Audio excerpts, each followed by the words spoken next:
Okay, welcome everyone.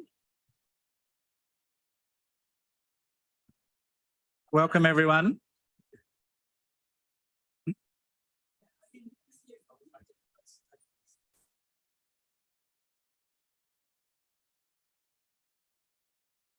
Thanks very much for coming, everyone. Welcome to UQ. It's great that you've all managed to find the building. It is a bit of a rabbit warren, but thanks very much for coming. Thanks to so many people coming from interstate. It's wonderful to see so many non-Brisbane people here taking the time out of what for most of us is our off week before SWAT vac and semester starts again. And we've got people joining us online from as far away as Europe, New Zealand and all across Australia as well. So it's wonderful to see everyone on our 10th anniversary, and Deb will talk a little bit more about that very shortly. And it's NAIDOC week this week, of course. And so there's lots of activities going on campus here this week and around Australia. And I'd just like to start by acknowledging the traditional owners of the lands here in Brisbane and UQ, the Yagara and the Turrbal people. And also acknowledge and pay our respects to all the traditional people from all the places where people are joining us from today. That's one of our beautiful Aboriginal designs here at the university. To start today, I'd like to welcome Professor Joe Grotowski, Head of the School of Maths and Physics. Has been a long time supporter of first year in maths, allowing UQ staff to attend the various workshops and forum for around Australia, and has kindly sponsored the morning tea, lunch and afternoon tea today and tomorrow. Joe did teach first year.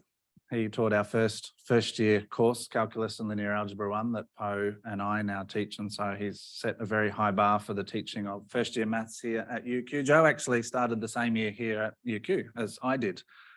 Joe's now a professor and I'm not, so... But he deserves his professorship and I don't, so there you go. Joe's had an interesting life. I just dug his bio off the UQ website and did his PhD in New York, fluent in German. His Japanese is pretty good as well, and has taught a lot of places around the world, including in Chile, Canberra at the Science Centre. Yep. So I'll just call Joe up to say a few words. Thanks, Joe.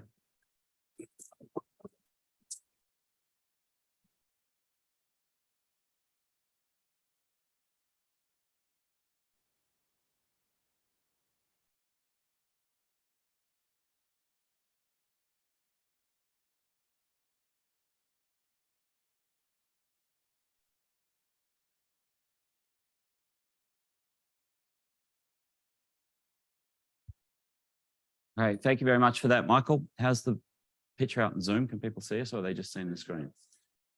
Okay, good. Hi, everybody in Zoom. Just begin by adding my acknowledgements to Michael's, acknowledge the traditional owners of the lands on which we're meeting and gathering today, and pay respects to elders past and present. Just fix that. It's a bit more familiar. Okay.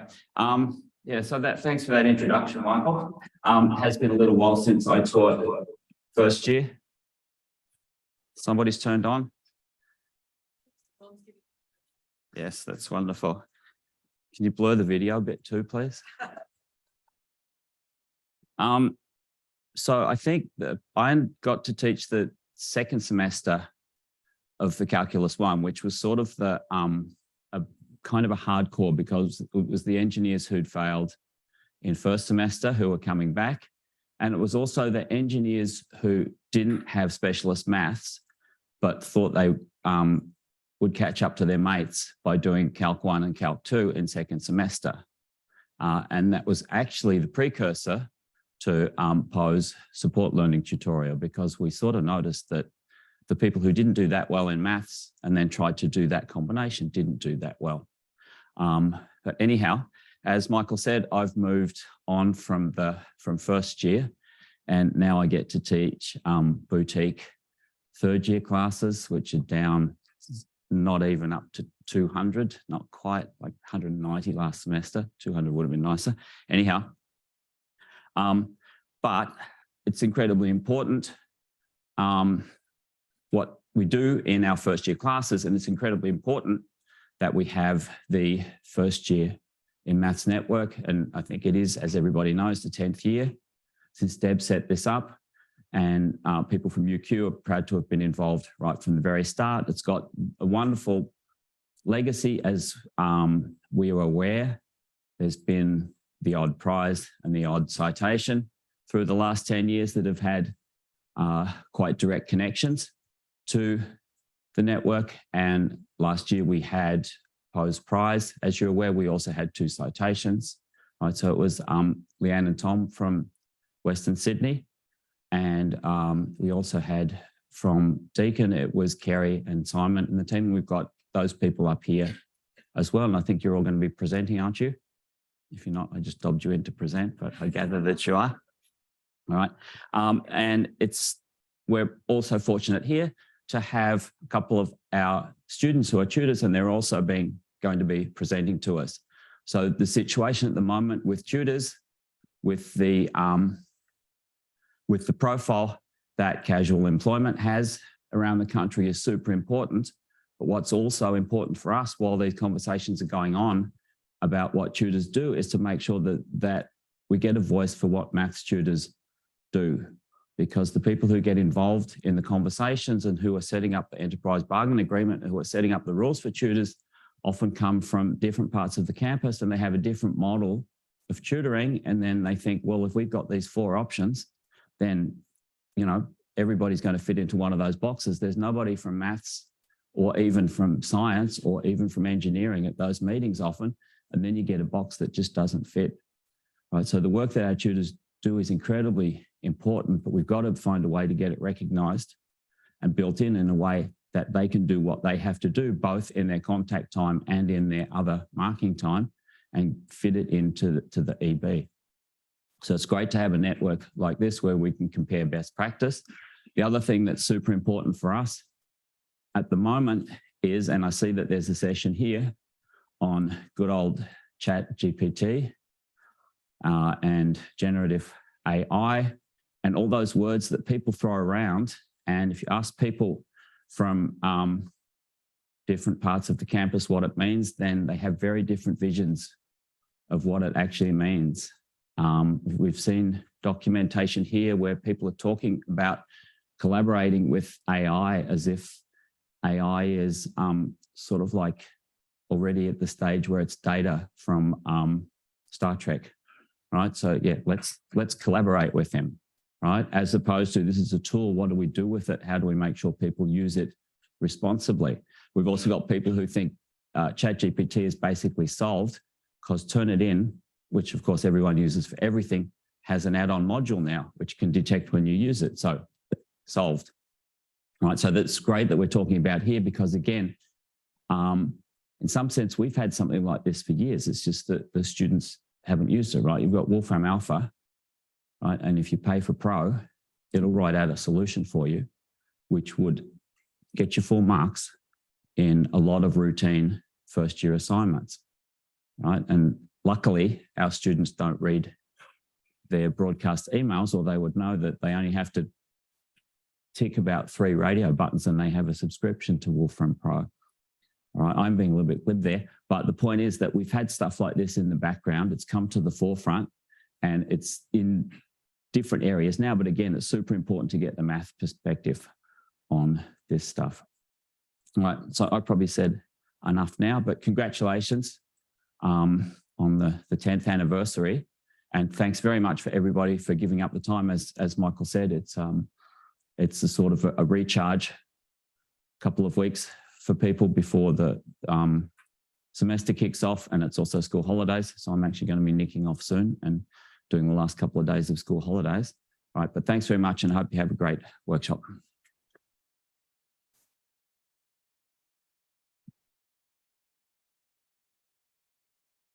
Oh yeah.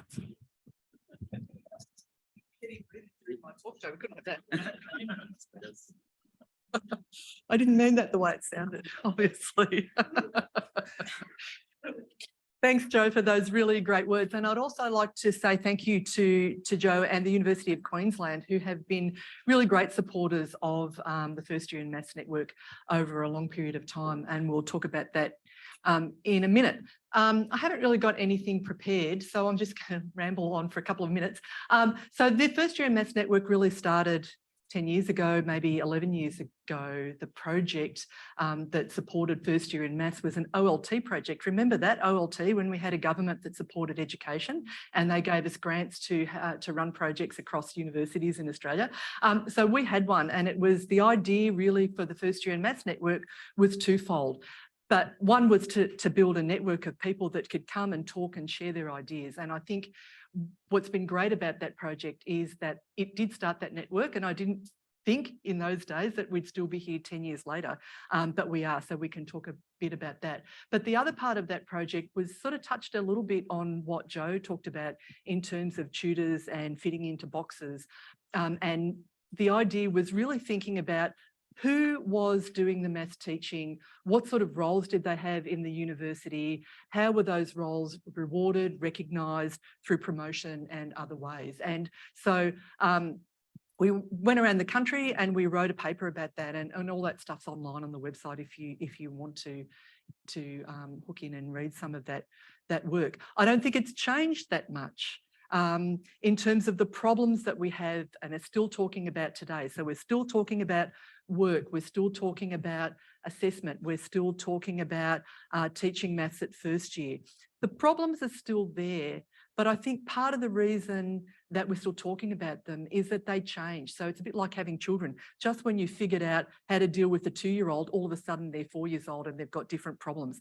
And I think that's what's happening in our space. So we've just sorted out what to do in COVID times, and then we think we've got the idea about online exams, and then ChatGPT comes along. And so I don't think we're ever going to stop talking about these issues, which is great that we've got a network like this that keeps going, because this is a great place to talk about it. And already when people walk in the room, they've already got great conversations going on. They might not know the people, but they've all got the same issues that they can talk about. So it gives them an immediate connection to talk to people who are thinking about these things really deeply, where people in maths schools, other people in maths schools, might not be thinking about them as deeply as we are.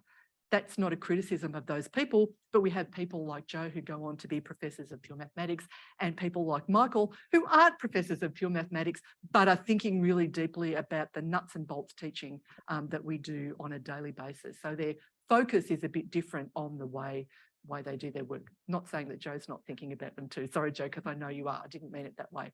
But the work that we're doing is different. So what we can do is enable and do a lot of that thinking to support other people in maths schools. I think that's probably a reasonable thing to say. Hi, people online, by the way. I didn't say hello. I don't want to talk too much more about first year maths. We'll talk a little bit more about this as we go through. I would like to say I think the quality of the talks that we have here has improved over the 10 years, and the things that we're doing now in Australia and talking about are world class. So I've been to quite a few conferences around the world, just been to one, and I'll talk a little bit more about that later.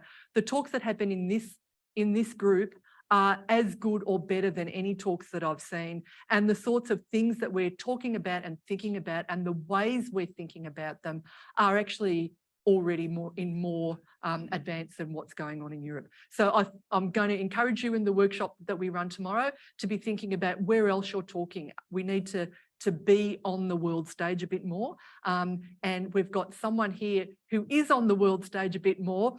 Maybe she didn't intend to be, but the consequence of getting a National University Australia's Teaching Award to be the teaching recipient in the country for 2022 is a very big achievement, and I could not be more thrilled that that achievement has been gained by Po Hillock, who's been one of our first members of the First Year in Maths group. She was here right from the very beginning. I'm not going to claim any credit to what First Year in Maths has done for her, because I think being the sort of teacher that Po is, she's engaged, she's learning, she's listening, she's talking, she's using information that she sees in her teaching to make it better all the time. She's a very humble person, and I'll say no more about her. How do I make this go forward, Michael? I'll just go like that. But I'd really like to welcome Po to the stage and to hear from her about her work and winning the prize for Australian University Teacher of the Year. So thanks, Po.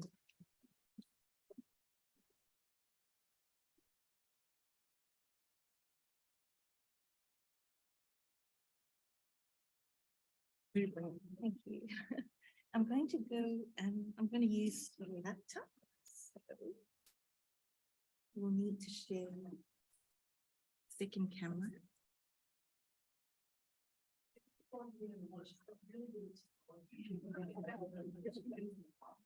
And share laptop.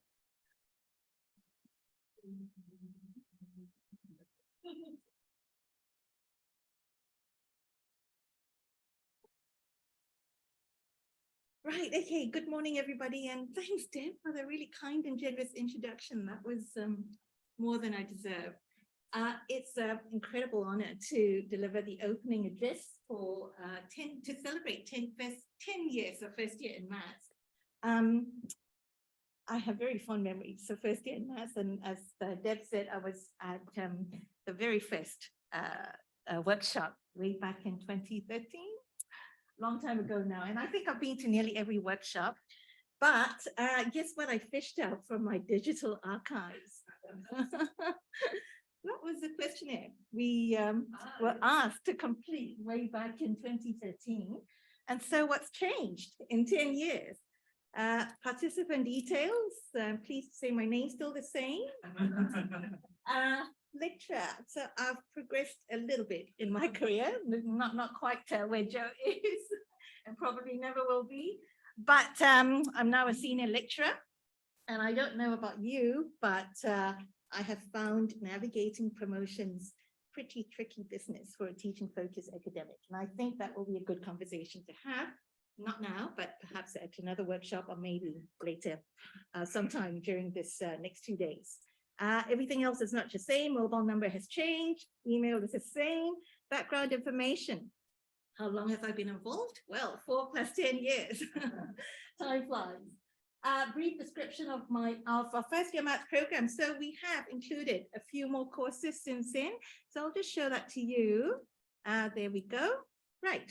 So we've got 2 bridging courses that's been around for a long time, and then 51 and 52 calculus and linear algebra 1, and then 52 is a follow-on course for Math 1051. It's multivariate calculus and ordinary differential equations, and that's been around for a while. 1061, whoops, is discrete maths, and then 1071 and 1072 are our 2 new offerings.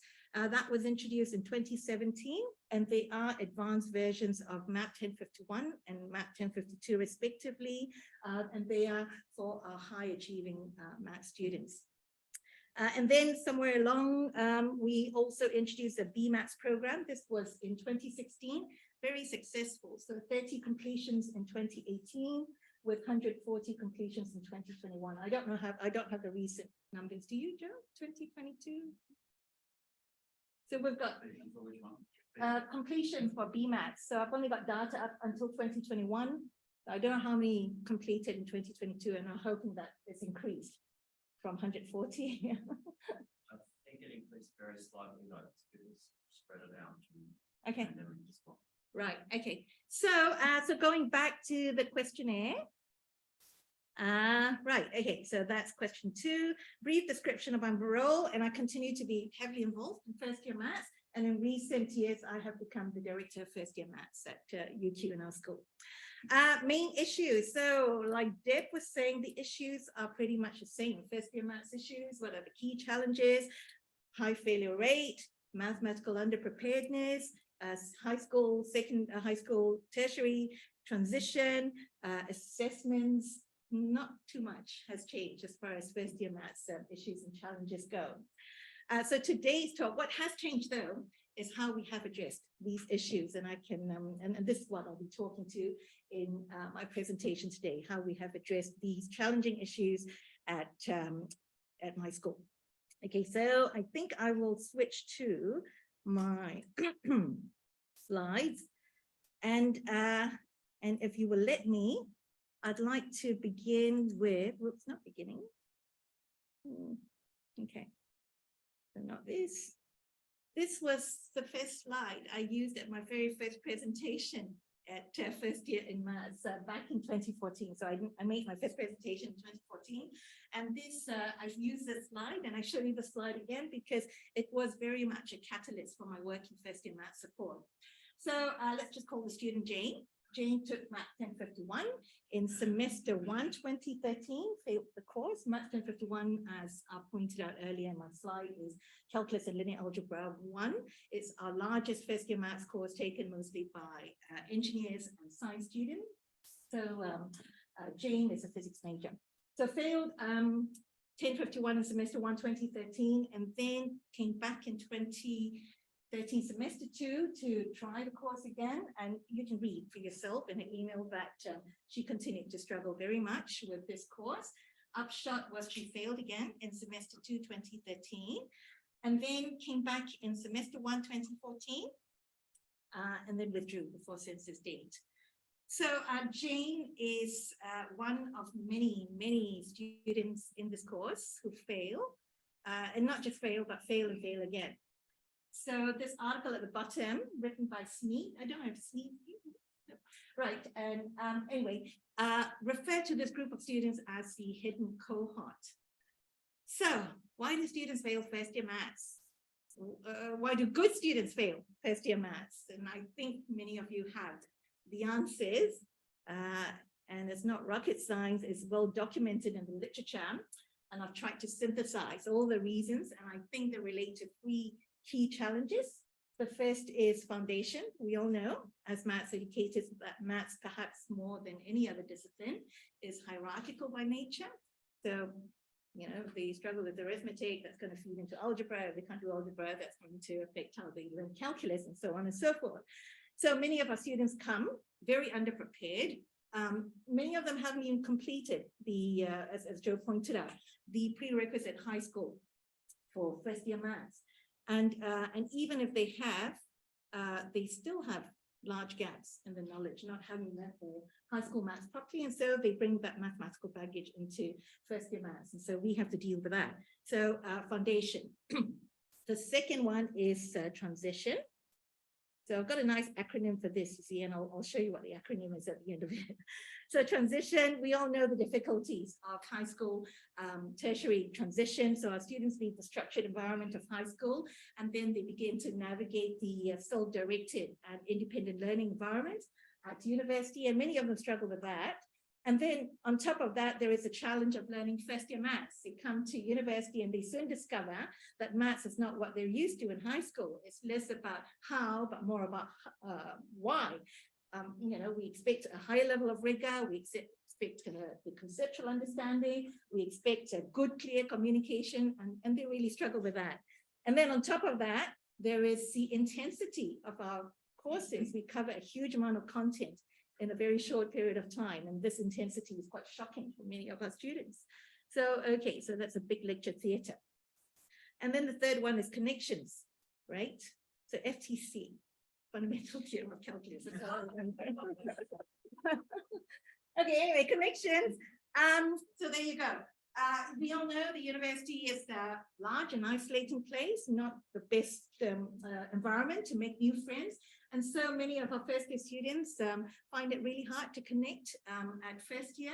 And so, you know, do not feel a sense of belonging within the university community.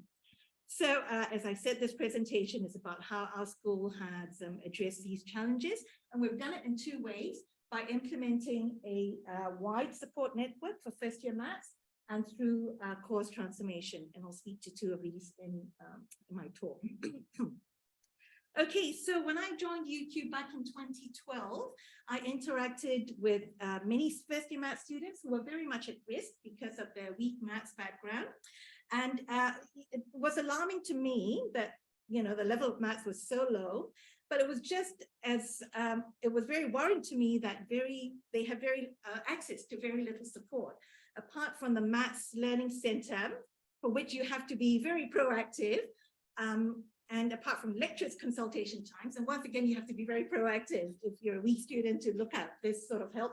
There was very little else available for the students, very little scant resources, as well as very little support apart from the two that I've mentioned. I don't know about you, but do your students turn up to your consultation times? Yeah, okay. All right, so, in response to this, what we did was we designed and implemented the support learning tutorial. And this tutorial is really aimed at addressing the three key challenges I spoke about, addressing foundation, addressing the transition, and addressing connections. And so very quickly, I'll just show you, if you don't mind, a little picture there, which pretty much sums up what we tried to do in this tutorial. I don't know if my pen is going to work. So we take our students around there. Whoops. Yeah, doesn't want to work. Let me see. Pen around here. Yay. Which is a good place to start, right? Because our students, it's self-selecting. This program is voluntary, it's self-selecting. So you come if you want to. We invite you, and then, you know, you come if you want to. So the students who attend this program acknowledge they need the help. They want the help, and they're prepared to put in the time to get the help. So I think that's a good place to be, because that's pretty much a large part of the battle won.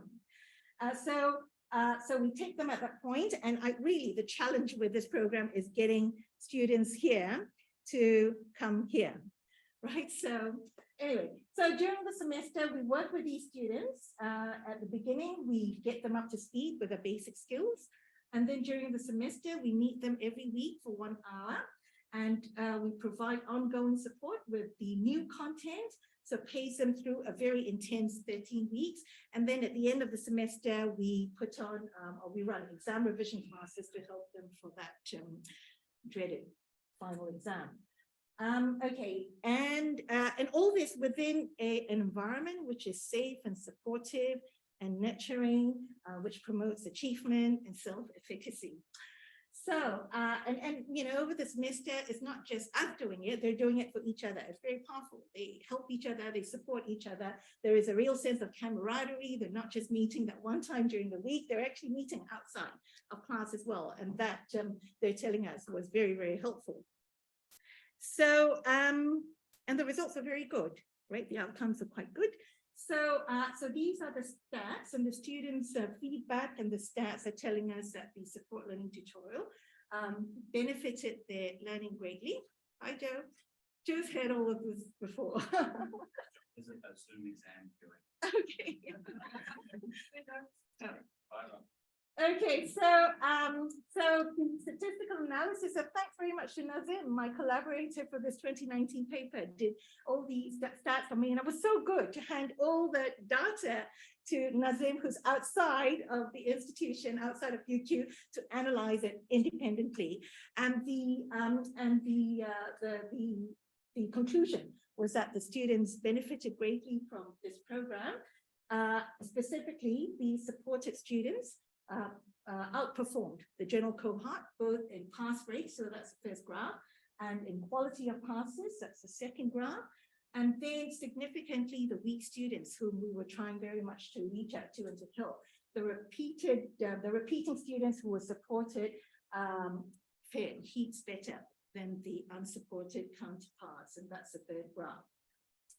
We don't have data. We've got, so between 2012 and 2019, and we're talking about courses with annual enrollments of about 1,005 to 2,000.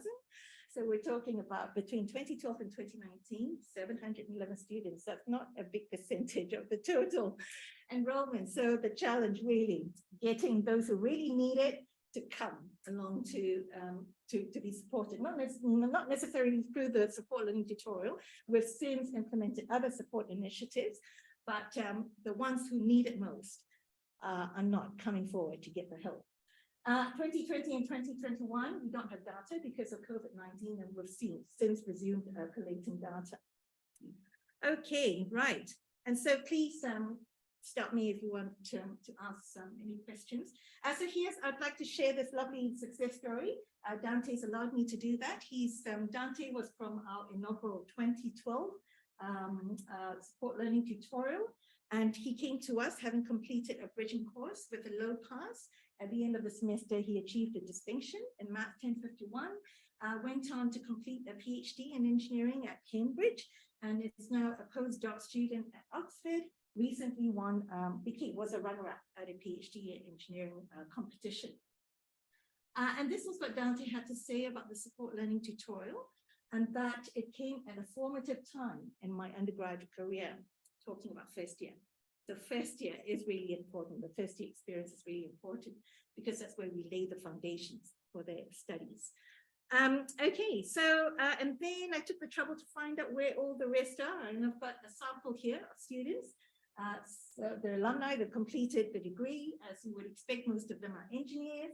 We've got somebody who's Taylor, product manager at Google. Brian's now a teacher. We've got a couple of systems analysts, and the rest there are engineers. And I think Michael's gone. He knows some of these guys here. So anyway, and there's many more. I'd love to have the time to find out. So easy on Google now to just key in names and find out what people are doing. Okay, so the support learning tutorial was highly successful. And so building on the success of the support learning tutorial, we have progressively over many semesters and many years built a wide support network which encompasses the whole cohort, first year maths cohort. So, and the pathway that you see there is modeled very much after the support learning tutorial. Nothing groundbreaking there, is actually quite straightforward. So pre-semester, we direct them to diagnostic tests, we get them to attend basic skills workshops if they're not up to speed with their math skills. These days we run this through the First Year Learning Center.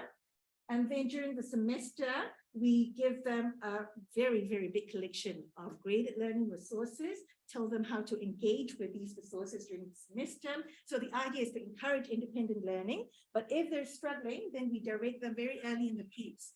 Maybe week, at our introductory lecture, we tell them all the ways that they can get support for this course.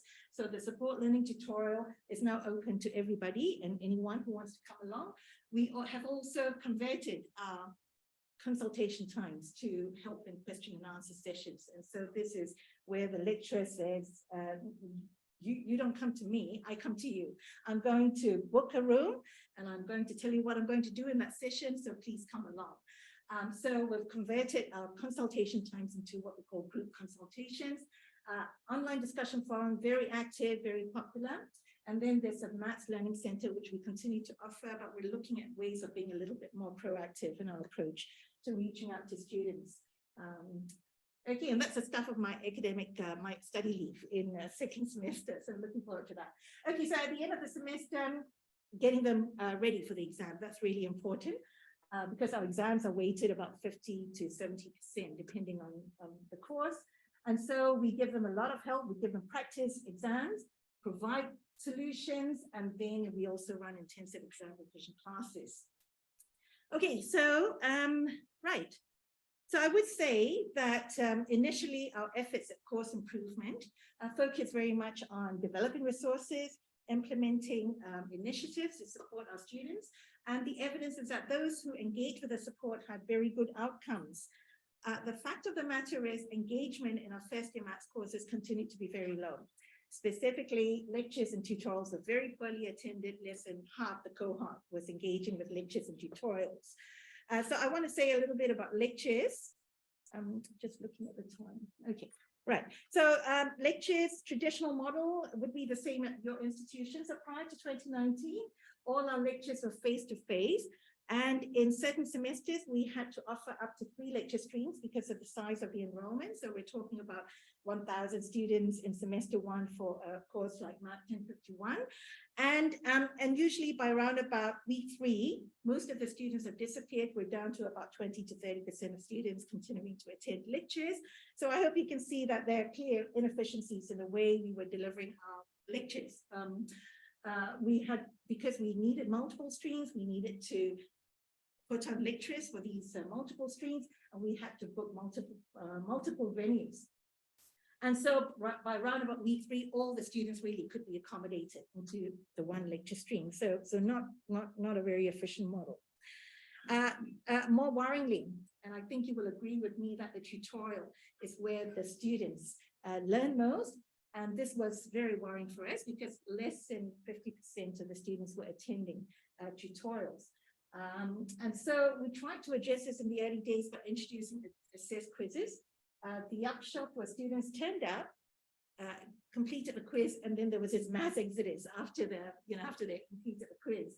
And then because our tutorials are only 1 hour long, that left very little time to do anything else. Once they've administered the quiz, only about 30 minutes at most was left to discuss the problem sheet. And what many teachers resorted to doing was providing solutions on the whiteboard. Some teachers would move around, provide one-on-one help, which isn't terribly efficient.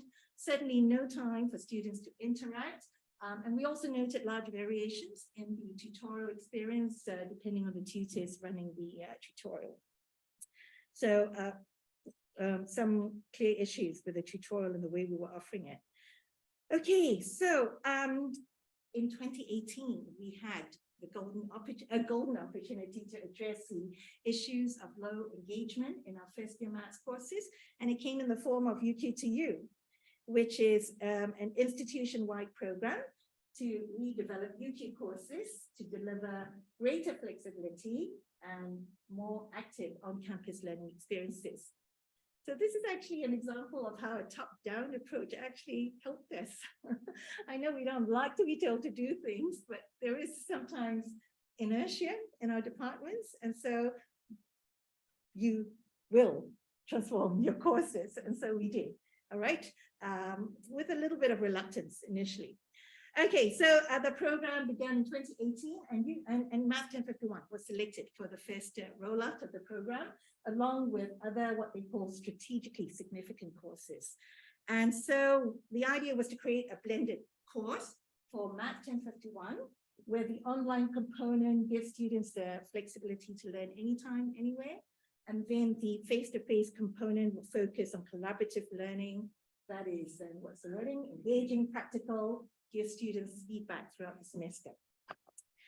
Okay, so what did we do with Math 1051? Well, we redesigned it. We didn't have a choice, right? And so we looked at our course, looked at the issues for the course, and the framework for our course redesign is based on Schickering and Gamson's seminal paper, 7 Principles for Good Practice in Undergraduate Education. And I've listed the 7 principles there. They are pretty commonsensical, I think. Yes? Which one do you think is the most important of the 7? Sorry? Active learning? Yeah, I mean, that's a good, that'd be a strong argument for that. Yes? Number 6. Number 6, high expectations, yeah. Number 2? Yeah. Number 6, okay, all right. Okay, there you go. Any other? Number 7, yes, they all seem all kind of equally important. But according to Schickering and Gamson, the most important principle is number 1, student-faculty interaction. Students respond very positively to this. And I certainly found that to be the case in the support learning tutorial. When my students, hi Sam. So Sam's a very valued first year maths instructor. And so, and Sam's an example of student-faculty interaction, really went out of his way to interact with students and got very, very good results as a result of that. So number 1 is supposed to be the most important. And of course, you can read the paper for yourself to see why. Okay, so we took these 7 principles and we redesigned the course because the idea is to design a course which increases student engagement, because according to Tinto and Kuhn, these are 2 landmark publications on college student retention. Student engagement is a strong predictor for student success. So that's the background to our course redesign. So this was what we did. Okay, I've got 2 minutes to finish finish 6 slides. All right. I'll just go. Okay. All right. So this is the traditional offering of our course. And then we redesigned Math 1051 in 2 phases, and I'll very quickly show you what they are. And so if you have a look at this, what did we do with lectures? We gave students full flexibility. And how we did that was we created an online offering that is delivered through the edX learning platform. We created short videos and aligned with the course workbook, followed by quizzes and interactive animations. And Carlos is not here, but he was instrumental to putting this together. And then, and so it was meant to be a standalone experience in lectures. But critically, we did not get rid of our face-to-face offering. We continued, but because we had the edX offering, we were able to reduce the number of lecture streams from 3 to 1. And we know there'd be plenty of room for students with the 1 lecture stream. And so we continue to offer the 1 lecture stream because we found that every semester about 20 to 30% of our students engage really well with face-to-face lectures. And so we wanted to continue offering that to our students. So they had full flexibility. They could attend all their face-to-face lectures. They could do everything on edX, or they could do a mix of both. And many of them do a mix of both. The key to the success really was the collaborative workshops, right? So which is what I'm going to speak about now. So what did we do with our collaborative workshops? We replaced a 1-hour tutorial with 2-hour collaborative workshops. These are structured, so it's not like, come and collaborate. We structured it so that there's 3 parts, and the 3 parts are all listed there. The main part is part 3, where the students work on a collaborative exercise in groups of 4 or 5. Low stakes, by low stakes, I mean about 10% is sufficient to get students coming along. At 15%, which was what we did in a recent semester, pretty much full house. Tutors provided with weekly lesson plans, in the form of PowerPoint slides, so that there is a consistent experience across workshops. And so the idea really is to get students doing the maths. They are the ones doing the maths, not the tutors.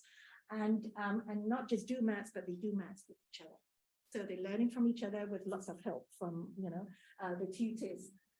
So it's not really groundbreaking stuff, like collaborative workshops have been around for, since the dawn, I guess. I think the challenge really was implementing something like that with enrollments in courses with enrollments exceeding 2,000 each year. So, we managed to do that. Right, okay, so what was the verdict from students? I think the consensus was that it was, the feedback was overwhelmingly positive. And how we knew was we looked at data from end of course evaluations, end of semester evaluations. We ran Blackboard surveys to find out what students thought about edX, collaborative workshops, MATLAB. We ran focus groups. We looked at attendance rates. We looked at course ratings. We also looked at course performance. And all of that was telling us that the students are benefiting from the redesign of first year maths, of Math 1051. So I can't show you all the feedback, but I will just give you a sample of the feedback that we got. So evaluation on lectures, understandably, they all really appreciated the fact that they had that flexibility with lectures. And very importantly, a lot of them said to us, I'm so glad you continue to offer face-to-face lectures. There were courses that UQ2 courses which replaced the face-to-face lectures completely with online lectures, and I think they, had a lot of feedback from students that they didn't like that. Okay, so and then we found the edX videos were used in both by online students as well as our face-to-face students, and in a variety of ways. Used it for pre-study, post-study, revision, and they definitely found it a lot easier to navigate these shorter recordings and the 1-hour lecture recordings. Okay, so I've got a graph there to show you the engagement on edX in a very recent semester, 2023 semester 1. And if you look at the purple graph, I think we're about 30% on average using the edX resources. And then maybe another 30% coming to lectures. So don't really know what the rest of the students are doing, but they certainly found the edX resources very helpful to the learning. So I just give you 2 sample feedback from students, and most of the other feedback that we got were pretty similar to what you see there. So online modules allow students to learn the content whenever, and not just whenever, they could also get ahead with the content because everything is there, like the fact that it was in short pieces. And then the other comment relates to face-to-face lectures. Some students continuing to prefer face-to-face lectures because it helps them concentrate, but also appreciating that the edX videos are there just in case they can't make it to a face-to-face lecture. Okay, right, so workshops, very quickly, some of the feedback I've given there in bullet points, and a lot of the positive feedback relate to the benefits of collaborative learning, but significantly attendance rates improved twofold, from 30 to 40% to 70 to 80%.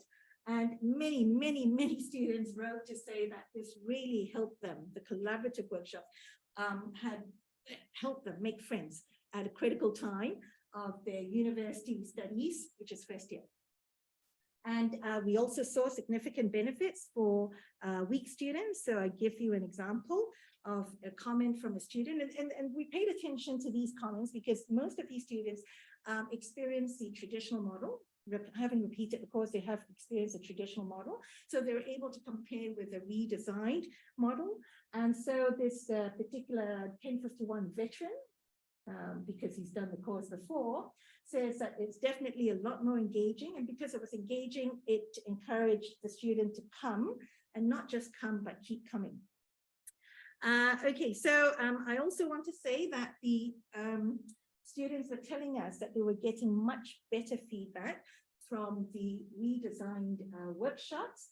So here you have course ratings for this item. I don't know if you've got this item in your end of course, end of semester course evaluation, but this item always scores very poorly, not just across maths courses, but across university courses. The red dot was when we redesigned the course. And after that, students were telling us that they were getting better feedback, if I believe these numbers. And I suspect it is because they're not just getting feedback from instructors, they were also talking to other students and getting feedback that way. So, so that was quite encouraging to see. And then the last thing I want to say that is that the way we ran workshops, the way we're running workshops now has changed the culture of tutor practice in first year maths. So they don't just own the class, they have to work with another team member. They have to discuss the lesson before they enter the class, and then they deliver the tutorial that way as a team. We had a bit of pushback from tutors at the beginning, and interestingly, it was from our best tutors. Didn't like sharing the class. I can manage, and I can run pretty effective tutorials on my own. So it really demanded, a change of thinking, a change of practice, and I would say now it's kind of, it's what everybody does in first year maths. Most of the tutors work in teams in first year maths. Okay, and I like this positive high energy environment where students talk, interact, share, and debate. And this was really my experience. I walked into one of these tutorials, so there was a real buzz in the classroom. People were talking, not just talking about anything, but talking about the maths and interacting in very positive ways. Okay, very quickly. So sorry about this. Okay, so course rating. Okay, so when we first redesigned the course, so this is out of 5, right?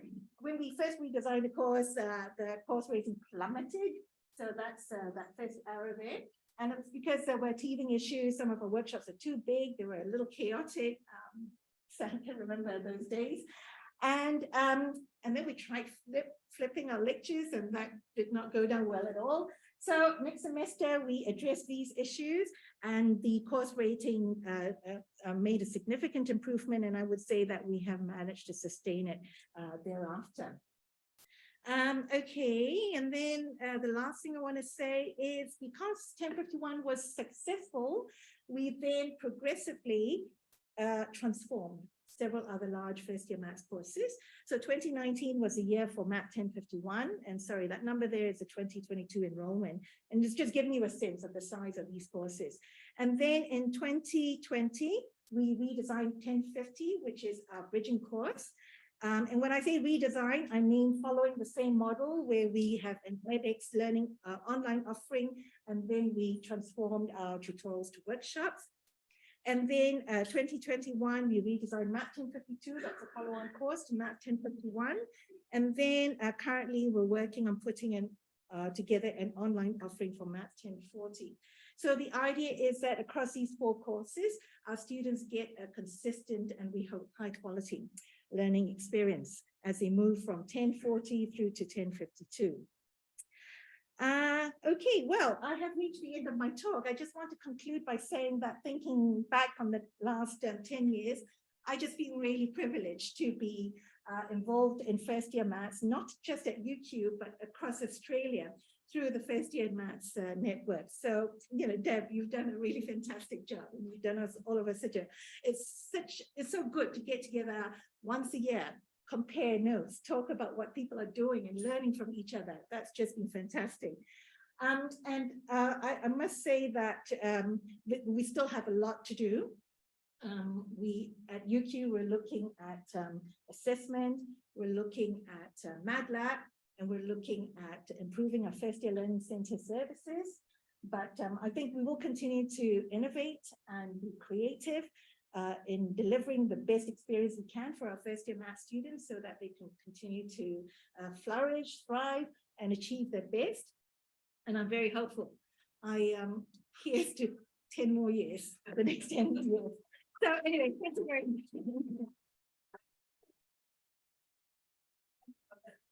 I'm sure you have questions for the post. So go ahead. So we've got Claire and then Aaron. Okay. Having 2-hour workshops sounds fantastic, and that's something I actually want to do for small subjects at my university, but it's money. Did it cost a lot more, and was there pushback on that? Yes. So this, I'll just show you this slide here for the redesign, if I can find it. So here, on current slide.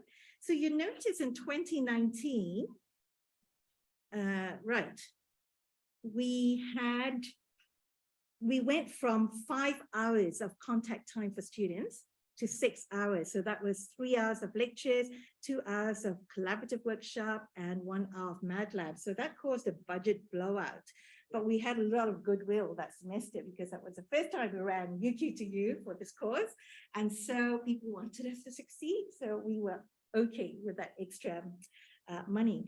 And then subsequently in 2021, we integrated MATLAB within the 2-hour collaborative workshop. And so we're back to 5 hours as it was with the traditional offering. So, Right, so it ended up not costing more. no, Okay. yeah.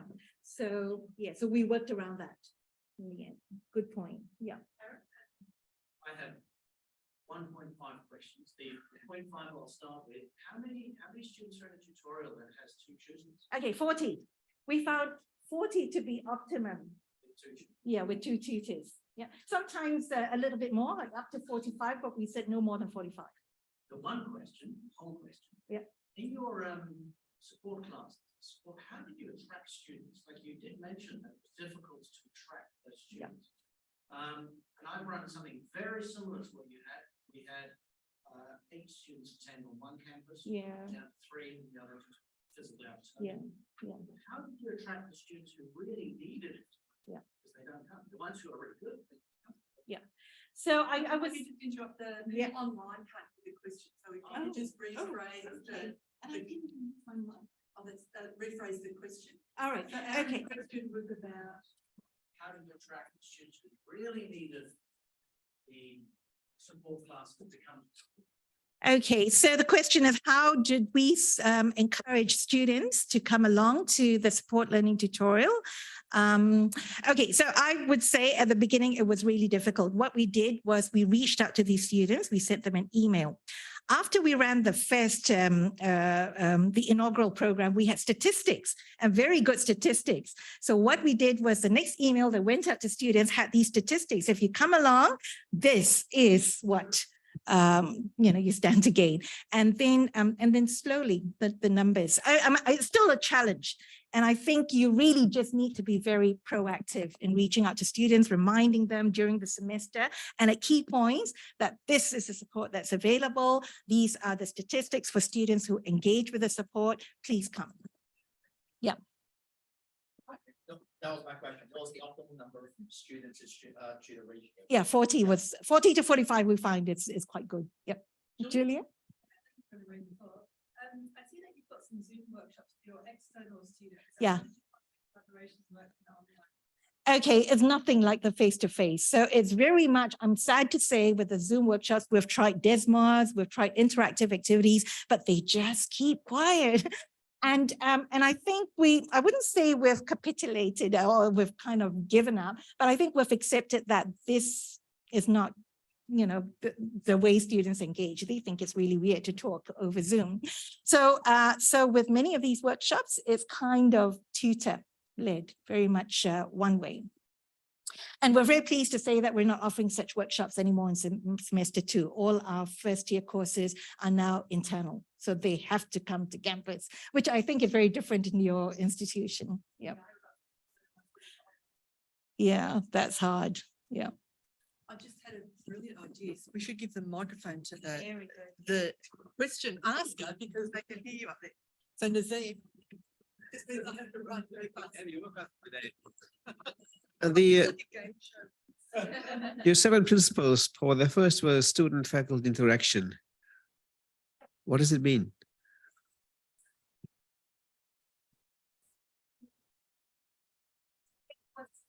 Away, in a large, you know, so this thing for more than, you know, and the key reason was to help the students, pass the course, students, but it really was a way of meeting the students in small, from students in small group setting.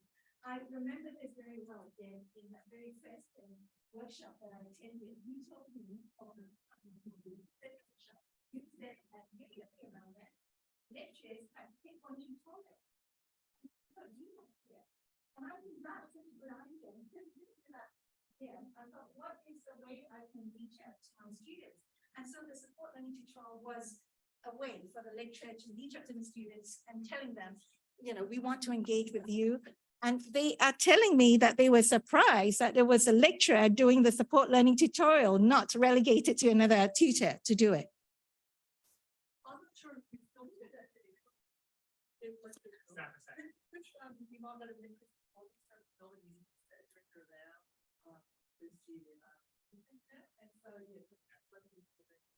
And I think that is such a fantastic idea, but we don't do it here at UQ. Some of them try to get out of it.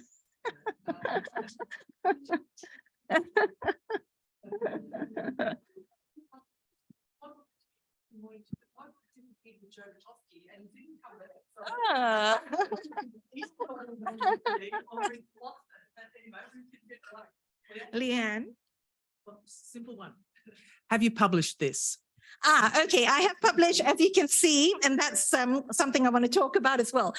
Support learning tutorial, we've managed 2 papers, the 2013 and the 2019 paper. 2019 paper, very much thanks to Nazim. I've tried again and again and again to publish my work on course transformation. First try, came back with a glowing review from one reviewer and the polar opposite from the other reviewer. And I know where the glowing reference came from. It's somebody who does not have maths ed background. The other one wanted theoretical frameworks. What is your research question? This, that, and the other. So in the end, the editor stepped in and said, no go. Tricky. I don't know how to address this because I can't write as a math. I don't have the training of a maths ed researcher. And I'm always told you need a research question. This is not a research question. This is reporting on what we did. There was no research question. So I don't know. Yeah, Joanne? we can talk about that tomorrow in the workshop. That's another. Fantastic. You help, good. I'll send you my paper. You can do something about it. No, not a question. Just Okay, all right. Okay, thanks. Okay, Joanne said she's going to help. That's great. So it's in the back burner at the moment. And really, I found that I had to be very strategic because you want promotion, you want to be promoted. The people are going to look at your presentations, at your publications. And I've just decided that the strategic thing for me to do is to apply for teaching awards. And get them. That's right. I have no control about that. I'm over that. But also conference presentations was just a quicker way of getting the work out there. we've got a question online. Yeah. Matthew Max comment. They turn up to tutorials, they do the questions alone and not need to collaborate and or talk with others. And I found that it's hard to force to encourage collaboration because sometimes with a language barrier and or they may not have a strong collaborative communication skills to do so. It's more noticeable in my case with, for instance, international students. Confidence. Yeah.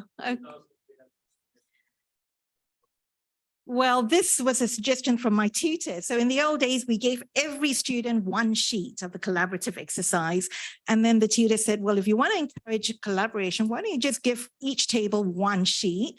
And then in a way, they will kind of be forced to talk about the questions together. There will always be students who prefer to work alone, and I think we have to accept that. But in the main, most of them want to talk to each other. And you know, like the international students, they sit together and they talk to each other. So we let students, we don't put them in groups, we just let them find their own groups. And I think as far as I can see, that's worked very well. It's just the way we've structured the workshop that sort of makes it imperative on them to sort of collaborate. Another thing that works really well is if you have just a bit of a report back, where the report back from the group is everybody has to say something that somebody else has said. So you have to listen to what other people are saying, but you also have to say something, right? Because someone's going to report back on what you said. And you only have to say that that's a 5-minute exercise and, you know, people get engaged. So it's like, go and talk to the people who run primary school exercises in some ways and see how they get students to collaborate. Question? Go on. Thanks.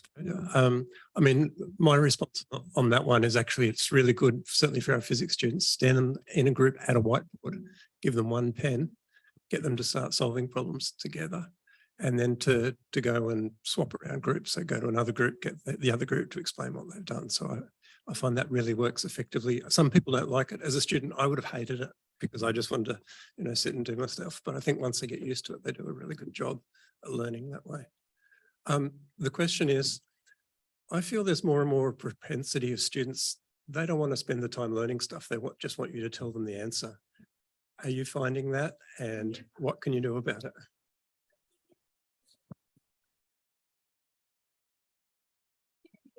How that's a strong predictor for student success. I don't actually believe it. And I'll tell you why. I've got these stats here, which I wasn't able to show because I knew I wasn't going to run out. I was going to run out of time. This is the results for Maths 1051 over, you know, many semesters. And this 2019 was when we redesigned the course. And the performance was still very poor after that. Engagement was, you know, improved twofold. They all came to workshops. They all got the marks of the workshop. And yet the overall performance hadn't shifted very much. So increased student engagement, but not really, if you measure student success from, you know, with pass rates, not really translating to better pass rates. And I think it's because of what Tim was saying. They think that, you know, having attended the workshop, having gone for 3 lectures, 2 hours of workshop, they've done the work and they're not doing much more after these classes. And yes, sorry, Tim, there is something about, you know, students, especially in first year, expecting solutions to be fed to them rather than them trying the problems themselves. So what we did was we had to think very hard about our assessment practice.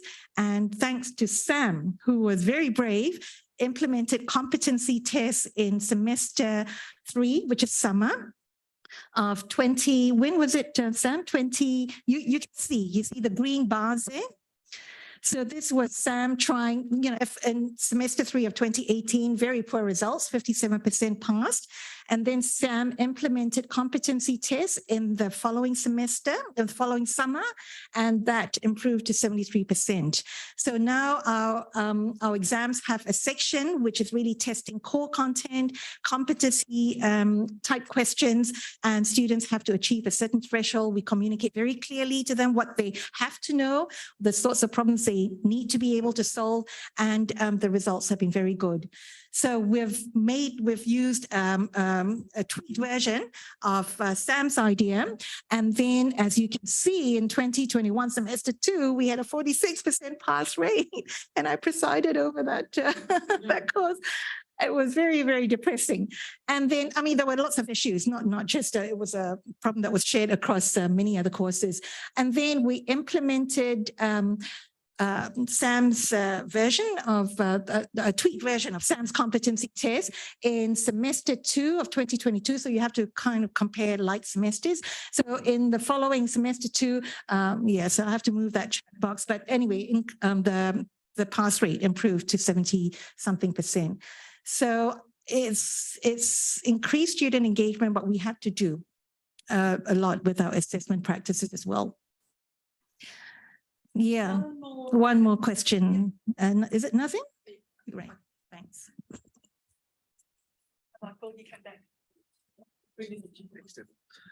I'm just balking at your 46% pass rate and wondering how the other schools that the maths is taught into, the other degrees, they felt like, because in my university, they'll kill me if I had 46%.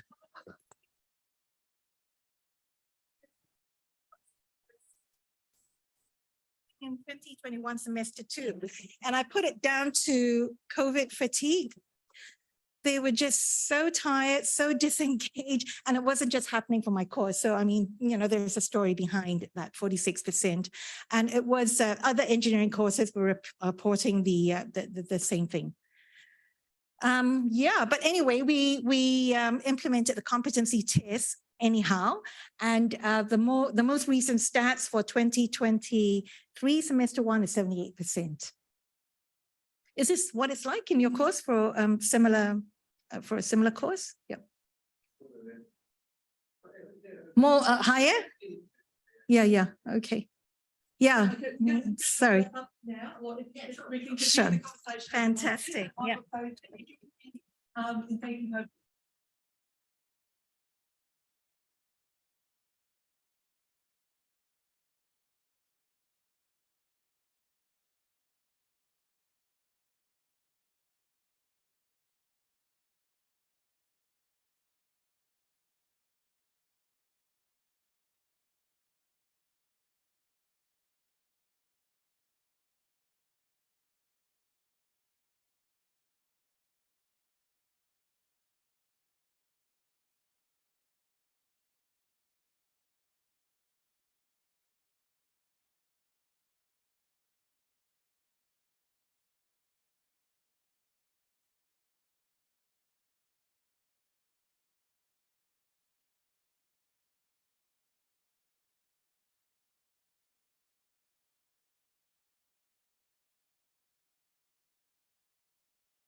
Hello.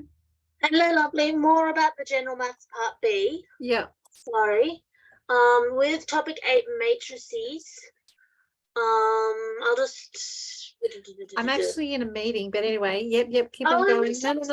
No, I'll do it now. Which is it? Matrices. Yeah, I will send you a print screen of it just quickly. No, I've got it here anyway, so I'll do it. Of the order it needs to be in. Hold on. so topic 8 matrices, we've got, in the last bit, you've got matrix multiplication, special matrix.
Hello, how are you doing? Come and have a seat. No worries. Nothing.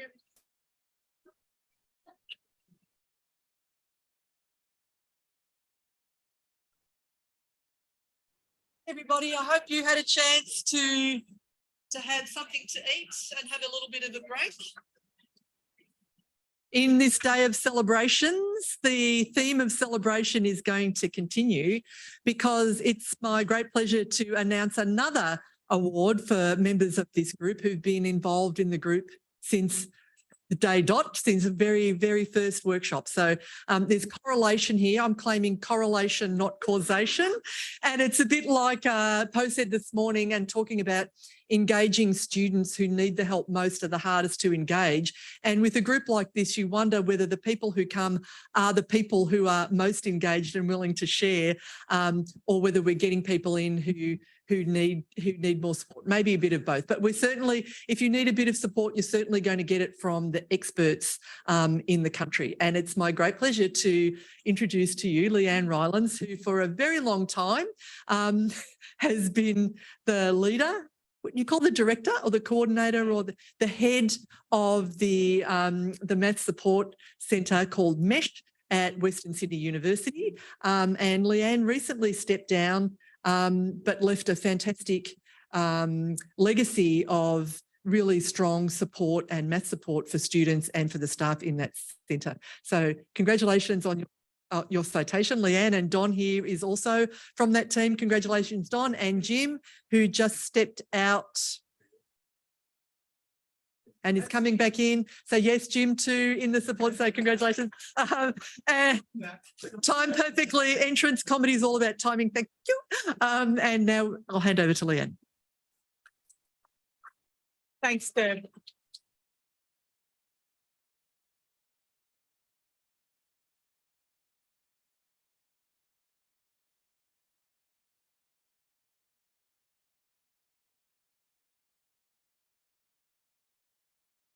Right, thanks. Well, there's our photo for our citation. Now, there's we got a citation. Poe got the big one.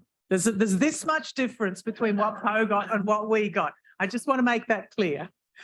But anyway, that's our photo from our citation of those who've been in MESH over the last few years and who were in the citation and part of the winning team. Now, as Deb says, I'm no longer the head. My secondment finished at the end of last year, and Jim is now the head. It's not officially called head, but I'll call Jim head because they've replaced it with some term, sort of a step down, which I'm very annoyed about. And Deb mentioned legacy. Well, so I'll talk a little bit about MESH beginnings, because Carmel Cody, who a lot of you know, was head for the start of MESH. And so we got a great legacy from her and from those like Jim and Don who were in MESH from the beginning. And we're celebrating, or last October, we celebrated 10 years of MESH. So further on with the 10-year celebrations. Now, I think this talk about support, because MESH is the Mathematics Education Support Hub, and it offers support, and that fits in with first year maths, because while we support all sorts of people everywhere and all sorts of things, a lot of the work is in first year support. Now, the idea of this talk is to give you ideas of, not just say, aren't we great, which we know that, so we don't have to tell you. And it's not me anymore, aren't they great now? Which they are. But what can be done, and a little bit on how it's done, so that you might want to do it at your university, ask for it to be done at your university, push for it to be done at your university, because I think what MESH has developed over 10 years is pretty good. We have a disadvantage with Western Sydney in being a multi-campus university. That means that we, like before COVID, when support was all face-to-face, we'd have staff running around 6 campuses around the whole of Western Sydney. And Sydney is big, and Western Sydney is half of that. So it is genuinely more difficult in a multi-campus university. There isn't one central campus and little bits. We got big fractured bits all across the place. Now, Western Sydney has had support for more than that time. Those of you who know Lynn Armstrong might know that she's been around for over 20 years providing maths support. So there were some supports. Oh, is she? Good. Go Lynn, wherever you are. Okay, so there has been support for more than 10 years. As it says, in 2010, there were 3 staff, but it was 2 people full-time equivalent. And they were in with a group that wasn't just maths support. It was in a much broader group. Now, it's been recognised, as Poe said, there's a problem with students. Many students enter university with insufficient skills and knowledge in maths. We've heard that 1,000 times, and I probably say it in every talk I give. Now, the university did something in 2010, an expert advisory group realised that, well, they explicitly gave 2 symptoms of the problem. One is that first year students with insufficient maths with their studies, they were starting that, as we know. But the other thing was, but they looked more broadly, senior undergraduates, like 3rd year undergraduates and new postgrads, had insufficient maths to support their research. The problem was throughout and at all levels. Now, the expert advisory group was led by Andrew Francis, who is a mathematician, who was an excellent choice to do that. Lynn was on the group, and so were others. This was a group that sat under, I think, Education Committee under Senate. So it wasn't just a group of people who had a cup of coffee. It was specifically sort of sat under Senate. An excellent report was written. It explained really well the complexity of the problem, and it said that services were needed, and it was much broader than supporting first year, but it was, as I said, through to research, all sorts of things. And it showed that the capacity the services could not be provided with the existing capacity, which was the 2 full-time people. And the report put forward a strategy, and mesh was a key element. Now, the report was done really well. And I think that was the first really important step in putting together, such a good support group. So mesh was established in 2012 with Carmel Cody, who was just a fantastic choice, obvious choice and fantastic choice for head. And 3 staff were employed, of which Don and Jim were 2. Now, mesh currently has 4.6 full-time staff, which is 6 people, down from 5.1 last year. Because when my seconded ended, I was seconded 0.5 at level D. It was a level D position. Head of mesh 5 years has been a level, 10 years has been a level D position. That's important because if you've got a level D academic as head, you've got more clout. You've got more say. It's easier to push back on dumb ideas. And there are a lot of dumb ideas. I'll come to that. Unfortunately, that's gone because at the end of last year when my secondment ended, I went back to the school, which I'm perfectly happy to. Mesh is still a great group with or without me. It doesn't matter. The staff are absolutely amazing, but they've taken 0.5 out. It's about the 6th cut Mesh has had in about 7 years. All NSI, non-salary items, funding was taken from us in my early days, and we've had a few cuts of staff since. So it's being whittled back. The high point was 6.5 full-time equivalent, or maybe a bit higher. I don't have all the details from before my time as head. I started as head in 2016. So unfortunately, losing the level D head is a pity. It's not good. Now, not all staff are full-time, and I think that actually works well for us. Firstly, if staff want to work part-time, that's fantastic. But it means that when we have something big, and we are a very large university, I think Western Sydney University is or was the largest university in terms of undergraduate students in Australia. I'm not sure right now, but we are very big, with a much greater proportion of undergraduates than some universities, and probably over 50,000 students at the moment. So when we run something big, like big sort of preparation for final exams or something for a big thing for nursing students, and we're the largest nursing educator in the country, it's nice to have all hands on deck. So when we had 7 people, we could usually get 7 hands on deck, even though we were 5.1 staff. That's important. It's the contact with the students. Now, all our staff have relevant postgraduate qualifications, and they are all excellent at what they do. Mesh has been really good, made some fantastic appointments. The staff could not be better. The staff all have incredible knowledge. And I've put here how to teach the most basic maths to solve Ds. I don't care whether it's DEs or not, but basically, they can help with 3rd-year subjects. They can help with 1st-year subjects. They can help with basic numeracy. They can help with biomechanics, with nursing, with all these things where the context of where the students come from is absolutely critical in helping the students, as well as just knowing basic maths. I mean, all of us can do proportional reasoning, but to do that in the context of nursing and knowing what's expected of nurses requires a lot of extra knowledge, and Mesh has that. So we can work with all disciplines. We're also, the Mesh staff as a group have mastered a huge number of technologies. Not everybody is expert on everything, but across the group, I think we cover everything. Well, they cover everything now. They didn't really lose much expertise. They've still got all that expertise there.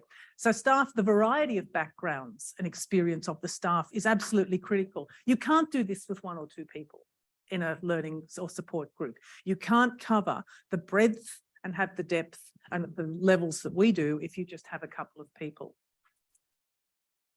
Unable to. Sometimes I really hate technology. Okay, we have low staff turnover. I think Mesh staff seem to enjoy their jobs, but it's a good position and a great team. Low staff turnover is good because it actually takes, I think, a large run-up to really get a feel for the breadth of university subjects that these staff support, so they can really support it well. They know the expectations of each subject. That's really important for support.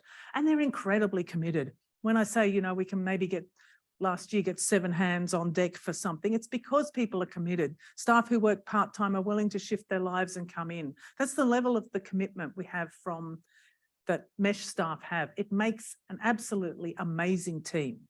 So it is a really good team. The staff make it, of course, and having more staff than probably other support groups is good. It's necessary because of our multi-campus nature, but it also enables us to do a lot more. We provide support at all levels in maths and stats. The only support not provided is for research students doing higher degree research who have stats problems. But that was part of the maths strategy across the university from that expert advisory group from 2010, was also to provide that sort of support. The university employs someone to assist research students with their stats. So the university also, that was another thing that came out of that report. Now I'm going to give some of the activities. This is not complete, it's not comprehensive, but it gives you some idea of what MESH does. These first things here are just sort of very general. The Maths Start refresher courses before semester begins. We don't call them bridging courses because there isn't enough in those courses to provide a proper bridge for our students. So we call them refresher courses. Subject workshops, mostly first year maths, but others. Just particular workshops for just targeted at subjects, almost always before assessments and almost always with sample tests, because that's what brings the students in. And that's what gets them interested. The end of semester exam workshops, and they've been called maths cafes for a while. That's where a large number of students in a large hall with food and tea and coffee. And the buzz was amazing with the one I did 12 months ago. It was just great. You've got everybody in there and you're running around from tables and the students can get biscuits and coffee, and it's just really good. We also have do a lot of stuff online since COVID, and we've kept a balance. MESH has kept a balance there as well. Drop-in help online and on campus. That's also sort of one of the fundamental services. But the subject workshops are the ones that have, if you add up all the students who attend that's where the big numbers are often in the various subject workshops. Maths clubs, this was much smaller. This was just, the idea was to get students who come to online help to have a particular time for each subject so they could be online with each other. So that was a smaller thing, but a great idea. I don't think it's really taken off, but you keep these things in the back of your mind and maybe one day it will. We have an online answer service where staff respond within 24 hours, sometimes 2 minutes, which uses Piazza. And then there's all sorts of other things, a MESH mathematical terminology page, because a lot of our students really don't understand just the words we use in maths. A quick start guide is explaining assumed knowledge. That was done with one of our staff members with the library. There's an email, you can contact MESH with an email service, which is monitored every day. And there's a website with many pages. Some of it is open to everybody. Some of it there's all sort of specific things. So these are sort of general services. Then there's more sort of discipline services, workshops by arrangement. For example, there was some students in biomechanics said they needed help, and one of the staff ran a few workshops on biomechanics. So there's all sorts of things. If people come to MESH, MESH can do all sorts of things. The specific discipline pages on MESH, which started out with a few videos, but have now been built up with specific materials. For example, on the computing page, there are specific materials for students who have a diagnostic test to pass. On the engineering page, there's some specific information, which, the sort of things engineers need to know about trig and differentiation of all sorts of stuff. So what's there is relevant to whatever the students need, assuming people have time to do it. MESH has produced various diagnostic tests and runs one for computer science regularly, because our computer science students don't have the basic maths to do what the lecturer wants them to do. So MESH wrote and runs the diagnostic test, provides materials, etc. Land type preparation is a big one, working with the School of Education. There was a Maths for Construction students booklet produced. Now, not all staff are involved in all these things. This is where you need a variety of staff, and each has their own expertise. Jim can tell us all about nursing. Susan can tell you about biomechanics. Adele is the expert on land tide. Don will tell me anything about the web pages. Now, everybody is good at particular things. We've got experts on everything. We did, Mesh did lecture visits a while ago, which I think was a good idea, and maybe it'll come back again, just to drop in and give, in a sense, peer review of teaching, which I think is a really, really good idea. Problem was when it ran again the second semester, the same people put their hands up, and they're probably not the people who really need the peer review anyway, but that was done extremely well by Mesh staff. Numbers is something that staff have used. It sort of does online maths really well. So sessions will run for staff. I think Don ran those. A lot of us are using that for our teaching and assessment or all sorts of things. Assisting staff with various tasks to do with teaching.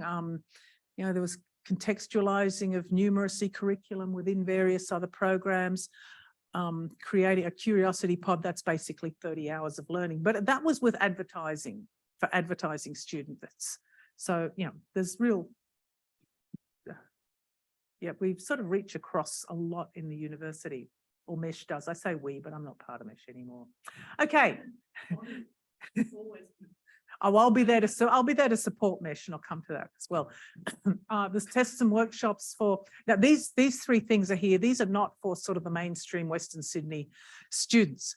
These are something for Mesh did for a pathway within developing tests for students which may be entered and resources that they can use to prepare to hope to perhaps get into the university.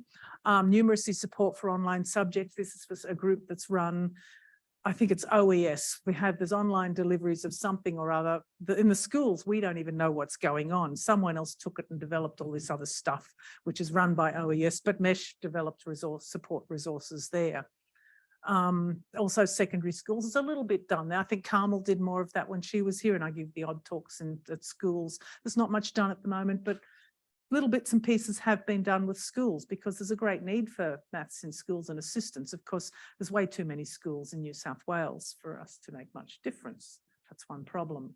And then there's all the stuff that goes on behind, communications and promotion. That's a pain in the backside if you happen to be head, I think, anyway.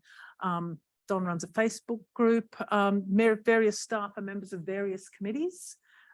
Like Adele's on the education committee for the land type, whatever, you know, to keep your fingers in and keep communication going. And then Mesh has got funding, SSEF, student services and amenities fees. All universities have this. And that was used to expand the drop-in support. So that's the sort of thing that is available at every university, and you don't have to be in that support group to apply for things like that. If, you know, you can think of a program. Mesh has had about $80,000 a year for some years. You know, that sort of money is probably available for all of you to at least try and get at every university. And then data. Data is collected on just about anything that's done, and analysis done when people have time and evaluation. You want to know what things are working well, do students do better, and then research. And of course, conferences. And look, well, I'm an ex, but then the other two here we've got, as you said, you've got Lynn Online. So it's great for people to connect with the staff, to connect with the community, which I think pretty much everyone does with one community or another. Now, I'd just like to say a little bit about research and evaluation. As I said, we collect data on everything, which is used for quite a few things. Evaluation of services and effectiveness, etc. And that may be needed for reporting. Their reporting requirements vary from none to who knows what. So it's good to have data. You should always have data so that you can report and say, we are good because, and the really nice thing is most of management wouldn't know some good data analysis from bad. So you can pick and choose and make yourself look absolutely fantastic, and just sweep the other stuff under the carpet, and they won't know and won't care. Really. I mean, I sent something once, which was, I took the good spin on it, and I sent it accurately with all the qualifications. Yeah, we did this. And it came back at Mesh, increase 37%. Yeah, there's one little bit which it increased 37%. I can't remember what it was. And you needed to know in context what it was, but they didn't know, didn't care, put it up there. I thought, you might as well give them the same crap they pass on to everybody else. Be careful what you do with this recording. Now, data is also can be used to encourage students to use mesh, and you probably can't see this very well, but this is the sort of thing, I think Don produced this, which just shows for, you send it out to students, semesters coming up, you get the recent semester when those subjects were running, maybe the year before, and look at those who made no use of mesh, a low use of mesh, high use of mesh, and just look at the average marks. And on the whole, the dot up the top is those who made high use of mesh, and something pretty down quite low is those who didn't use mesh. You just show them. It shows very clearly that those who used mesh did better. So on average. So that sort of data is really good. It's a slide to show students. And whoops, no, it's more below that. Yes. Oh, you can use to show management. If you've got data, especially if you've got a variety of data, there is always something good to show management. If you've got something good, you can put anything bad elsewhere. You need to justify the existence, or you might need to. There are times when you might need to as management changes. Data is necessary. Used for research, of course, and the last one used when applying for awards, which are good, as Poe said.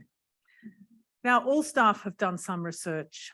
I don't know if this number's right, but in the 10 years of MESH, there are more than greater than or equal to 46 refereed publications on a wide range of topics that are relevant to maths support and maths education.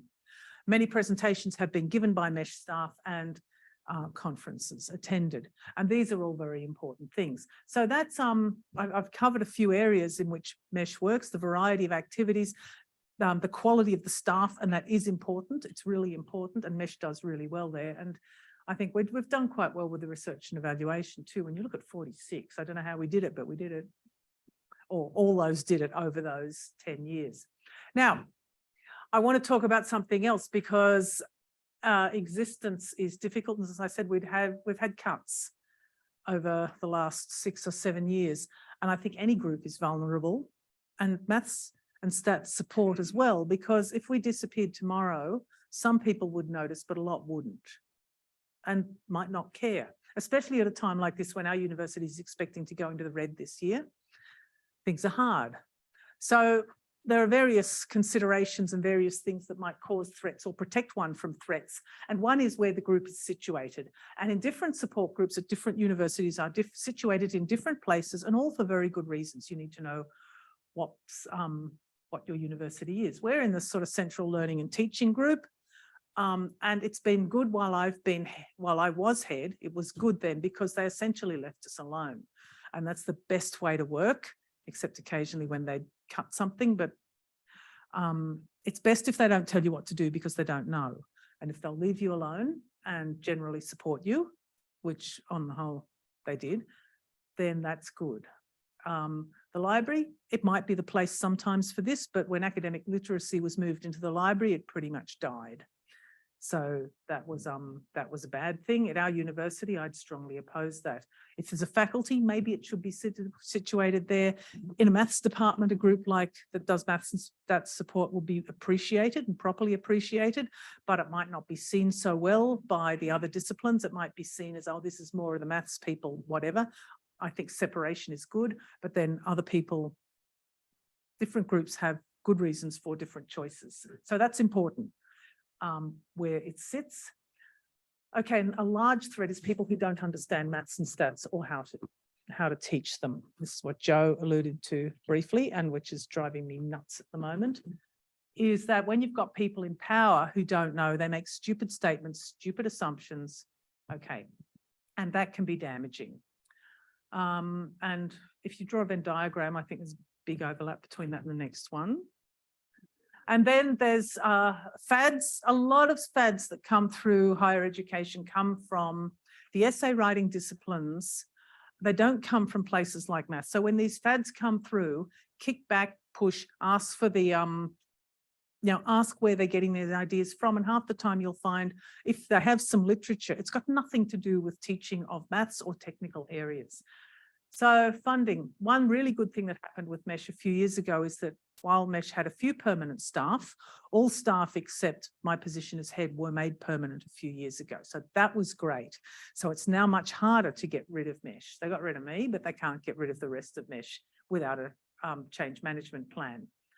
Okay, it's worth working to keep important people on side. Okay, so the last 1 minute on awards. There are lots of awards. Mesh got a team award, Poe got an individual award. So you can go, there's various types of awards. The Australian Awards for University Teaching are what we got a citation and Poe got the big one, but they're usually not the only awards. Universities often have faculty or university or department or whatever awards. Go for them. Why? Because there might be money. It looks really good to management. It's good for the group. I think the best thing about Mesh getting its award is it looks good at the university. And for people, if you want to go for promotion for various staff, it can be really good for that. So I expect to see Professor Hillick in a year or two. How? All right. It might be easier than you think, especially a citation, not the one Poe got, but the one we got, I think is achievable for many people. So here's some advice. Keep a file of everything you do and good feedback, just because you will never remember all the things you did 3 years ago. Bet you can't. Read the award information very, very carefully. Look at successful applications, get ideas, borrow applications from people you know. There might be assistants at the university, and find others to comment on your application. And that might happen within the university, but I think within this community here, you would probably find support in people lending you applications and having a look and maybe reading them and commenting. I've had 4 teaching awards, 2 at what was the previous one was an OLT. I'm really bad at writing, but yet I've managed to write 3 of them, and Merrin was the one who did most of the work for the one we got last year. But you can do it. If I can do it, you can do it. So I think it's worth doing. It's good for maths. It's good for you. And that's where I'd like to stop.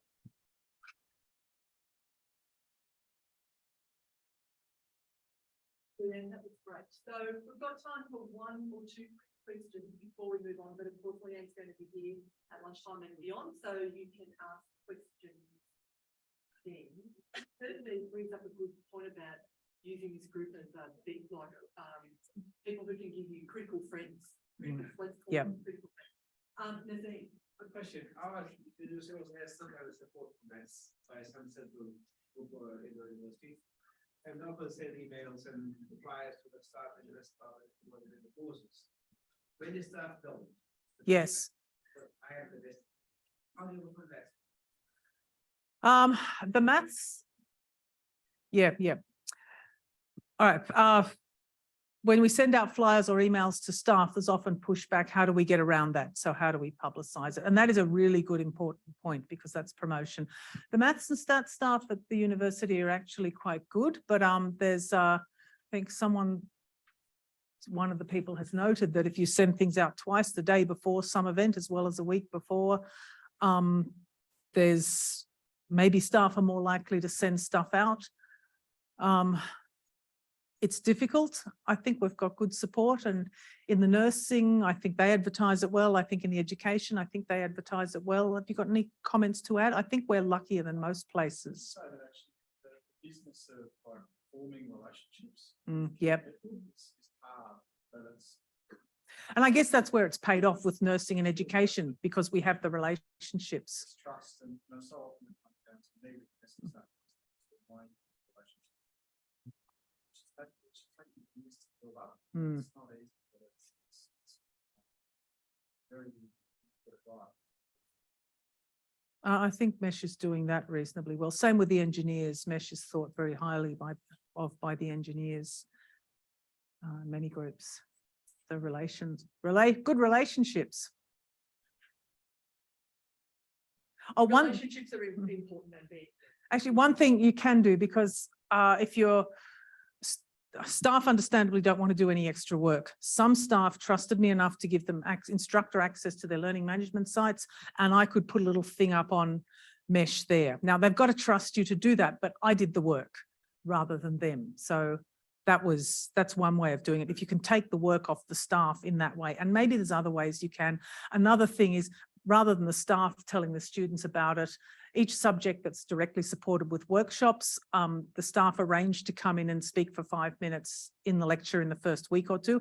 If staff will allow that, then at least staff don't have to push it themselves. The mesh staff can talk a little about mesh. And that works quite well too. I think people are quite accommodating with that. Okay, can you join me in thanking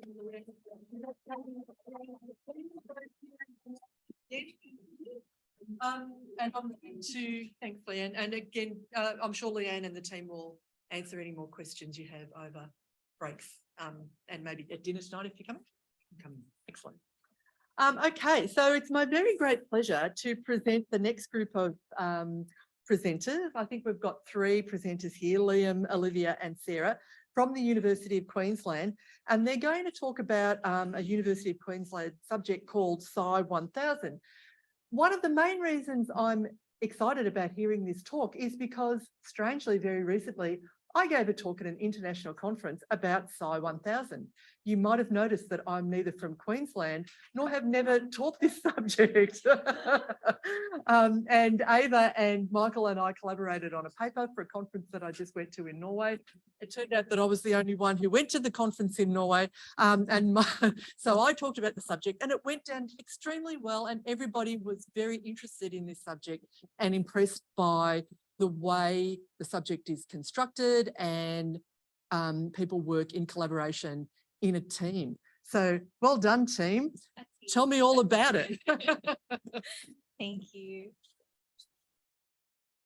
Oh, true. Sorry, I was just testing that. I did not think it would be that loud. Thanks.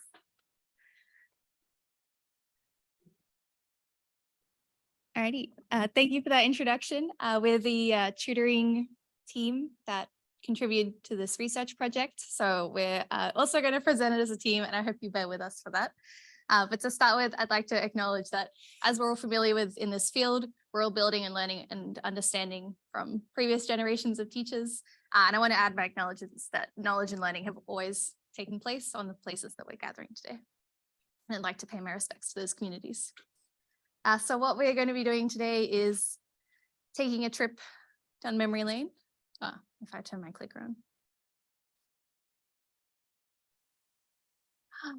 Something's happened. No. Perhaps it might have been unplugged. Done. All right, we're just going to click 2 at a time. So we're going to be taking a trip down memory lane to the initial transition. What did you do? All right, we're just going to click. The initial transition from COVID and online learning. So us tutors were at the front line of the tutorials where this happened. So we got to learn what worked and absolutely what did not work with these workshops. First, I'd like to give a little bit of context to the teaching environment that we worked in. So as was just introduced, we work in Sci 1000, which is a first year maths modeling, programming and communication course for science students. And a lot of these students think that they have left maths behind in high school. So there's quite a challenge with engagement to begin with.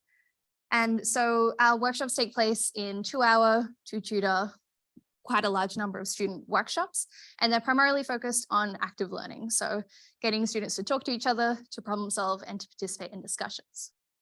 And because we're teaching programming, we also use Jupyter Notebook, just flagging this because we're going to discuss it later.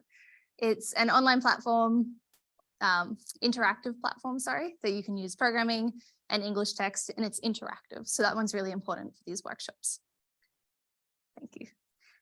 So in the online learning environments that were hastily established during the COVID-19 pandemic, we faced quite a few challenges online because in-person engagement strategies were translated directly to online workshops, but they weren't suitable for online learning.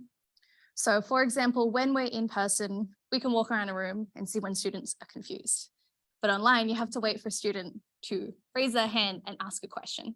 Now they're already in an unfamiliar environment. They're relatively anonymous, and switching off from these workshops and from tutors is as simple as just turning away from your screen. So we really had challenges here. We noticed that online workshops had noticeably lower student engagement, as evidenced by students asking fewer questions, leaving their microphones and cameras turned off, and choosing to work independently even when we heavily encourage them to work together in small Zoom collaborations rooms. But online learning is essential for students, for example, who are international during the pandemic. And we also continue to support students who live far away or have additional work or caring commitments that mean they can't study otherwise without online learning. So the issues that they face is compounded by the online barriers, such as the fact that you're not in your natural community building environment. So it's harder to build study support groups. So we want to make these learning opportunities more equitable for online students. So we developed a project to tailor learning to online workshops. And so we undertook a student staff partnership. It's a project, not a project, a platform available here at UQ, probably many other universities. And the aim of the project was to investigate and develop new resources and workshop frameworks to address the issue of low student motivation to engage. We had 2 student partners, Sarah and myself, and 2 staff partners, Ava in the audience and Liam over here. So we identified Brown and colleagues, a 2022 paper, as a really good framework to adapt for online workshops. So they had a conceptual framework for student engagement and learning management systems revolving around 3 core elements. So we had nudging, expectation management, and classroom management. And this is where Sarah's going to take over from me. Thank you. Cool. So what we did is we took these 3 elements of this framework and then we redesigned the online Sci 1000 workshops with these elements in mind. So as Olivia said earlier, the workshops are facilitated in Jupyter, which is an integrated development environment, and we use these things called Jupyter notebooks or workbooks. So this is what they look like for students on their own screen. And so workshops are usually broken into 3 parts. And then within these parts, they're further broken into workshop tasks, which students are then expected to complete throughout the 2-hour workshop. So although you can't see it here, you can actually scroll through this document as they progress. So when students click onto a part classified as Markdown at the top, that's when they can edit it via text. And then when they click a part marked as code, this is where they actually get to do their Python programming, and it actually runs that code that they put in there. So in an in-person environment, students are looking at their own screen like here. That's what they'll see on their own screen as we walk around. However, in comparison, when we first transitioned these workshops into an online environment in COVID times, tutors would also share their screen on Zoom showing this Jupyter workbook. And then students would also be going through their own workbook at the same time. So we're essentially asking them to see double at all times over 2 hours. Having experienced this kind of thing ourselves as undergrads in 2020, we imagine this setup would be pretty overwhelming. So we tried to address this issue by using this thing called the Jupyter Rise extension. And so this extension allows Jupyter workbooks to be screen shared by tutors in more of a presentation-like style format, which you can see here, rather than as that continuous workbook, which you need to scroll through. So we modified every workbook to enable this feature. And here we see one example of a task, which would be shown to students by the tutors sharing their screen. It's a lot more accessible, and online viewers can see a lot less text rather than seeing all the workbook all at once. And so these bite-sized chunks help make sure the students are following the screen, because otherwise students tended to zone out with too much text. So a neat feature of this extension is you can easily shift between the different sections of the workbook using these arrows, and it flows really well through the different tasks. And then when modifying workbooks in this way, we made sure to only present the most important parts of the task, so not all the text that was in the workbook, so that they just got the gist of what they're expected to do.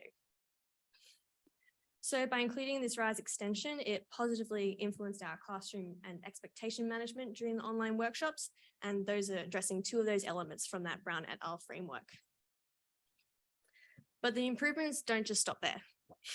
We also further refined the workbooks in 3 different ways. So the first was the use of these things we call bolded prompts or prompting. And these statements would usually explicitly state how students were expected to respond to a task. And so this added another element of the expectation management. So for example, here we have a task where students are asked to send their answers to the tutors via the Zoom chat. And we bold that to make sure they know that that's what they're expected to do. And then another part here where students are asked to show they're working on a shared whiteboard, which they can do in Zoom. So other prompts could include things like write your answer in your workbook, like we saw before, or discuss your answer with your breakout group, or even things like have the last person who used TikTok open a shared whiteboard. So things that make them look actually at the task a little bit more deeply. With these explicit prompts, we were really aiming to ensure that students understood exactly how they were expected to respond to each workshop task in this online environment. So another key change we made was the introduction of this thing we called emoji signposting. So we know Gen Z are very much in tune with the use of emojis. And so we wanted to tap into that knowledge by using emojis to further improve expectation management during these online workshops. So there were 3 types of emojis that we used throughout the workshops. The first is this cute little house and garden, which represents the Zoom main room or homeroom, which everyone online is currently in. And this is where all students are expected to be in a whole class group and participate as a class. The second emoji here indicates a Zoom breakout room where students are in smaller groups, about 3 or 4, and they have more space to share ideas, hence the light bulb. And then the third and final emoji that we used is this magnifying glass, and this indicates students are to switch into something called focus mode in Zoom.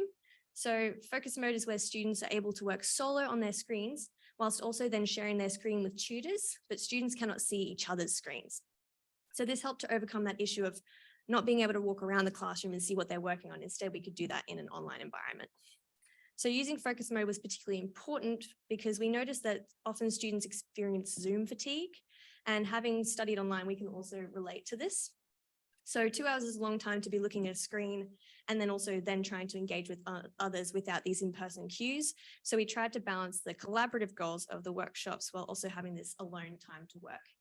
So we can still chat with them while they're in this mode and they can still access us at all times. However, it's particularly useful for, say, programming questions where they're often working independently anyway. And then we can also see when students are struggling with error messages on their screens and scroll through and go to the different students. If there's a common error, we can probably talk about that as a class whilst they're working. So the final change we made to the Jupyter workbooks explicitly was to modify sections where students were asked to engage with one another and make it more online friendly. So in particular, the Sci 1000 workshops often include these things called think, pair and share questions, where students will think about a question and come up with their own answer individually. Then they'll talk about it with their immediately surrounding peers and then share them in a class discussion. So these tasks rely on social prompts, and in person, students tend to start conversations simply because they're in close proximity with each other. However, online, without students often turning off their microphone, having no video, this does not happen as organically, and so students don't feel as prompted to engage. And so instead of using the think, pair, share approach, we still use the same wording, but we used a jigsaw-like approach where students are split into breakout rooms and assigned a particular question or a particular side of an argument within a whole task. And after this, they're told that they'll have to explain their answer or their conclusion to the whole class after some time to discuss this with their group. And this kind of brings all the pieces of the question together like a puzzle. So this ensures that students know what they're expected to do, and they're known, other students know that they're expected to complete some part of that task, and it gives them incentive to perform well and actually engage with the task. So this again, we saw as a form of expectation management from that Brown et al. Framework. So finally, in addition to changing the Jupyter workbooks themselves, we also created weekly Kahoot quizzes and then polls as well on Zoom, which were conducted throughout the 2-hour workshop. So Kahoot quizzes were usually conducted at the beginning of a workshop, and they were useful as checkpoints for students. So we would ask them how they're feeling today, and they can respond with an emoji, but we also would include questions related to previous week's content to make sure that they're up to date with course material. Polls are also particularly useful. You can create them in Zoom, and tutors can easily make them to ask questions like, what task are you up to? Have you finished X task? Asking yes or no questions, really simple. And then their responses are completely anonymous, which gives them more incentive to respond because they know other people can't see what their responses are. These kinds of quizzes and polls are more related to the nudging aspect, the checking in aspect of Brown et al.'s framework, and it helps to keep all students on track and prevent anyone from falling behind unknowingly. So over the course of semester 2, 2022, when we did this project, we made all these different changes to the workbooks and created all these new resources for students to enhance and improve their engagement, ideally, during the online workshops. And so this gave 12 new weeks worth of materials that we could then use in future semesters to come. But something we steadily realized is that with all these changes in student resources, we also needed to provide new resources and strategies as well for tutors in an online environment. So Olivia is going to go over those changes now with you all. you. So for tutors, a lot of the conveniences that we took for granted in person suddenly didn't exist online. No facial cues, the students can't feel your warmth or approachability, and they inherently trust you a little bit less. And we ourselves didn't really know how to go about getting engagement or conducting ourselves in this foreign environment. And plus, for the more experienced tutors who'd never actually been students themselves in online learning, they weren't aware of minor nuances. For example, if a tutor is talking and everyone else is muted and they make a joke, nobody unmutes themselves to snort into the microphone and have a little chuckle. So it's actually very silent and very isolating as a tutor yourself. So we developed some guides for tutors too. There were 12 run sheets, and these helped with classroom management. And we also implemented and developed documentation for a new facilitator moderator strategy. And that helps explain the dynamic between the two academic staff leading the session. And that it helps expectation management for students and for the tutors alike. So basically, instead of having two tutors each try and replicate the same role online as they do in person, so both walking around the room, we switched to have one tutor as the facilitator and one as a moderator. So the facilitator is the main face of the workshop and they lead the pace and the discussion. And knowing that helps with the management of the classroom so that everyone knows where they're up to. And then the moderators were behind the scenes and acted in a supporting role for the staff on the chat. So students could ask their questions online and know that someone will answer their questions at all time so that they're not left behind. And in addition to not being left behind, it also means that the facilitator can ensure the workshop doesn't run at the pace of the slower student, which is a problem that we were really finding online. So we didn't want the people who were engaged to feel like they couldn't ask questions, but we ran really over time when we just let everyone ask questions out loud. And all of this helped with expectation management. So when students could call out when there was dedicated time. And this tutor was also available to monitor engagement to help grade students. So we're quite lucky that participation is graded or compulsory.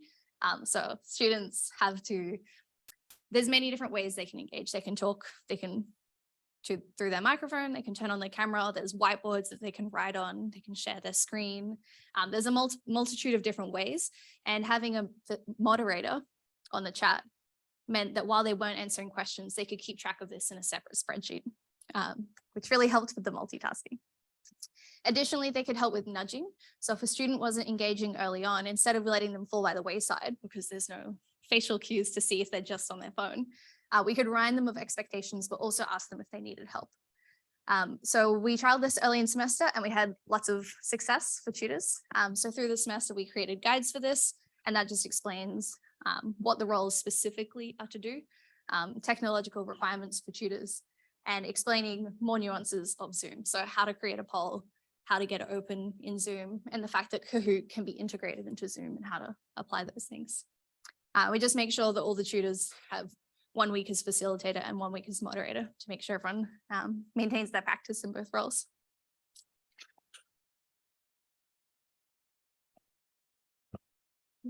So as the previous talks today have highlighted, it's really important to measure like what our impact is, what our effect is with these changes that we're making. We're doing this by collecting and analyzing data.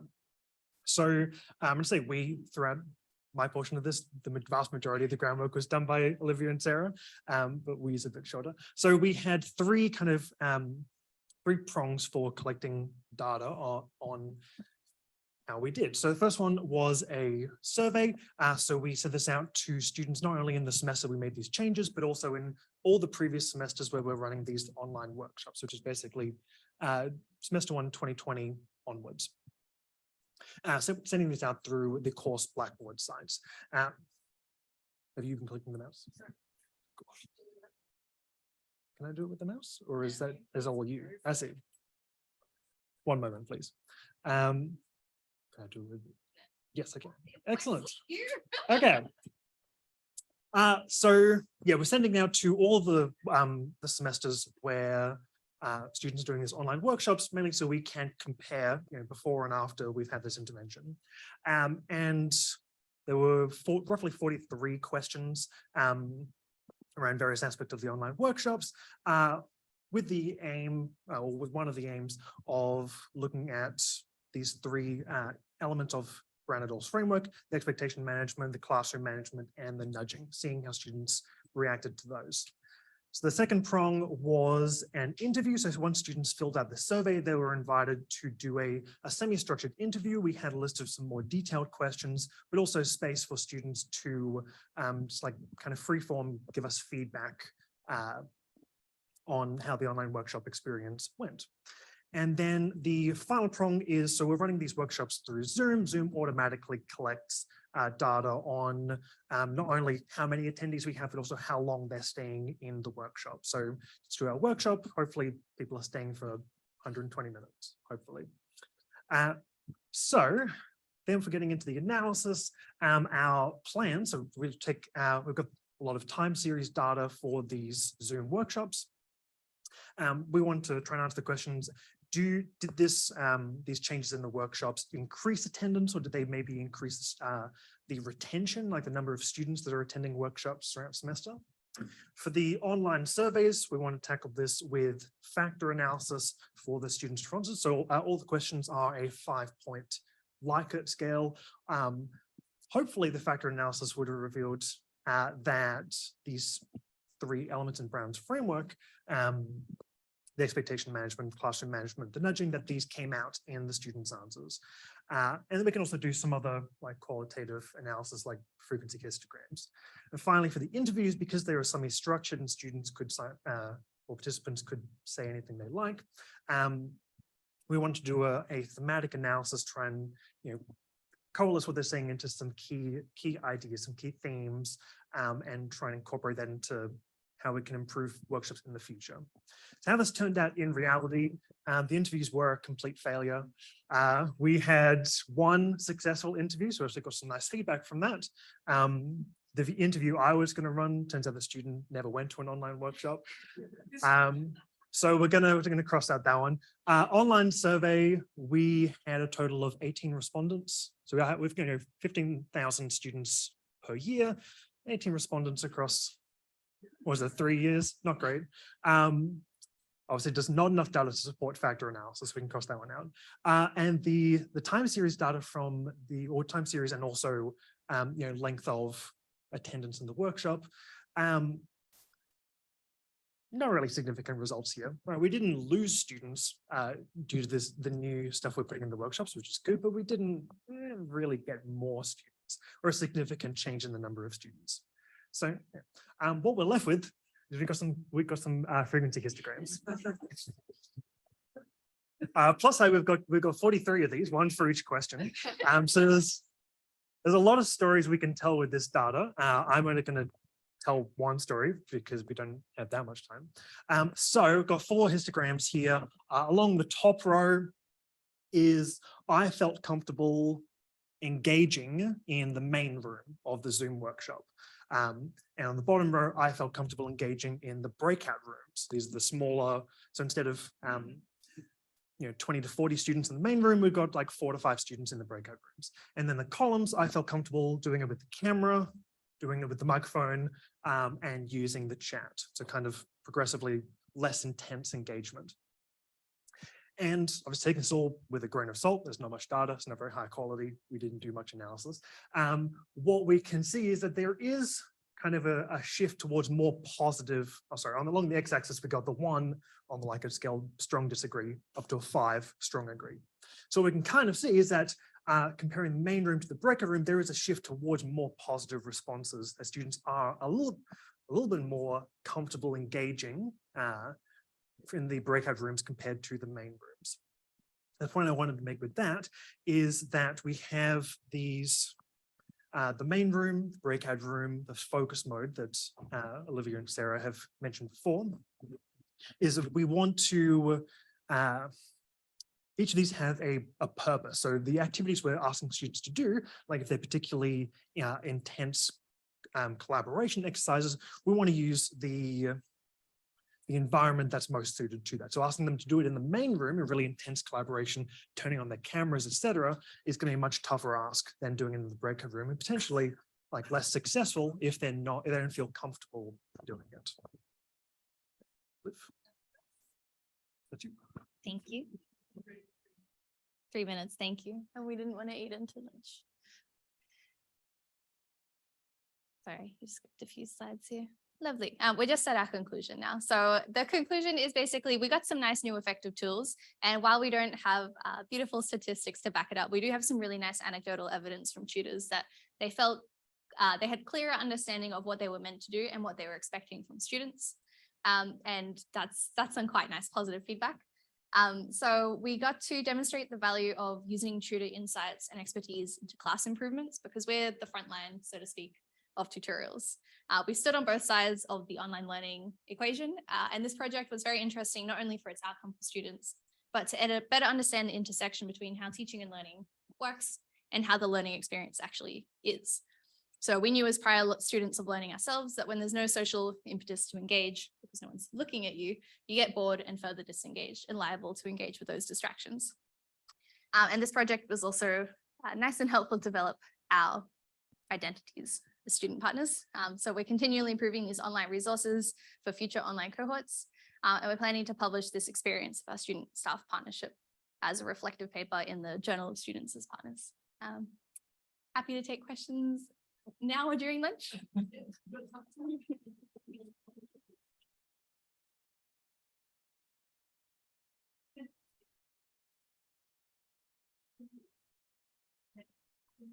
Yeah, thank you. That was a really, really interesting talk. And I think your perspective on the mind that's a lot. One thing I'm really interested in is what the idea you talked about getting students to share their screens. I have never thought of doing that in an online class, and I think it's a really nice idea. My question is, how willing were students to do that? Yeah. So the question is, how can we get students to share their screens online and how willing are they to do that? Prior to having these frameworks, quite a bit less willing because students weren't so confident in being able to expect that students would. So it's like, oh, would anyone please share that screen? But now it's like, all right, person who's watched TikTok the most recently, discuss among yourselves, share the screen. We're going to be back in a minute to check in with you. So it's not even there's no question that they're going to do it. You just say they will, and they seem to. Yes. Can I ask a slightly different question then? With the Students as Partners programs, which sort of students are you? I think that you're partnering with later. Yes. So I think it started because we were tutors and we realized there was this gap. And then we realized, am I allowed to say loophole? Because I'm a PhD student. So I'm a student, but I'm also a staff. So it was just a great opportunity to be able to give my staff expertise. But I don't think casual academics are quite recognized for our research contribution. So it was under the university was more likely to fund me as a student than for my academic expert. Fantastic.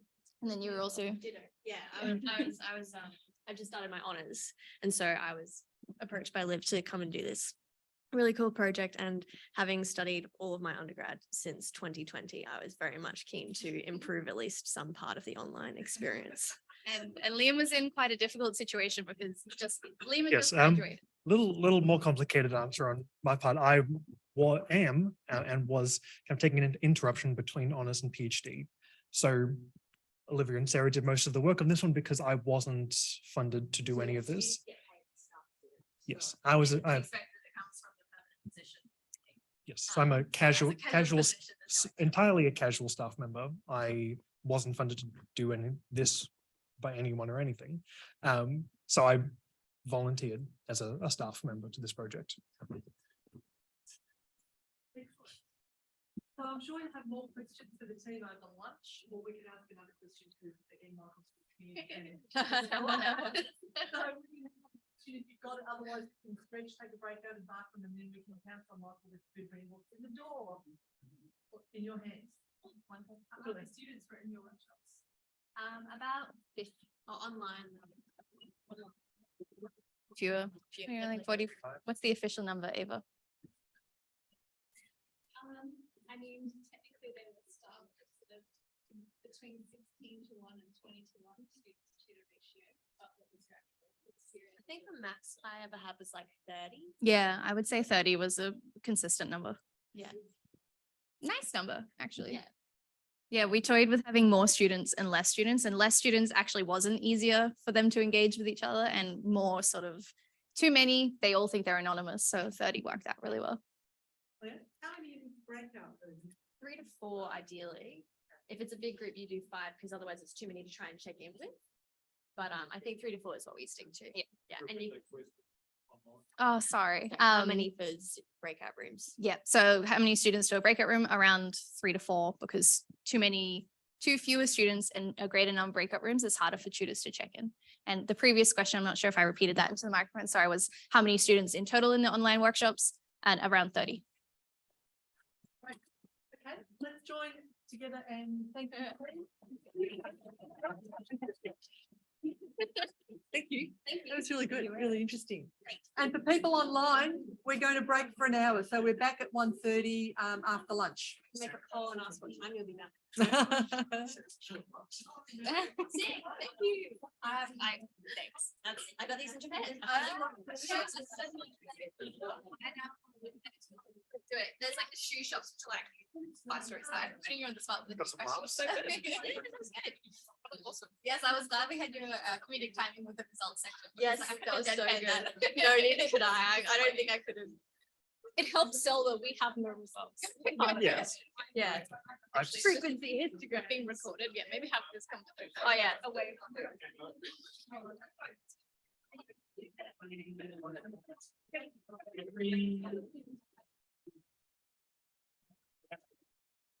We have to give, yes, line coordinating.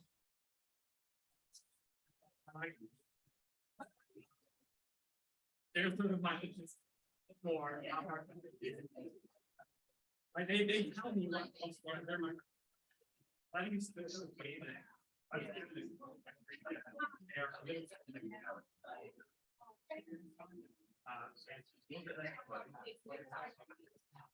Yeah, is it worth it? Is it not?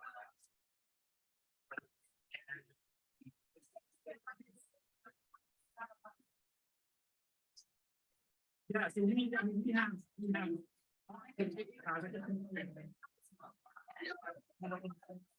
Plus, right, I would equal to 20%.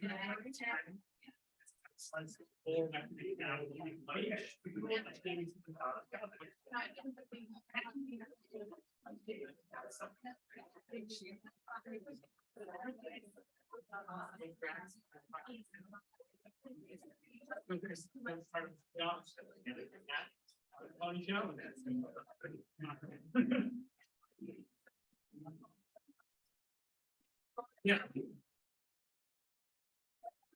Yeah.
Hello.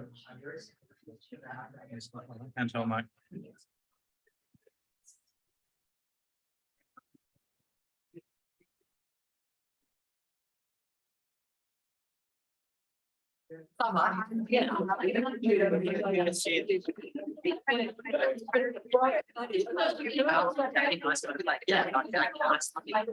What size?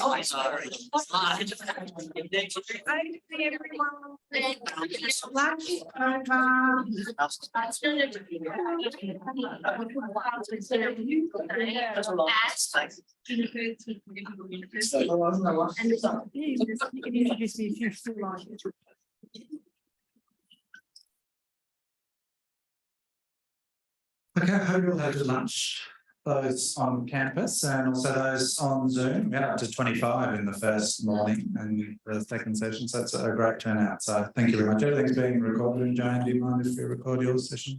No? Okay, we'll post those on the website in the coming days. So we're heading into our first workshop of the workshop. And so I'll run our session on assessment. It's been a big topic for the last couple of years in COVID. We had a good chat about that assisting forum last year, in particular interest of Joanne's.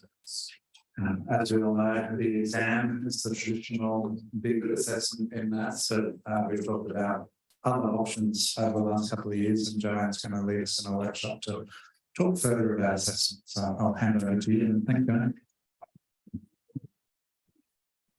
Okay.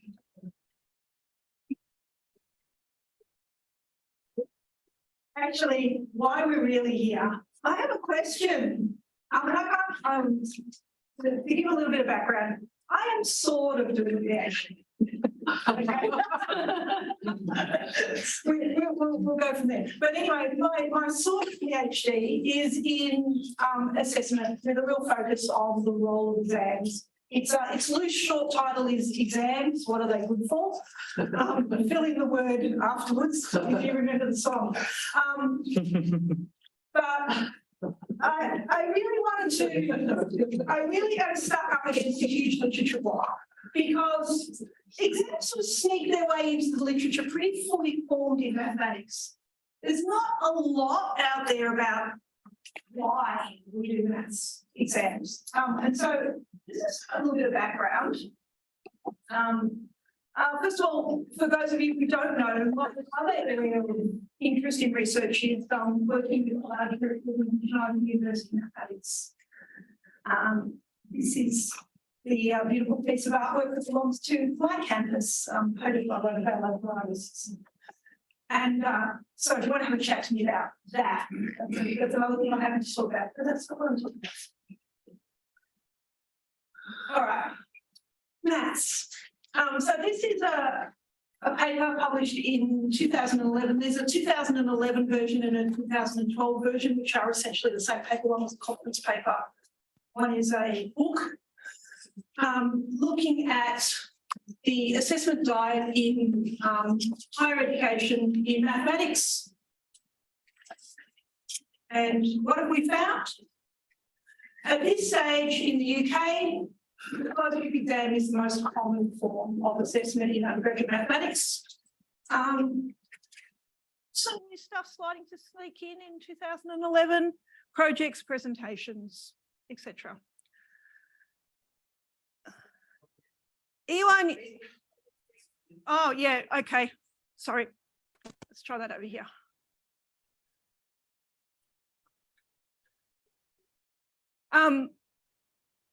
So Ione and Simpson did a follow-up to this in 2021, July 2020, 2021. So this is actually the data that's involved in here is just pre-COVID. What did they find?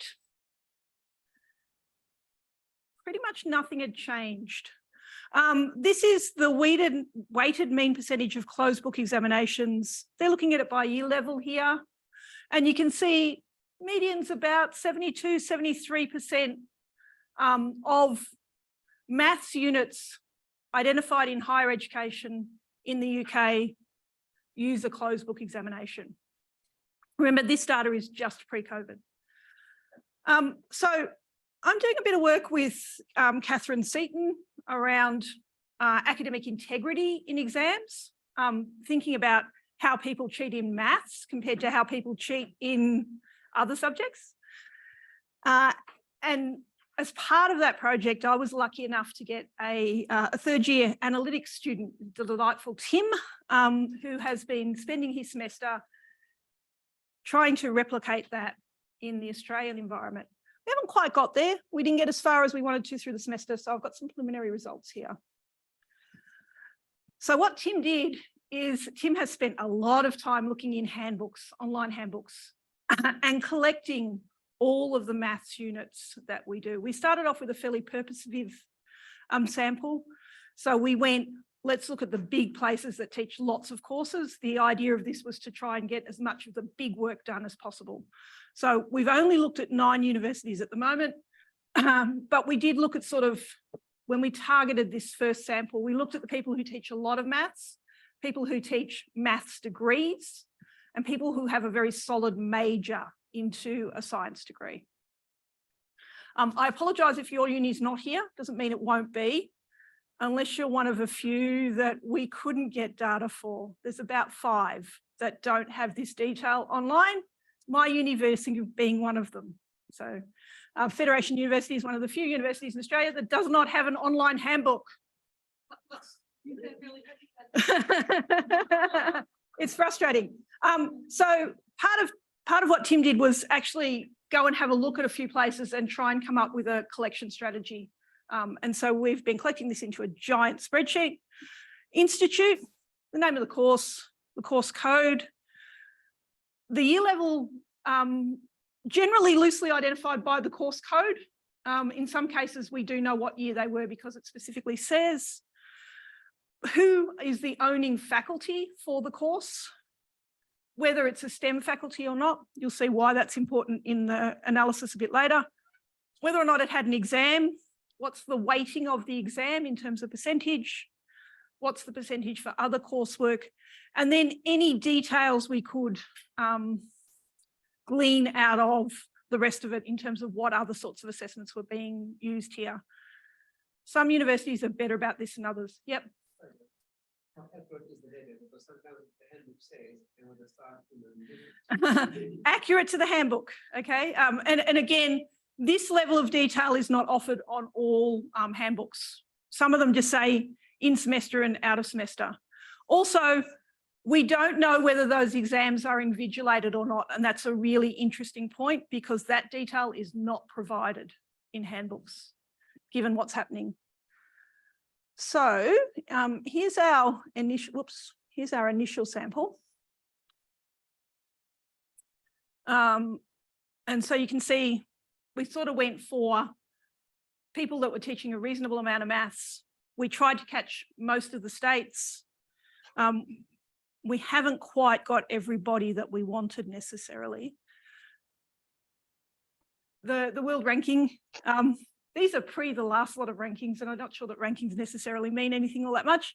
The number of units that we found out of handbooks that were specifically mathematics, the number that had exams. So this is the percentage that has an exam. This is the weighting of the exams, the average weighting of the exams for each group. And you can see there are 2 clear standouts here at different ends. Deakin at the bottom end, only 25% of their maths courses have an exam. And that's because Deakin is one of the places that had a very clear shift during COVID to moving away from examinations as their primary form of end of semester assessment. A lot of the Deakin maths units have project-based assessment. And Sydney at the other end, 95.38% of the units that we found in mathematics have exams. The weighting is interesting because I thought that this might be a little bit higher. And I also thought that it might be a bit different between universities. But you can see we're all around 50, 40 or 50. There seems to be a philosophical shift between the exam has to mean more than half the unit, so you can't pass the unit without passing the exam, or a little bit under. I'm only presenting some of Tim's results today, but I thought the interesting things to have a look at was, does it matter who owns the unit? Because we just looked at maths units with mathematics in the title, or statistics. This is maths and stats units. And we classified them according to the faculty that they were owned by. And so we're looking at STEM faculties, which is primarily maths, science and engineering. There are a couple that belong to physics and a few other things, and non-STEM, which is mainly education. There's a few nursing ones that we've left out of this analysis at this stage because we couldn't quite decide where to put them. And you can see that the dominance for exams is definitely in the STEM faculties. Also a slightly higher, more likely to be over 50% in a STEM faculty. That's not statistically significant. Wait a minute, this is jumping a little bit too quickly for me. We then went and had a look at what was the rating across the year levels.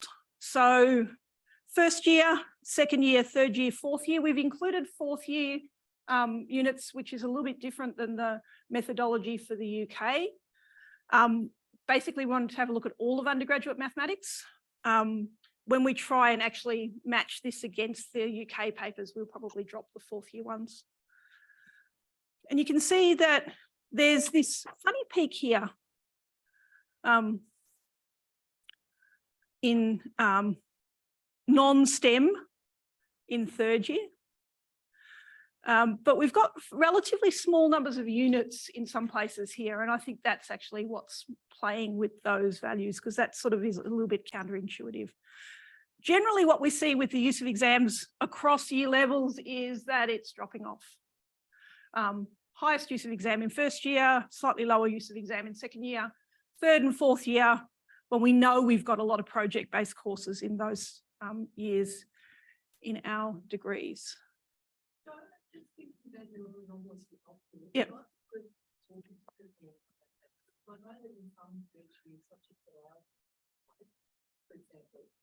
The exam questions are so hard to construct that the students can do meaningfully, but they need to be tampered with, that they tend to do them by exam and closed book because they can't reconstruct them.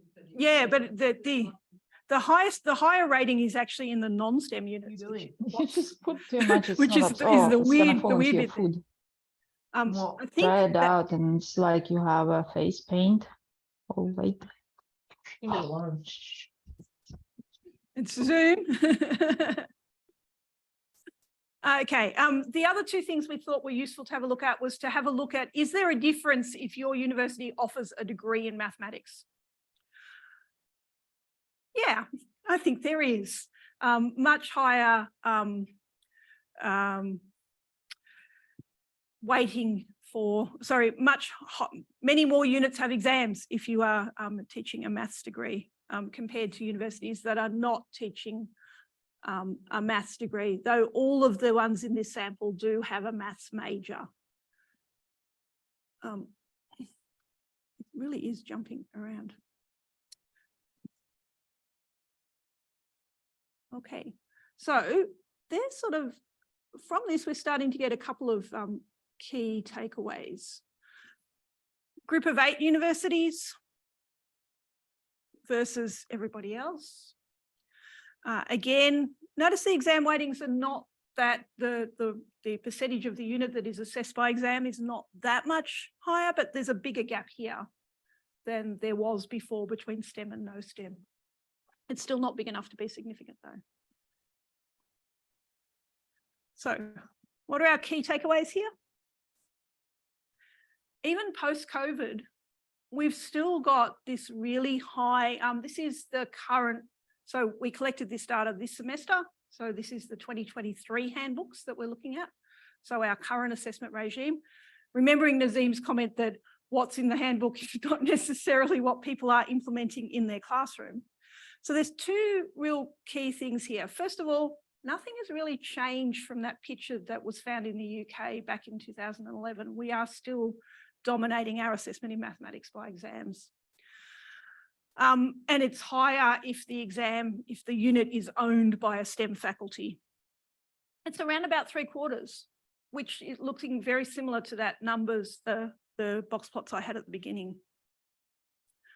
Our average weighting for exams is, at least for this cohort, more than 50% of the course. But there's something in here I can't pull out of this. And the biggest one is, are those exams invigilated? Now, I know by the very definition of exam, it doesn't mean invigilated. Our university has insisted that we now call them end of semester tests if we're not invigilating them. But that language has not flowed through to handbooks in general. So we've got exams. What do they look like? What are they? We know that there's been this change in, I suppose, the level of invigilation. Also, there may or may not have been a shift in some universities towards lowering the weighting for them or doing away with them during the pandemic. Exams are a really interesting space at the moment. Leanne and I, Deb and a few other people, about this time last year, tried to get a conversation piece up to talk about exams in mathematics in higher education and how a lot of what's happening within the higher education space is being driven without a maths voice in the room. And also how difficult it is for us to have that conversation because we're largely ignored. You know, you maths people, there's not very many of you anyway, and you're not all that interesting, and we just want to do what we want to do and you'll go along with it. Because we've got these two extremes. Notice this one's August 2020, and this one is November 2022. Oh, pandemic, yay! David Bowd is based at Deakin, and probably one of the premier assessment people, theoretical assessment people in the world. Hey, we figured out we could get away with exams during COVID. Let's use other methods. They're not great. To this, in a post-AI world, everybody's cheating. We need to come back to exams. So my motivation for this is that we need to know why we are doing exams. What are the arguments about exams? Well, one of the other arguments that's running in the assessment space at the moment is this idea of authentic assessment. So I've actually pulled, this is a really interesting paper if you're, it's a slightly different idea of authentic assessment written by Jan MacArthur and published earlier this year. Rethinking Authentic Assessment, Work, Wellbeing and Society. Authentic assessment, the idea that what we're doing relates to real world, that our assessment is real world tasks. And more importantly, the way it's sort of being interpreted now is this idea of ways of applying knowledge and skills that your graduate is going to use in their future career. I'm actually sitting in a university that is about to become a totally and utterly co-op university. Every single one of our students, with the exceptions of some of our partners, will be doing 400 hours of authentic work-related stuff. It's a brave new world. Also scary. Stats is not included here. So with that in mind, I've got 3 questions I want to ask you. Now, I'm just going to try something tricky here because I know I've got all these people on Zoom. And so let's see if it'll let me.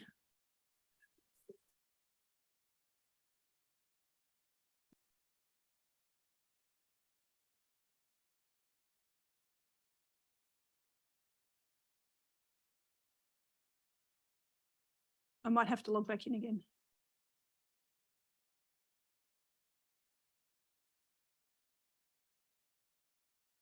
Okay. If this doesn't work, I'm going to do it via chat in the. All right. I'll get you started and then we'll come back to this. Yeah, teaching with technology. No, I'll have to go and put my credentials back in properly. We're connected, hopefully. Yep, good. Try again.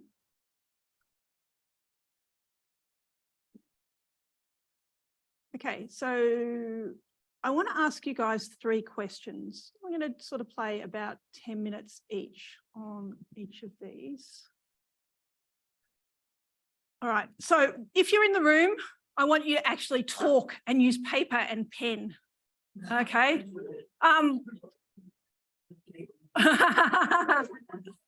If you are on Zoom, this is to give you a way. All right, shh. Just wait a minute. I need you for 5 more, well, actually about 2 more minutes before you can go crazy, okay? So, come on. Why is its little arrow in a very weird spot? All right, so if you are online in Zoom and you want to play with us, enter this code. It will take you to an interactive page where you can type your answers to the questions, and hopefully they will show up here for me. So I'm going to ask you 3 questions. We're sort of going to have about 10 to 15 minutes on each of these. We might have a little bit longer, depends on how much discussion we're generating. So your first question, and you can start now, is what's the purpose of assessment in mathematics?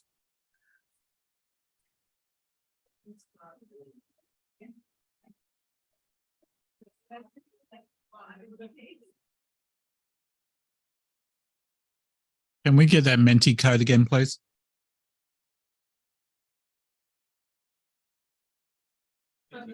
What? Oh, okay. It's up the top.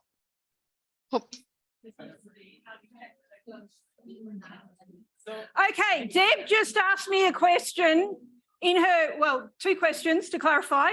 Higher ed, please. And purpose, whatever you think I mean by that term, okay? Why are we assessing people in mathematics? I'm trying not to bias you with my education stuff.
Hey, how are we going?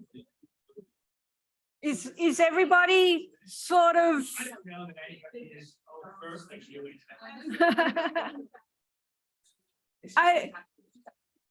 Okay, so we can see the sorts of things that have been coming up from this is the online group. You can see I've got 22 answers. And I'm sure there's lots of things here that you guys have picked up on. Assessment of learning, assessment for learning, students being able to monitor their own progress, but also us being able to monitor whether or not they've picked up the skills that we wanted them to learn. Interestingly, I haven't had a full look at these, but who had the idea of credentialing on there? Yep. Yeah. I mean, that's one of the reasons why we assess. But there's lots of useful and interesting things here. Okay, so now we've thought about assessment. How about we think about that exam? So my question here, and I really thought about how I wanted to word this one. So I'm just going to close the voting on this one and move to the next one. So my question now is, why are exams, and I'm not going to put any more restriction on that. You can think about what you want to tell me about exams in that space, whether they're open book, closed book, notes, invigilated. Why are exams an appropriate form of assessment in mathematics?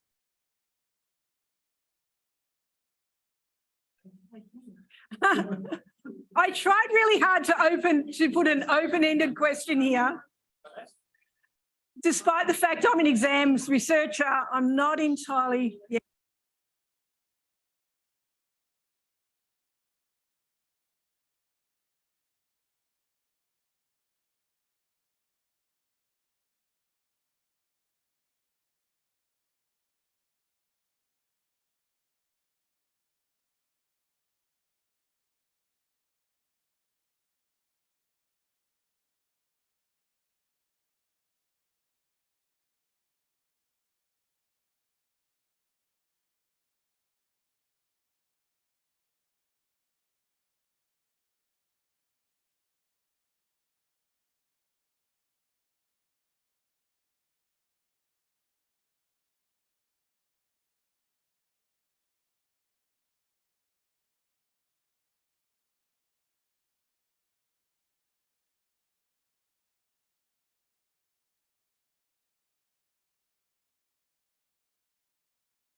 guys, finishing up where you are.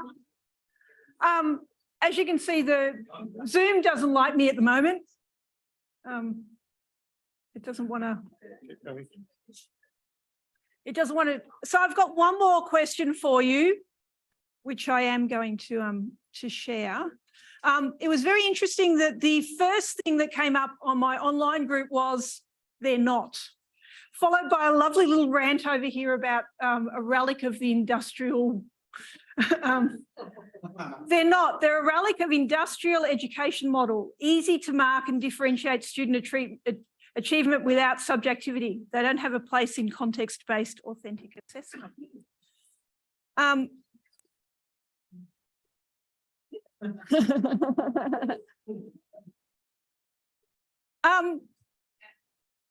Before I go on to my last question, I want you to have a look at the summary that you have on your table. Have a look, and I want you to find one pedagogical reason why exams are an appropriate measure of assessment. One reason that's pedagogical, and I'm going to go around the tables and I'm going to ask you. Okay. All right. We're gonna start here with Leanne. All right. We're looking for pedagogical reasons for exams. Okay. Leanne has made an automatic executive decision of choosing one because we're first and we haven't discussed it. Go. To certify that students have the required learning outcomes to the required level. Okay, so certification, required learning outcomes, required level. This table over here, what's a pedagogical reason? Who wants to volunteer? I'm coming around. We had that, but that's elegant.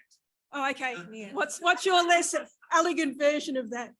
It makes you able to measure specific skills. Okay, so able to measure specific skills. Okay. Over here? Well, one of the ones we got is that it actually is it's a practical assessment. It's not just mathematical recall. I think there's a lot of arguments that exams are, in fact, not real world. They're very just memory based, and I don't think that's necessarily true for mathematics. Okay, so maths exams are different because they're a practical form of assessment in mathematics. Okay, over here, a pedagogical reason for an exam in maths. They can incentivize the study that happens before the exam, though we had questions around, do students always do that effectively? Yes, okay, so incentivizing study. Yep. Okay, last table over here. Oh, actually, I'm going to ask you two as well. Yep. So, we said that if the exams are well designed, then they will test the learning objectives. Okay, so well designed, aligned to the learning objectives.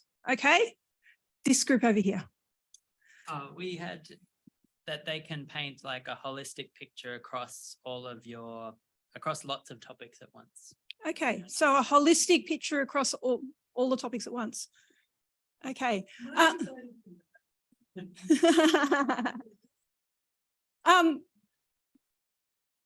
This is the gap in the literature. What's the pedagogical reason for exams? If we look at the literature tells us a lot about economies of scale. It tells us a lot about certification. It doesn't tell us a lot about exams from the student. Why is it a pedagogical good form of student and mathematics? The one comment that I've had that really resonated with me about why exams are pedagogically good was talking to Catherine Seaton and talking about S-curves in student learning in mathematics. So students in maths, they might be going, there's always, and it's really true in stats, there's a point at which they suddenly go, oh, why did I ever think that was so hard? Boom. If you've got a heavily weighted exam at the end of semester and during the beginning, they're only learning little bits at low stakes, then they have this chance to show their synthesis of learning at the end. However, I've never found that written anywhere. This is why you guys are talking to me today. The final thing I want to ask you is, or maybe that should be can. exams be an authentic form of assessment in mathematics? What do you mean by authentic? Nobody has ever told. Okay. All right. So there is another deliberate reason as to why this question is the way it is. I want you to define what you mean by authentic. If you're going to say, yes, they're authentic, what do you mean by authentic? If you're going to say, no, they're not authentic, why are they not authentic?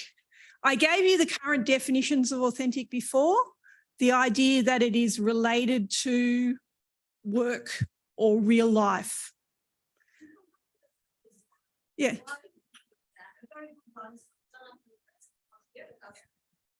Yeah. Exams become past exams, and students use them to study.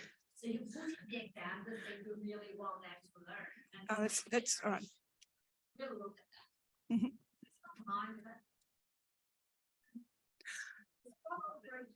That's a really good, please make sure you've written that down on your sheet. Yeah, I do have some comments from Jonathan, but please write that one down. I was saying something on, something we've talked about. I mean, it's multidimensional, but one thing that is strong for me on this question is the extent to which you can guide students who have very poor mathematical operation, say in basic algebra, the extent to which you can guide them through a genuine, juicy, meaty, interesting, stimulating real world problem if they're stopped at every pass on basic questions of algebraic fluency, algebraic competency. So, I mean, I'm not saying that, I'm saying that as an open, it's an open problem question. It's a challenge. And so, you know, when people talk about authentic assessment without factoring in the disciplinary context, it kind of grates at me a bit, because I think in maths, we deal in a lot of abstraction. We deal in a lot of symbolic language. We deal in a lot of trying to make sense of highly, highly hard and complex concepts quite often. And to expect students to be able to sort of engage at that real world level where engineers and other people, research mathematicians, are using these concepts is maybe at times, I think it's unreasonable. Oh, I agree. I think we need to define our own authentic. We discussed this before in real world. I hate this idea about real world. And can we talk about real? Maths is part of the real world. We're all here. We're doing it, right? It's real world. We're in the real. You know, it's just not might not be the world of work in the non-academic world, but it's real world. So my thing about this authentic assessment, and we talk about the difference between, you know, assessing students. Forget cheating. Let's assume that no student is ever going to cheat ever again. But when students do assessment at home, they have resources, right, that we allow them to use. You know, when we get kids to do an assignment, they can use a textbook, or we don't mind if they use Google or whatever. That's an assignment at home. We say use resources. In an exam, they don't have those resources. So we're testing something different. We're testing the difference between can you use resources to solve a problem versus what do you know without using those resources and what can you do with them. In the real world, if you're a nurse and you've got an emergency and you have to figure out how to medicate someone, don't digest for a moment, because I need to go and consult my textbook about how to solve your problem. You need to know it. You need to know it internally without access to resources. That's the difference between an exam, closed book exam, and an assignment. And I think that's an authentic way of real world assessment, if that's your real world context. Sorry, that was my. I am here for anybody's soapboxes. Thank you. I really wanted to have this deep discussion with you guys around why do we do it the way we do? We're having real problems arguing with our learning and teaching faculties and things coming down from on high within our universities that want us to change to one size fits all. But we need to know how we push back and why we're pushing back. I suppose I was just going to add to what someone said up there, but when you look at what graduate employers are looking for, one of the things they say graduates lack is problem solving skills. And actually that's mathematics. So I think we're actually real world. We just don't market it enough to us and to our students to go, actually don't think this is just about doing equations. It's about modelling and problem solving, and it's a key graduate requirement from all sorts of walks of life. Well done. I'm going over to Leanne now. The microphone's just so that the online people can hear the conversation. I think in one sense, everything we do is authentic. We are not assessing students on stuff about maths. They're not writing about maths. You know, I like maths, especially when it's bright yellow or anything like that. We are actually doing maths. That's what we get students to do, whether it's problem solving or basic skills. These are not a whole problem. It's not asking them to build a bridge. It's not even asking them to solve the DEs you need to do to build a bridge, but it is asking small parts of things that can appear anywhere. And when people say real world and job preparation, we are very different to many other areas because we are not preparing students like the School of Nursing. They're going to be registered nurses. It's very simple. It's a very straight path. We are teaching students who are going to be across all disciplines. So our job is to teach them the various skills, and we can only teach them in little bits at a time anyway. And we can test them on some basic whatever that they might need in business, might need in any sort of area at all. So I claim from that point of view, we are doing authentic assessment, and management can, wherever. I think Leanne just. Okay, mindful of where we are with time and swearing at my computer that just wants to turn itself off all the time.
Okay, mindful of the fact that we've got, I had an hour to talk to you guys. You surprised me. because I thought you might come down a lot more strongly on the, well, sorry, the online people have surprised me because I thought they might come down a lot more strongly on the side of exams, whereas there's an awful lot of discussion in there around exams are outdated and outmoded. So this is the opening part to a larger conversation. You will hear some more from me if you want to talk to me about exams in mathematics. I really do want to find an answer that stands up to the sort of learning and teaching type scrutiny that we're going to have to be put under. One of the reasons why we get pushed back against when we try to talk about exams are different in mathematics is the general pushback is you are old-fashioned dinosaurs. Get with the real world. Everybody else is not doing it. Nazim. And the other ways of having authentic assessment for these kind of students is going to be far more expensive in resource. Yeah, okay, so expense is definitely one that's there. Yeah. Academic integrity is another one of the huge elephants in the room about how do we authenticate someone's skills. This dinosaur one is one that annoys me and several others. And I think the way we People of a certain age when you call dinosaurs. I don't tell everybody I'm over 30, but Deb. What I've been thinking of and pushing, saying to people as I work this out more recently is firstly, we're not the dinosaurs. The central learning and teaching people are the dinosaurs. And that's true. And I think you need to argue that then. The only technologies they know how to use are the stuff that comes out, the clunky, big, ugly, horrible things, and they think they're new. They say, oh, look, you can now do online exams. This is amazing, isn't it? And we need to come back with, well, one I've thought of is I first know a mathematician who ran online exams. It was 20 or 30 years ago. And if you can look at them and say, but that was done in maths 20 or 30 years ago. Where the hell have you been? You are behind. And then things like, here's a good example from my university, which I will trot out to everyone. When I was head of school, the dean said, why are you in computing and mathematics so behind the rest of the university with the use of the learning management system? Only a small percentage of your subjects have used learning management sites, and other schools it's much higher. It was obvious. It was because the system was crap, and the websites we as staff had developed ourselves were much, much better. But we didn't come up on their radar. And I think those examples can be taken, well, we were seen as bad, but we had better technologies. And if you look at the technologies that mathematicians use and the people in my school, which is computing, mathematics and data sciences, we use massive amounts of technologies which are way, way ahead of what is the general bog standard ones that are the only ones the central learning people and the central learning and teaching people need. And I think if we can develop arguments, nick my examples, talk to your friends, get examples so you can immediately push back and say, why are you such a dinosaur? Because maths was doing that 20 years ago. We no longer think it shines and goes ping. We now use what's best. You guys need to get with us. I didn't totally design this for Leanne to rant, but yes. If we really wanted to save resources, we'd just go completely multiple choice, but we don't do that. So let's just not go there. I think your phrasing of the question about I'd really like an answer is going to lead you off the abyss, because I don't think there is an answer. And so I think it's all about context. And I think there are a number of skills, like we talked about before. There's a certain amount of problem solving and open-ended stuff that we need students to be able to do, and that is probably best assessed in an open environment. But there are other things that we need to assess too, and they're best probably assessed in an exam. I don't believe that they're a relic of the industrial model. I don't think that's a fair commentary on on why maths exams work. And we were just having a conversation in terms of integrity.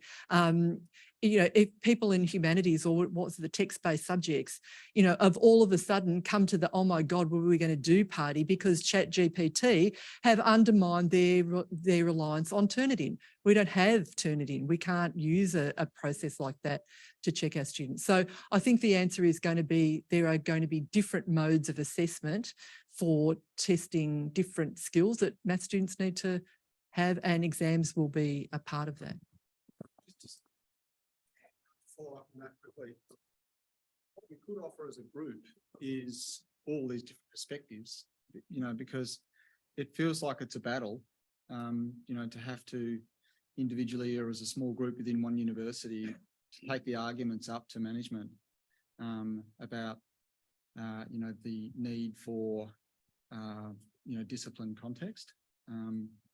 And, you know, it might benefit, it would certainly benefit us, I think, if we had a united voice where we are being nuanced and we are offering perspectives. We're not being generalist. We're not saying it's all this or it's all that. We're saying in some circumstances this is needed, in other circumstances that's needed.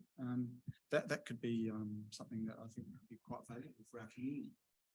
Yeah, so part of the motivation of this is Joanne wanting to find an answer to something that has been bugging me. But the other part of it is that the world is changing. ChatGPT is a wonderful one. It's freaking everybody who does writing-based assessments out. But hey, we've had Wolfram Alpha for however long. There's a lot they can learn from us about. We've had the tech where our students could just put in our questions and come up with an answer and even show the working if they were prepared to pay for it. We haven't died. Our assessment has stood up to a certain extent against that. I think there's a lot that we can teach as well. More mathematicians in central learning and teaching teams.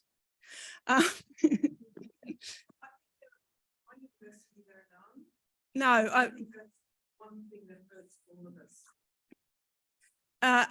One of the follow-up things that I'm going to do from this is actually go around and do some surveying of the learning and teaching teams within central universities and find out what voices exist in those spaces. We're pretty lucky. Our learning and teaching dean is a biochemist originally, so she's a little bit more reasonable in terms of seeing lots of different perspectives on assessment. But there's a lot of places where it's humanities dominated. Thank you all very much. I'm going to collect a list and share. Anybody who wants to share anything that this has provoked, I will share my email address and you're welcome to send me your thoughts more broadly. Oh, and I do have ethics approval to do this, though I forgot to put it on here today.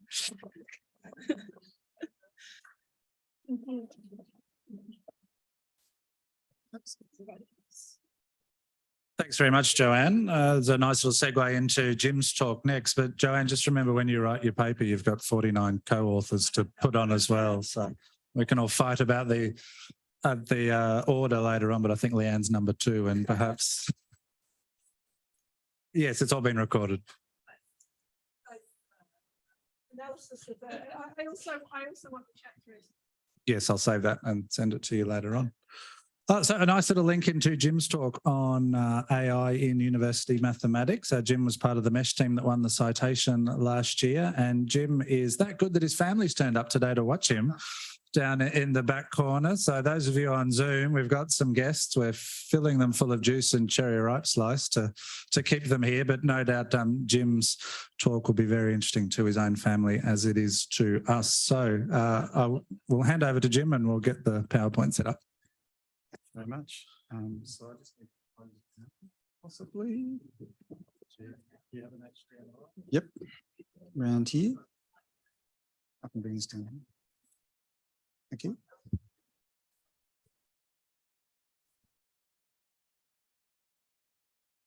Okay. Should be good. Yeah, it's fine.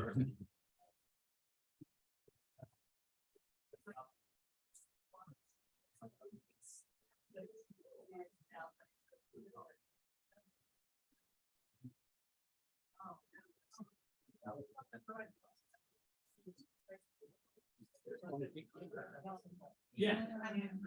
Yeah. You good?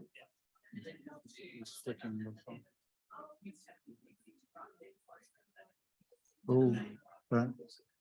Dodgy cable. I can share it on Zoom. If you're on Zoom, that might be an easy way. Yeah, so I'm not yet, but I'll get on there. Do I have to go emails to get the link? Is the link on the web anyway? Will be on the website. Yep. Oh, if it's on the website, I'll grab it. Screen resolution too high or something, or is it? Don't know. Try again. No, doesn't matter. It's not sharing.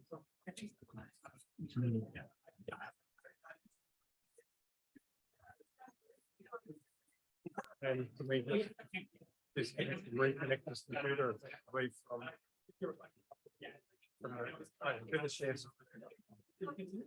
with it plugged in. So plug it before you do that, plug it in. Because I think it's probably looking at what the previous was. So you plug that in now. We get it right. Okay, now it's going to be received. Get it wrong. Okay, this is.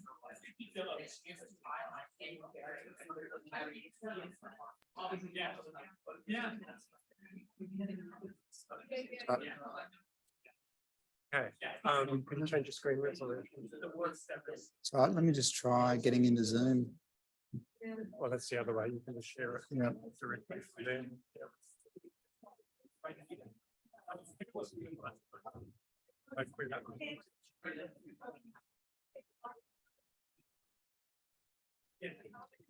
Sound okay? Is that See what your speakers and your here? make sure that's off, yeah. And microphone off when you connect. Yep. Yep. Yep. Okay.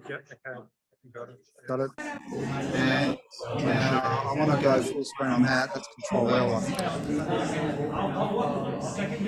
Right, and then how do maybe I do the Control L after I share the screen. So share the screen. Yep. Which is the actual screen. You can do either. Yeah. Because here will it go. Try that one first.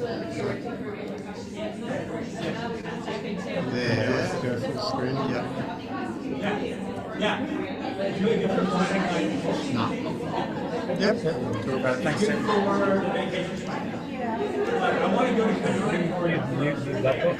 It's recording. So, so can I've lost 5 yeah. I've lost 5 minutes, but that's all right. I'll keep going because it's my afternoon tea, so Yeah. go the whole way.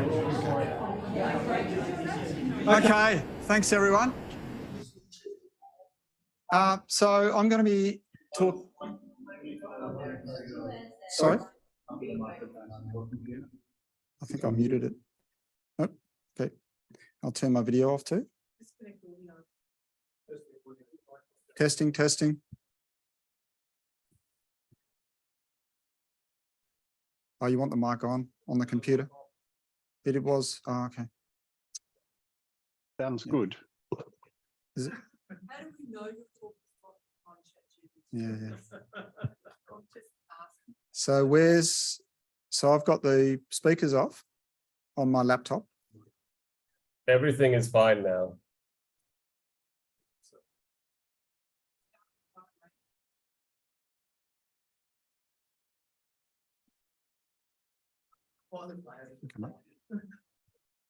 I just don't usually do this. So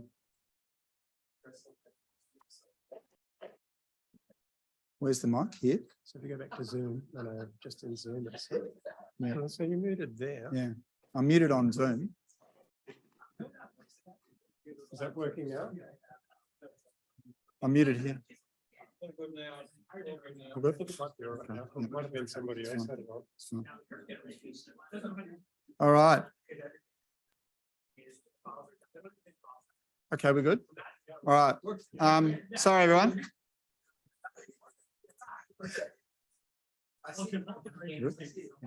Okay, let's go. Thanks, everyone. Sorry. I'm I'm a bit anxious that I've prepared something like 40 slides. Some of them are reference slides, and I've got 20 minutes, so that's 30 seconds per slide. Yeah, so I'll be talking very fast. I probably will skip through a few. I've actually been doing quite a bit of reading. Most of it hasn't really been academic style reading because the emergence of generative AI is so new, well, you know, especially the ChatGPT version of it since November last year.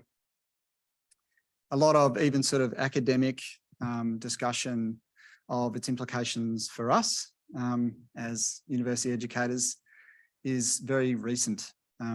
So you'll see in amongst my references, there's a lot of blog posts and, you know, podcasts and so on. Anyway, first of all, I'd like to acknowledge my family here. So Imi and Ollie, 12 and 10, they have never, I don't think they've ever seen Profesh Dad. They've only ever seen Daggy Dad. So, so hopefully this will give them a different perspective. Respect, kids. It's all about respect. Respecting your father. Okay, so I think I gave away this little joke here because you'd already seen it, but there it is again. It's actually not written by ChatGPT. Although this question of how I would prove that is an interesting question. It's one I'll return to. You might be thinking, yeah, come on, I don't know you. You might have made all this up. All right, so as I said, ChatGPT burst onto the scene last November. Since then, we've been running around like chooks with our heads cut off, trying to make sense of it in a higher ed context. Lots of people have been making some very big and, you know, maybe even heroic claims about the way that it's going to transform our lives. And these aren't just ordinary people. These are people like the outgoing chief scientist in the UK, Sir Patrick Vallance. Bill Gates has weighed in. Sam Altman, is it? The CEO of OpenAI has weighed in, calling, strangely enough, for regulation of artificial intelligence. The so-called godfather of neural nets, Geoffrey Hinton, has recently spectacularly quit Google, saying that he wanted to have the freedom to be able to freely criticize this, you know, in his terms, dangerous technology. So lots of important people have weighed in. And I think that my assessment is, after all the reading I've done, is that we are all still, especially in a university setting, we are all still really struggling to make sense of it. Universities, as I'll talk about in a second, have been laying down lots of policy, lots of how-to guides, lots of information booklets, lots of slightly sort of directive information about how we as educators should respond. Some of it's valid, some of it I think is a bit dodgy, as I'll talk about. Okay, so I don't really want to get ahead of myself. I'm, you know, by instinct, I'm a pretty skeptical, slightly even at times cynical person. But I'm not sure this is an entirely unreasonable question now. Anyway, I just wanted to set this as perhaps, you know, some sort of foundation for the ensuing talk, something for us all to contemplate. This might never happen. It might happen in 2 years. We don't know. So it's a question about the extent to which this kind of technology could advance to the point where we're talking about genuine human level artificial intelligence. We're talking about the capacity for bots to do everything we do and more. Okay, so I've already mentioned Patrick Vallance. He invokes the Industrial Revolution. You know, so he in a recent talk expanding on the topic of generative AI, said that you know, this kind of technology is going to bring about change on the same kind of scale as the Industrial revolution. And, he is a person who I assume you would be foolish to ignore when he's offering commentary on this question. Similarly, Bill Gates, striking a similar tone, but much more optimistic. Interestingly, Bill Gates said recently in a blog post that generative AI represents one of two of the biggest technological changes in computing and IT in decades. The other one being, not surprisingly, possibly for Bill Gates, the invention of the graphical user interface in 1980. But it wasn't him, he's humble enough to say it wasn't him who actually invented it. So there's ChatGPT, to use that sort of, as a generic placeholder for generative AI, and then there's graphical user interfaces, according to Bill Gates. He sees big potential for change in a positive way in the education and health spaces. Okay, so a number of expert academics working in AI, computer science, have some interesting things to say. Michael Wooldridge has said here that ChatGPT is really great at ingesting vast amounts of text and then using that in a predictive way, a probabilistic way, to generate very elegant and plausible output text, which can fool any user. It certainly fooled me when my son Oliver asked ChatGPT to write a story, I think in 3 paragraphs, about a constipated taco. It did a really good job. I was convinced. So this might even be a little bit outdated. This comment was made, I think, around about March, but Michael Woolridge talks about, the problem that generative AI still has with facts and truth. Jan LeCun, who's the chief AI scientist at Meta, he's also a computer science researcher at New York University. He's written a position paper, which is about 100 pages long. It's referenced in the back here of the slides. I'll be honest with you, I read the first 5 pages, sort of made sense of that and then lost it. But what he is talking about here is something really interesting. It's this idea that generative AI doesn't go anywhere near human level intelligence for a number of reasons. One of the main reasons is that these systems don't have what he describes as a world model. They can't plan, they can't reason, they can't set goals, they can't put plans into action to achieve those goals, all based on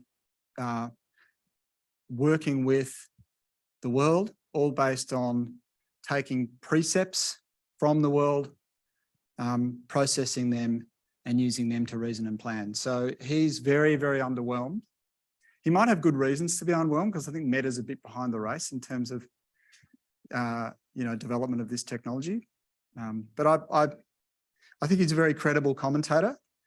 And look, I mean, I'll share these slides. You can have a look at his position paper. It's quite interesting. You'll see a picture later on of his overall his model. So what he lays out in this position paper is the kinds of technologies that would need to be developed in order for us to all get excited about autonomous machine intelligence.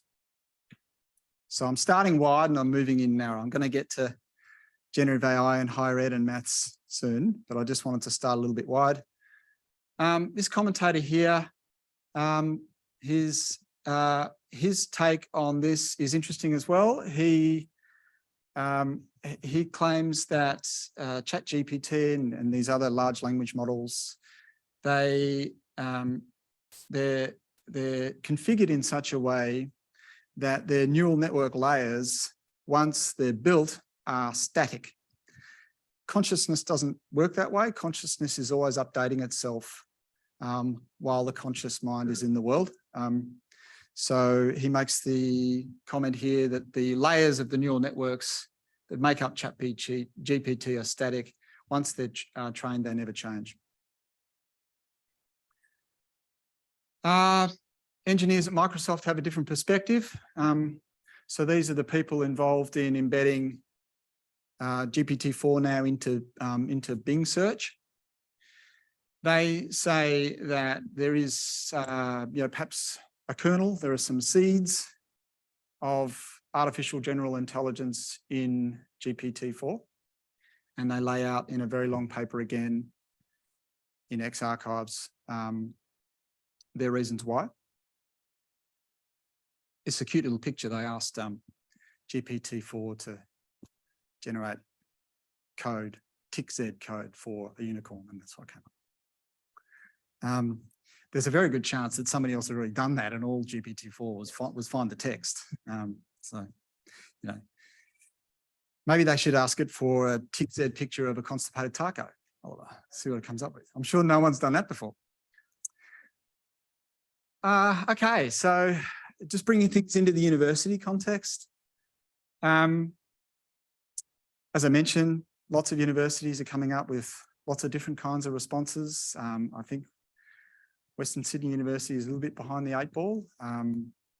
Monash and Deakin here have developed very comprehensive sets of resources for staff.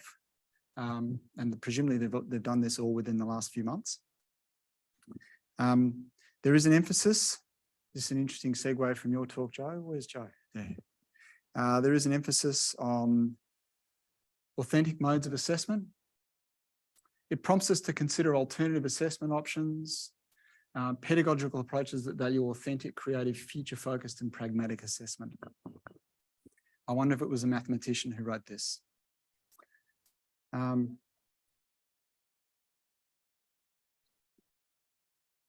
There you go. Well, a science person. This is Deakin. They talk here about the need to, and this sort of relates to what Deb was saying, I think, the need to kind of segregate things. So, they talk about assessment assurance. They talk about certain modes of assessment that need to be protected. They use this kind of language, separate from other modes, that could be take home, could be open learning, active learning type assessments that aren't closely supervised in the way that what they describe as protected assessments might be. Okay. And at Sydney University, Danny Liu and Adam Bridgman, the Pro-Vice Chancellor of Educational Innovation, they list 3 legitimate responses. You need to put air quotes around legitimate. One being avoidance of this technology, one being outrunning it, so sort of beating it, and one being just adapting to it. And what they come down on, I'm not doing it justice here in this slide, but what they do come down on is some kind of principle of co-creation, as they describe it, is the best way forward. And that's something that it's a recurring theme in a lot of the reading I've been doing, this idea of co-creation or co-piloting, basically integrating the technology into learning and assessment. Okay, so we can all, I'm sure many of us have had a bit of fun with GPT-4, trying to play games with it, trying to trick it, trying to be smarter than it. This is an example of some fun I had. I fed a bit of garbage in, basic probability question. It gave me garbage out. It was trying to please me, I think. It was trying to say, yeah, okay, I'll take whatever you've given me as fact, and I'll use that to give you a reasonable, valid answer. So I don't know if you had enough time to read that, but it's just a basic probability question involving blue and red marbles. I fed it some false information it then used that false information in its response, assuming it was correct. I'm putting this here because while these are amusing, I don't think that we're going to be able to continue to outsmart these systems for very long. And so it might make us feel better, sort of good for the ego, but not going to last long. All right, so thousands of people have been exploring the boundaries of this technology. A really nice example I found recently was a secondary school student in Melbourne. His name's Russell Lim. He was looking at OpenAI's technical documentation on the performance of GPT-4, specifically on different types of tests, maths tests. One of them being, I think this is the Scholastic Achievement Test for college entry in the States. And this is the American Mathematics Competitions tests, again, in the States. GPT-4 performed really well on the SAT, up in the 89th percentile. Not so well on these AMC assessments. He outlines some reasons why he thinks it didn't perform so well in the AMC ones. He says that these questions in the SAT are plug and chug, kind of formulaic, requiring procedural types of answers. Here, much deeper, more nuanced, more problem-solving skill required to answer them correctly. But again, catch up. It's a little bit of catch up, is my feeling on this. Okay. So I don't think this game will last forever. I think we probably need to imagine a world where, you know, for example, GPT-4 or future versions of it plugged into Wolfram Alpha, which has already happened, is going to be able to validly, correctly, reliably answer certainly first year type maths questions in ways that would fool us as educators. That's just my take. I'm open for lots of discussion about this, obviously. This young man, his name is Cesare Ardito. He's a mathematician at the University of Manchester. He has just recently given two really, really good talks. One at the EAMS conference, one at Talmo conference. The links are in the references. On two things, broadly speaking, this question of detection.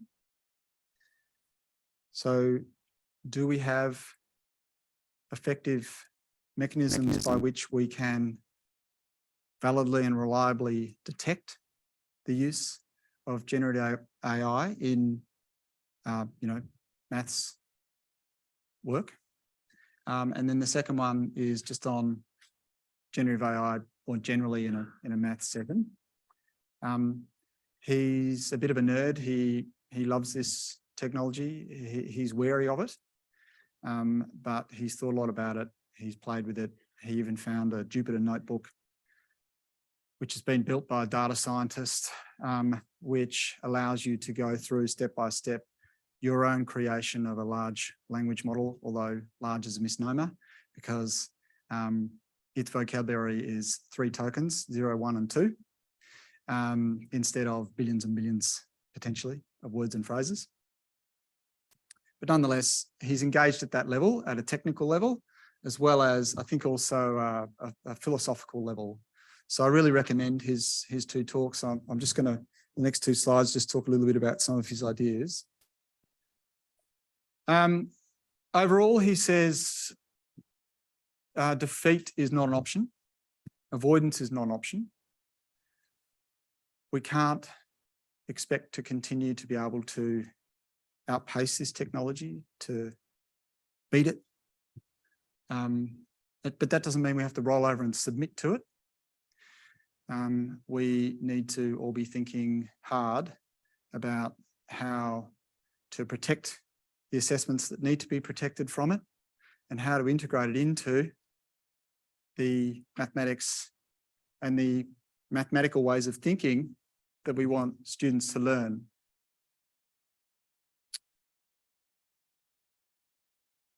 Okay, so yeah. In his talk on detection, if you were a shareholder in Turnitin, you'd be selling all of your shares.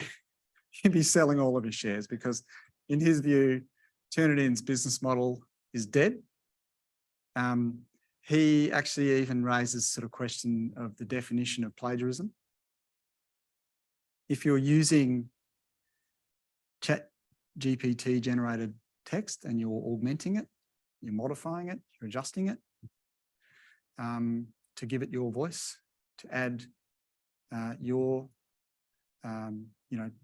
idiosyncratic perspectives, then how could that be described? He argues, he asks, how could that be described as plagiarism? Plagiarism is in most cases falsifiable. His view is generative AI text is not falsifiable, except in special cases. He lays out different, sort of modes of detection that he thinks are all ultimately fallible, e.g. watermarking, where, OpenAI, for example, would, given their, corpus, their full vocabulary of tokens of words, they'd say half of them are red, half of them are blue, and then they would arrange the output such that the red and the blue tokens are interposed. And so then that's a watermark for them. He says that all you need, and there's heaps of them online apparently, all you need with a piece of text is to feed it into a synonym swapper where the system will just replace random words with synonyms and the watermarking detection mechanism is shot. So he gives pretty compelling reasons to sort of justify his claim that detection is a chimera.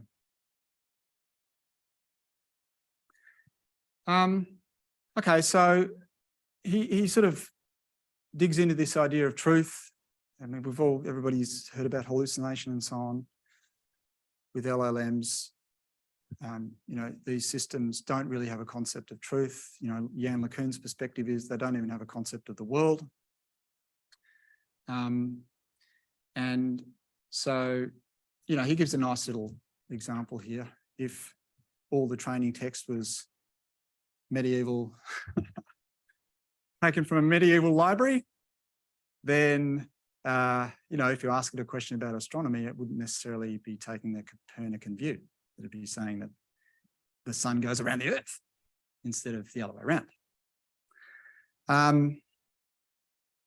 So these systems succeed or fail possibly on the kinds of assumptions that are embedded in the text that they're trained on. So he outlines desirable endgame here. And I didn't really, in this talk, I didn't really want to sort of go through all the tips and tricks because there's so many of them. There's plenty of tips and tricks in the references. They are useful. I'm not discounting them. I didn't want to, with this talk, go down that path because it would have taken up half of the talk. But here's a few ideas anyway. The overall message is, you can't see it because, the overall message is that we really should be, as educators, thinking of this technology as augmenting the work we do. But, we need to perhaps narrow the focus a bit to the extent to which you can do that for maths.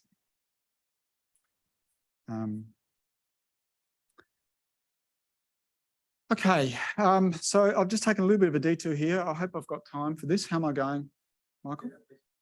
Okay, all right, good. Yeah, it's good. Okay. So a little bit of a detour. I'm going to come back to sort of some concluding remarks, but obviously generative AI doesn't just apply to maths education. It applies to mathematics more generally.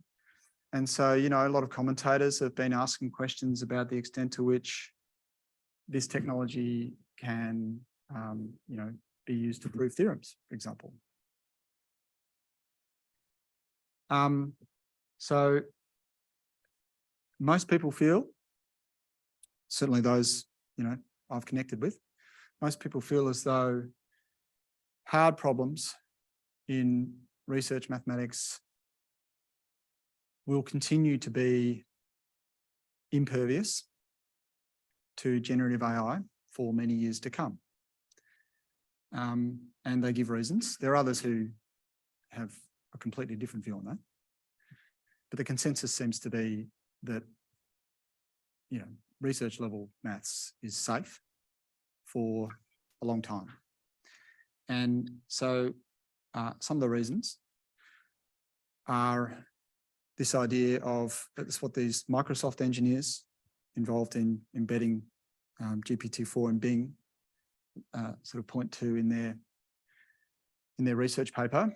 One of the ideas is so-called discontinuous tasks. So there are some leaps of the imagination that, you know, we as mathematicians can perform.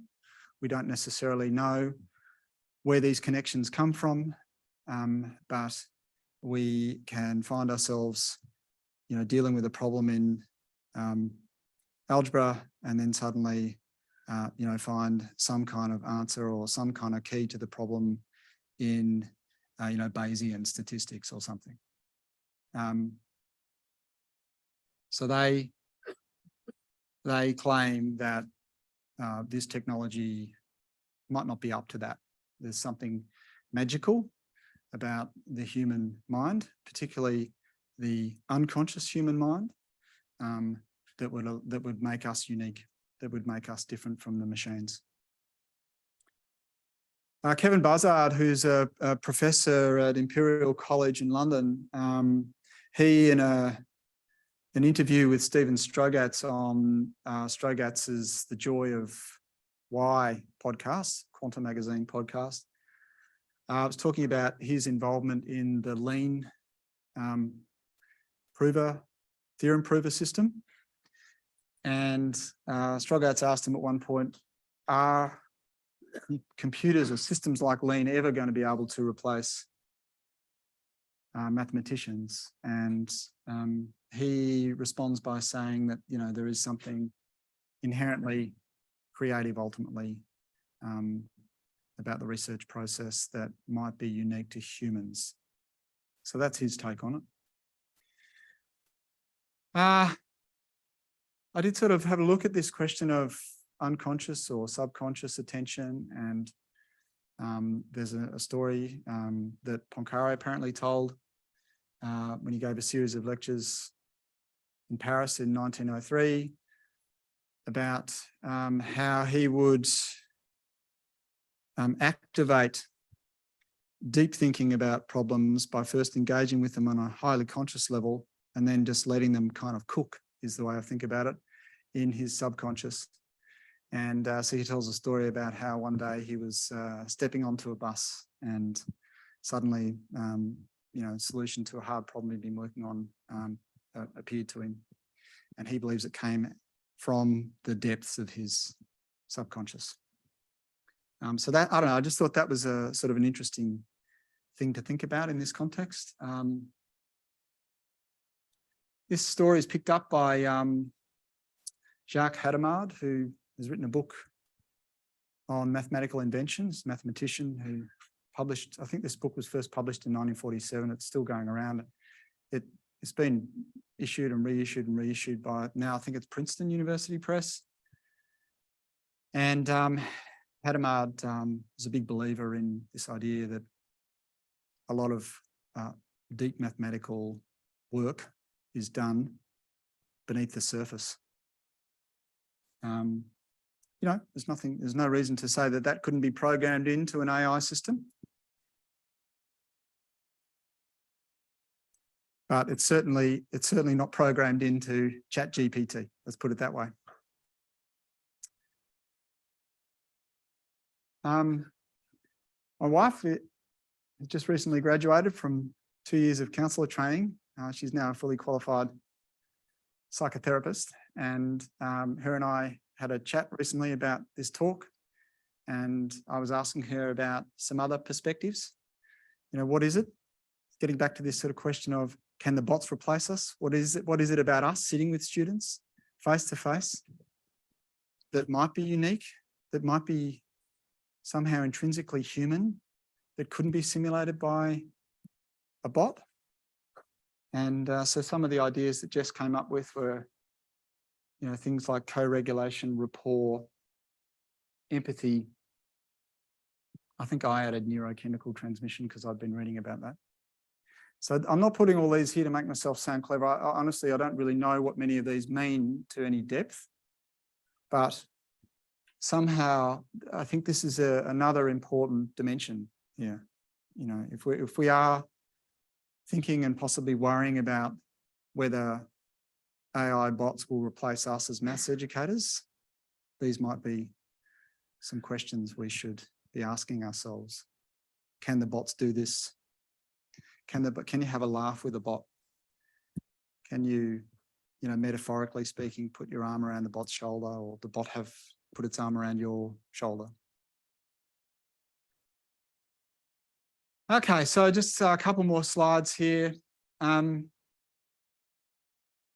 If we are facing a world where AI can correctly, reliably, efficiently, and eloquently answer all the kinds of questions that our students might face, what are we going to do about it?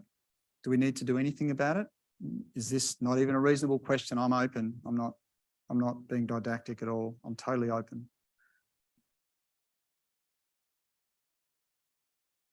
I just want to finish. I think this is, yep. I just want to finish by sharing with you a comment from a senior academic, maths academic at my uni, Western Sydney.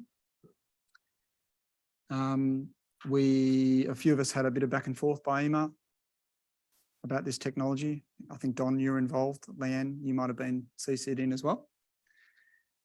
And I'll just read it because I think it's quite nice. It sort of encapsulates a few things that I've been talking about. How math skills are used outside the education system is a separate question, and a big one that's not addressed in a lot of discussion. Do we teach kids calculus because we expect them all to use it? No.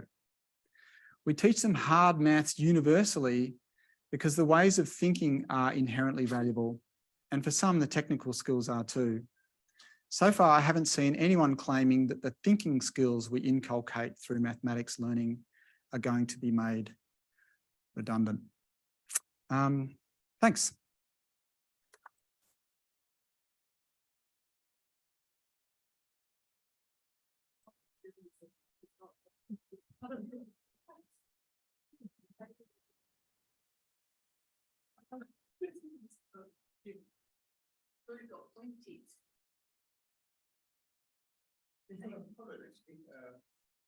So while AI is able to solve the maths problems, they can't make it. And that's a skill itself.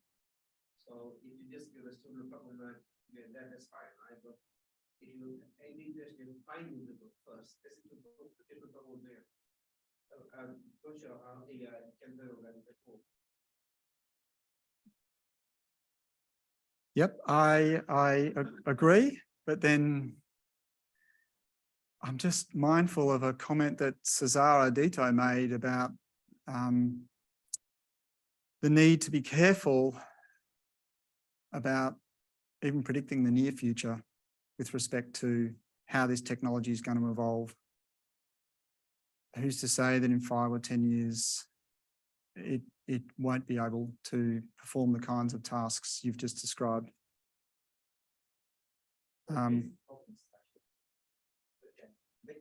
Yeah, so if I ask the ChatGPT, like create a matrix of 4 rank and they can use that. That's different. If I give you something like a problem like here's a grave site I really got.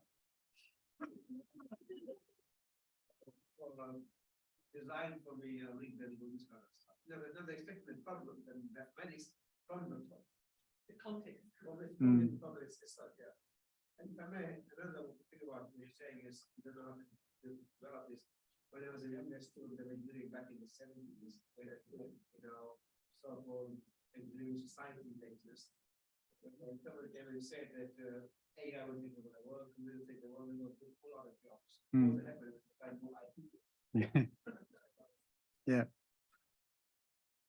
Oh. Wow.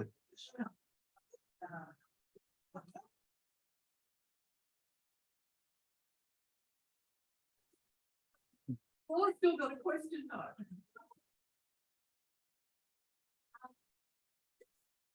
In Australian terms, in terms of, how maths is perceived. And I feel that the last comment from your head school really reflects a problem we have in Australia of the way maths is perceived. People think it's just a tool.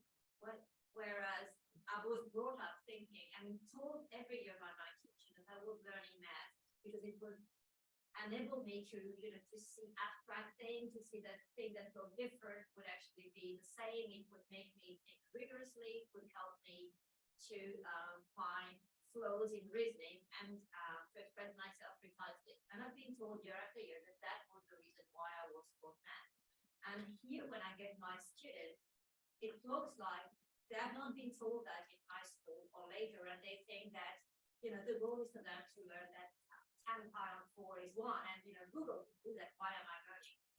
So I think it's going to be a fight, but I think we need to maybe change a little bit what's going on in some parts of the few parts of Australia seeing where this message doesn't seem to be widespread yet.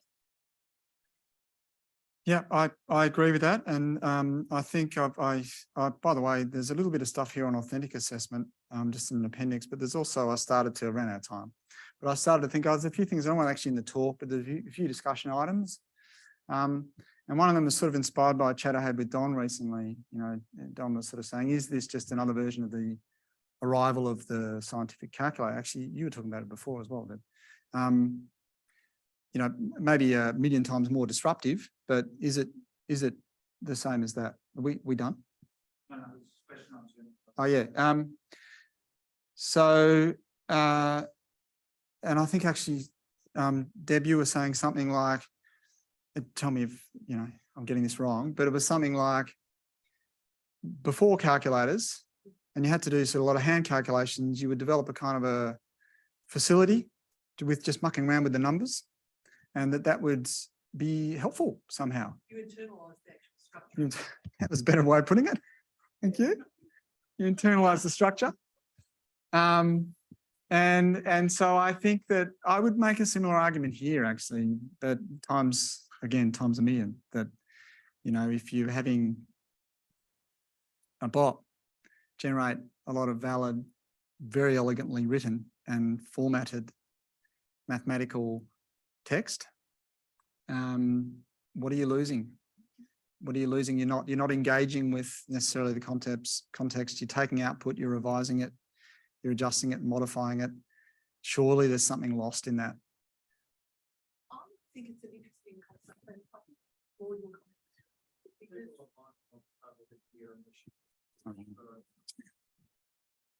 Law's comment was really interesting, and I was just thinking back a million years ago, because I am a dinosaur. Can I just take that out of your pocket because it's a bit weird? Thanks. Where that wasn't so much the thing when I was at school as a student, about just learn it, it's a tool. And I wonder how, like over my time teaching at university, this whole idea of massification of education and, passing more students coming, less able students coming, we need to pass them, whether we've gone down a bit of a slope that's gone towards, we had students, and if you take students in, you're obliged to you give them things that they can do and pass them, whether or not this is going to be a bit of a turnaround where there is, even a two-tiered system where there is stuff that you need to know procedurally, just stuff and facts, versus a different kind of degree that's about understanding and learning. Because, I'm sure AI will be able to do this at some point. But for example, think about the solution to Fermat's theorem. To solve that problem, it's not creatively putting together known information, it's creating stuff that doesn't exist yet. So can AI do that yet. Maybe it can in the future, but I don't think it can now. So you can't, this is creating new information, new knowledge to solve existing problems. So maybe maybe it'll split what's going on into two different sort of paths. I don't know. I just made that up. Not quite like TAFE University, but just different, you know. We know there are kids come to university because they want to get a job, not because they're interested in maths or physics or anything else. They need a degree to get a job. We can do that. But there are other people who still want to do a degree because they're interested in discipline X, and they're a different group of students. Sorry, that was just me. Does anybody else have a question? I'm just looking at the cake. Yeah, how much we can finish? Okay, so there's a question in the chat, and I might actually open this up because it seems like a bit of a tricky question, which is another way of saying I'm not sure I can answer it. So I'll hand the microphone back to Deb. The question is, can you expound on the inherent value of learning hard maths? I've heard the argument before, but I'm not aware of any references in the literature. So, audience, what's the inherent value? Do we believe there is an inherent value? First of all, let's ChatGPT. Jim, if I may interrupt, I posed that question. And let me say that I believe there is an inherent value. Well, why don't we start with you, Peter? Well, it's a belief. What I'm looking for is some more substantive evidence of that. So I open it up to the group as to whether they've got some, references. Okay, so Deb's response was, is there any value in learning any hard anything? Why do we always single out maths as being the hard thing to learn? There are other hard things to learn. There's hard physics. There's hard geography. Hard music. There's hard music. So does anybody have any comment? I don't want to, I mean, I could offer some comment, but I'm exhausted after almost an hour of talking. And we have a... Peter, what is the answer to the question? Yeah, well, yeah, but why don't you have a go, Peter? No, look, I offered it as just a thought thing. Yeah, okay. Nothing more. I don't really have much to contribute to it other than, I studied maths and I believe it is useful. And I also say that to my students, but I just wondered whether there was any studies done on whether people that study what we call hard maths, which really is not all that hard. I think we're in this context, we're talking about the first year uni and calculus, perhaps. Are there any studies that show that these people are better at problem solving than people that don't? Okay, so Peter, Chris has got a comment. So not an answer to that question, maybe more an answer to Deb's question, the value of studying any hard anything. So I think one, it makes you better at learning. I mean, that's sort of the one obvious one we trot out, that if you can learn in one domain, then the skills you build in learning help you learn in other domains. And eventually you're going to learn something useful.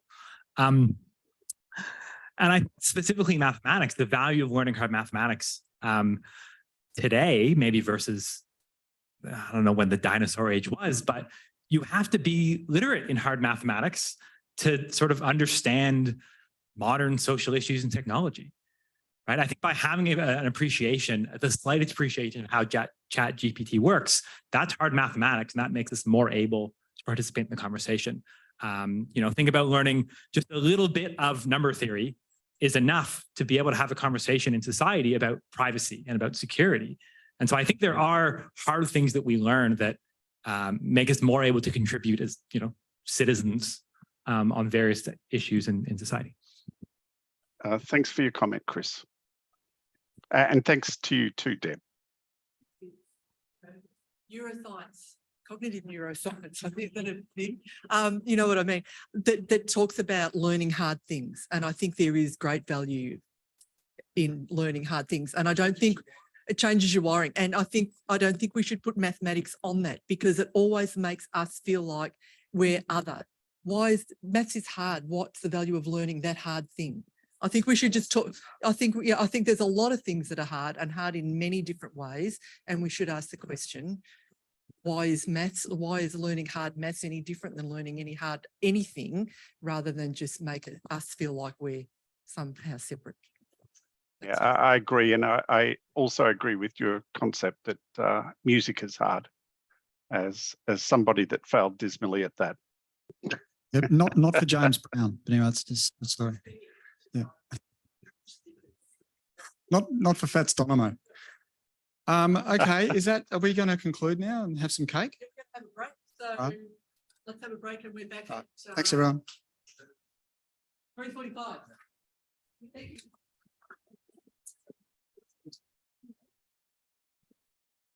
Thanks very much, Jim. Just before everyone takes a quick toilet break, Deb, if you can come and grab the knife, we have a birthday cake that Joe's paid for. He doesn't know about it, but he's paying for it. I've just tweeted a picture of the cake, so you're going to cut it as our fearless leader. Shall I record it?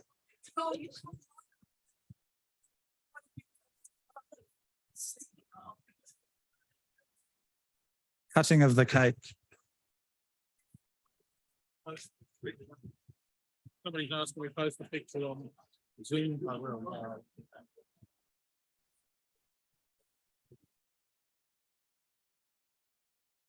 We'll be back at 1:45, everyone.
Let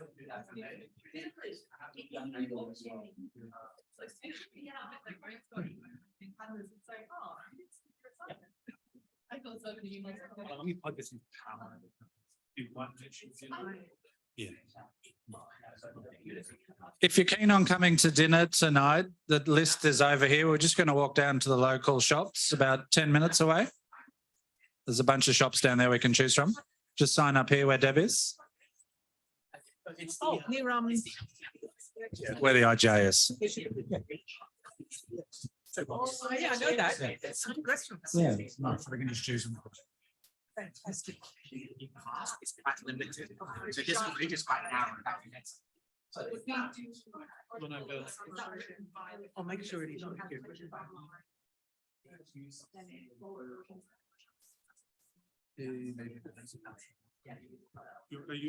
you going to share this?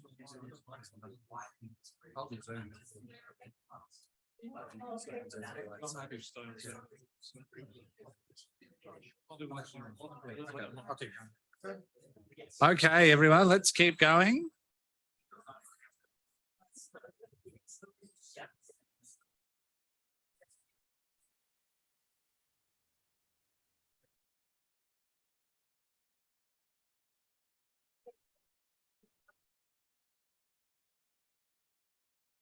Okay, our next talk this afternoon is Chris Duffy, all the way from Canada via Melbourne.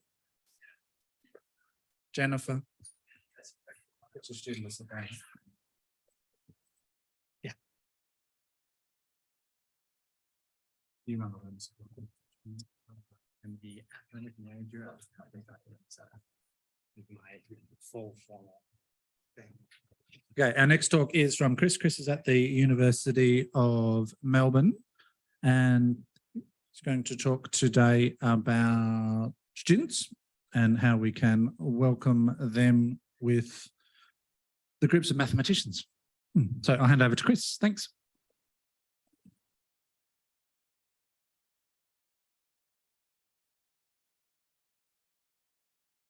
Lovely. Thank you so much. Hello to everyone online. Sorry that you're online. There was cake. So if the room seems a little bit more lethargic this afternoon, you can blame the cake. So my name is Chris. I am at the University of Melbourne right now. I joined the University of Melbourne about 2 years ago. Prior to that, I was in a very traditional TNR role. And I've since transitioned into a teaching focused role. And I got to tell you, I feel like I've been a teaching academic. I just didn't know it. And now I'm here and I'm like, oh, I've found my people. And so this is lovely. I joined the University of Melbourne almost exactly 2 years ago. And so if you remember the conditions from 2 years ago, hard to build communities when everyone's in lockdown. And so I feel like I've kind of spent 2 years a little bit isolated from this community, but I'm excited to sort of get a part of it. So if we look back at sort of the theme of the call for this year's workshop, celebrating 10 years in the first year of maths. And so sort of implicit in this is 10 years of first year maths in Australia. And I got to tell you, 10 years ago, I wasn't in Australia and I was not thinking about education. And so I apologize for being a little bit off topic today. I feel like we've had so many wonderful talks on some really deep ideas, sort of that we're all kind of thinking about in terms of planning and long term and what does this look like for us in 5 years and 10 years in generative AI or in sort of, what our actual programs look like. But I want to sort of talk, maybe sort of bring back focus on a particular case study. So something I've been doing in my classroom that I'm hoping that the people in this room can tell me what it is. Because like I said, I'm only very recently coming into my own as a teaching academic, and I have no doubt that this is something that you're all going to roll your eyes and go, oh, he's just doing this, and I want to know what this is. So like I said, not Australia, not 10 years ago. And so our story starts at the University of Saskatchewan in 2018. So Saskatchewan is right in the middle of Canada, that sort of cold flat bit. This is Treaty 6 territory, traditional homelands of the Métis, one of Canada's First Nations. And so the University of Saskatchewan is a very typical North American liberal arts college. So it's a U15 university, sort of like the Australian G8, but students at the University of Saskatchewan, they sort of take everything in their undergrad. So for example, the School of Mathematics lives inside the College of Arts and Sciences. Right? So they're all married under one single banner at the faculty level, which makes some things difficult. And Saskatoon is an interesting place, got about 200,000 people. It is a place where it both gets very, very cold and very, very hot. And so there's a lot of innovation happening in the prairies in Canada because frankly, in the winter, you don't want to go outside to do anything else. So not only is my talk not about 10 years of first year mathematics in Australia, it's not even about a first year subject. It will be, but you just got to give me 10 minutes or so to get to it because this leads into it. So back in 2018, I was tasked with teaching this third year subject, an introduction to number theory, so a very standard introduction to number theory. And although it might have felt, you look at the description of this subject, you think, yep, that is a third-year math subject. That is 4 mathematics majors. One of the demographics in this class was actually students who were going on to teach secondary school. And so in this class, you had students who they got it, right? They were at 3rd year, 4th year. They understood what mathematics was. They understood what mathematics meant. But the secondary education majors didn't, right? Because if you look at what the prerequisites were for this course, they were 1st year calculus or 1st year linear algebra. So here, this is kind of a fluency thing, right? I can't assume that these students know anything. And so even though, yes, this is a 3rd-year subject, in a lot of ways, it faced the same kind of problems we see with our 1st-year subjects. And so when I say that some of the students didn't get it, what I mean was that when you think about how we talk about mathematics as mathematicians, and I sort of grant that not everyone comes to teaching mathematics as a mathematician, but those who do kind of come from being a mathematician, you realize that there's all this mathematical culture, right? The way that mathematicians communicate, the way that mathematicians talk about ideas, right? It's cultural, and we kind of expect students to just kind of understand that, right? Even when we use phrases like, necessary and sufficient. I don't know about you, but sort of, my partner gets that I communicate weirdly because I communicate very precisely, and I use phrases like necessary and sufficient. And so what I mean that these secondary education majors, they didn't get it. They didn't understand what mathematics really was, and they didn't understand why they should even be learning about mathematics. Really, from our previous talk, there was this lovely slide that talked about why we should learn hard things. And I saw this and I was like, this is the thing that they didn't get, right? They didn't understand that there is sort of this inherent value to learning about mathematics. And so if we look back at what's in sort of the subject description for this subject, that isn't there, right? And if you want to pretend to care about constructive alignment, then all of your assessment, everything you do in the classroom should be focused on these things. And there's nothing in here about being explicit with students about what mathematics is, why they should care about, and how mathematicians communicate. And I thought about the fact that these secondary education majors were going to be in the classroom with secondary students 2 years later. And I could do nothing. The person who taught the class before me did nothing, but I kind of felt this sense of duty and obligation that if we want the next generation of students to understand and value mathematics, the way that Laura was talking about earlier, we need the people who are teaching these classes to understand the value of mathematics. And so I found a place for it. I couldn't sort of spend any class time on this. It was a very dense subject, but sort of at the start of every assignment, I sort of had a specific place for this kind of learning. And so every assignment had this part A, and which was sort of something about, okay, what is mathematical culture? Why should you care about it? And the rest of the assignment was, okay, this is what a normal number theory assignment might look like. And so if we zoom in a little bit on what's happening on this assignment, that's mostly zoomed in enough. But this first one was, maybe it was the second one.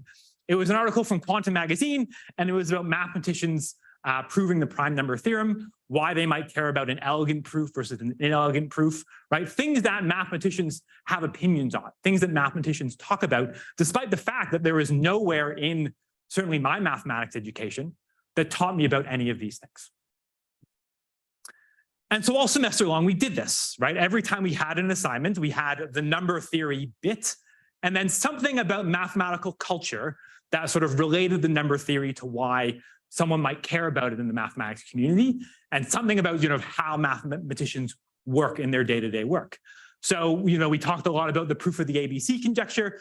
So this was sort of something that's contested right now. It's probably still contested, where a researcher in Japan said, I've solved the ABC conjecture in number theory, and he wrote it up and he published it and he got it peer reviewed. And sort of some other people read the paper and said, wait, I don't understand. And he said, well, it's peer reviewed. And the other group said, well, we don't understand. And he said, well, my journal published it, so it's fine. And this is an ongoing debate, and sort of asking the students to read about it and understand the situation and think about what is it that mathematicians do and why should you care? So we talked about the ABC conjecture. We talked about RSA encryption. This is something I was mentioning a little bit before, of a little bit of knowledge is a dangerous thing, right? Once you understand that little bit of number theory, you can understand that RSA really can't be broken for government. It's got to be broken for everybody or broken for nobody. But you can't participate in that conversation unless you understand the mathematics, right? So sort of some moral issues around mathematics, right? Should mathematicians be collaborating with government? Should they be collaborating with defense? And I don't have strong opinions on these things, but I did want the students to think about these things as part of their education in, well, this is what mathematics is. Another one we talked about was, I had them read the obituary of Kenneth Apel. So he's one of the mathematicians who proved the four-color theorem in graph theory. And this was the first computer proof, right? And so now we sort of think about, well, can ChatGPT prove things? What does that mean for the mathematical community? Should we accept it? This is maybe where that conversation started. And so we did this all semester long. Every assignment was this part A, where students were expecting and ready for some engagement with mathematical culture, and a part B that was their regular number theory assignment. And so the obvious question is, did it work? And the answer is, I have no idea. Because like I said, this was 2018. And in 2018, I was in a TNR position. And I understood the reality of being in a TNR position is that really, if you want to get promoted, it's only the R that matters. You just have to be satisfactory in the T. And so I did this in a few subjects over the years. And sort of, I don't want to say that it didn't work, and I could have conversation with students and they valued it, but there's no formal work in the background here that says, if you do this, the outcome is blah. A lot of just like, I think. So after doing this for a few years, I kind of realized that it didn't matter which subject I was working in. So I did this in a graph theory subject. I did this in a combinatoric subject. I did it in an intro to math reasoning subject. Really what I was doing was sort of collating some ideas together around what is it that mathematicians do? And what are the things that I want students to understand about what mathematicians do, right? So the big obvious one is mathematicians use the written word. We lean on definitions, common vernacular to communicate. The burden of communication is on the reader, or sorry, is on the writer, right? We all have to write clearly so our peers can understand.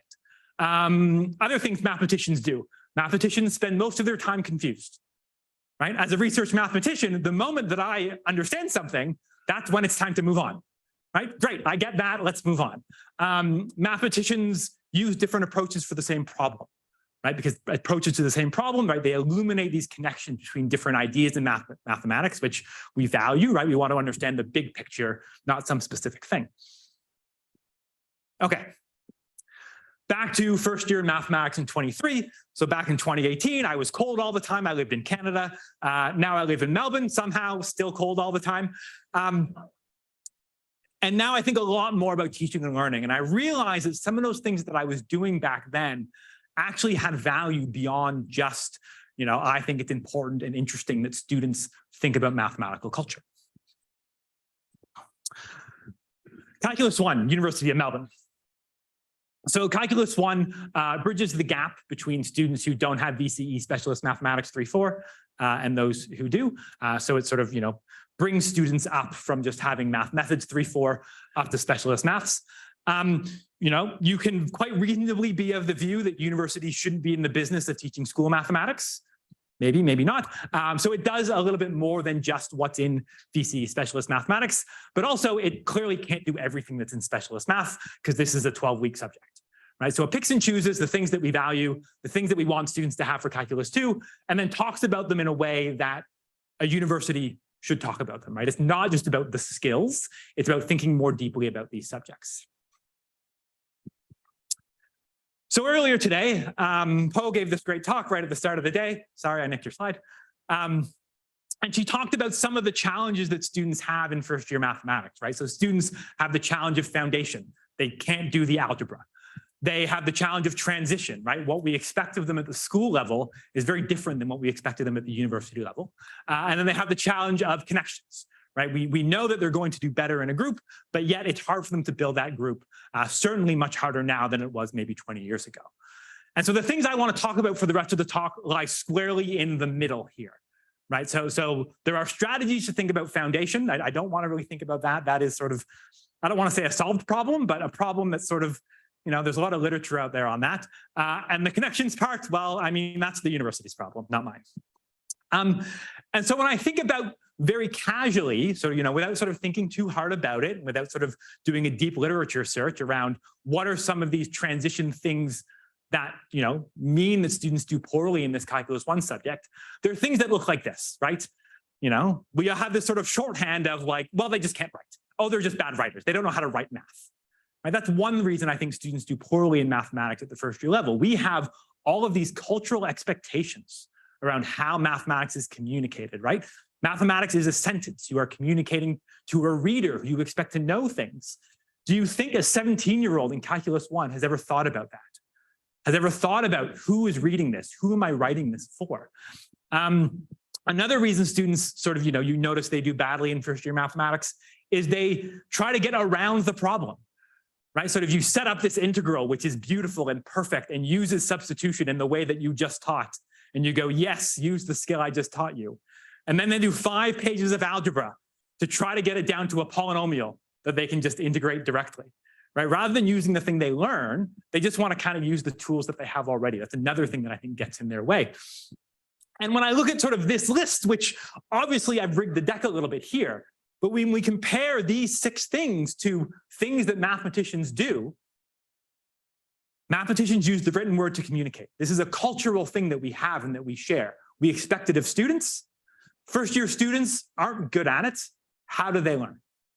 Do they learn by osmosis over the first 3 years? Because when I look at the subject description for calculus 1, it's not there. When I look at how calculus 1 has been assessed for the last 5 years, it's not there, right? So these things that we're expecting of students when they do mathematics, they're not in the curriculum anywhere. And this is fine, right? Because we want our curriculum to come to our subjects, learn these things.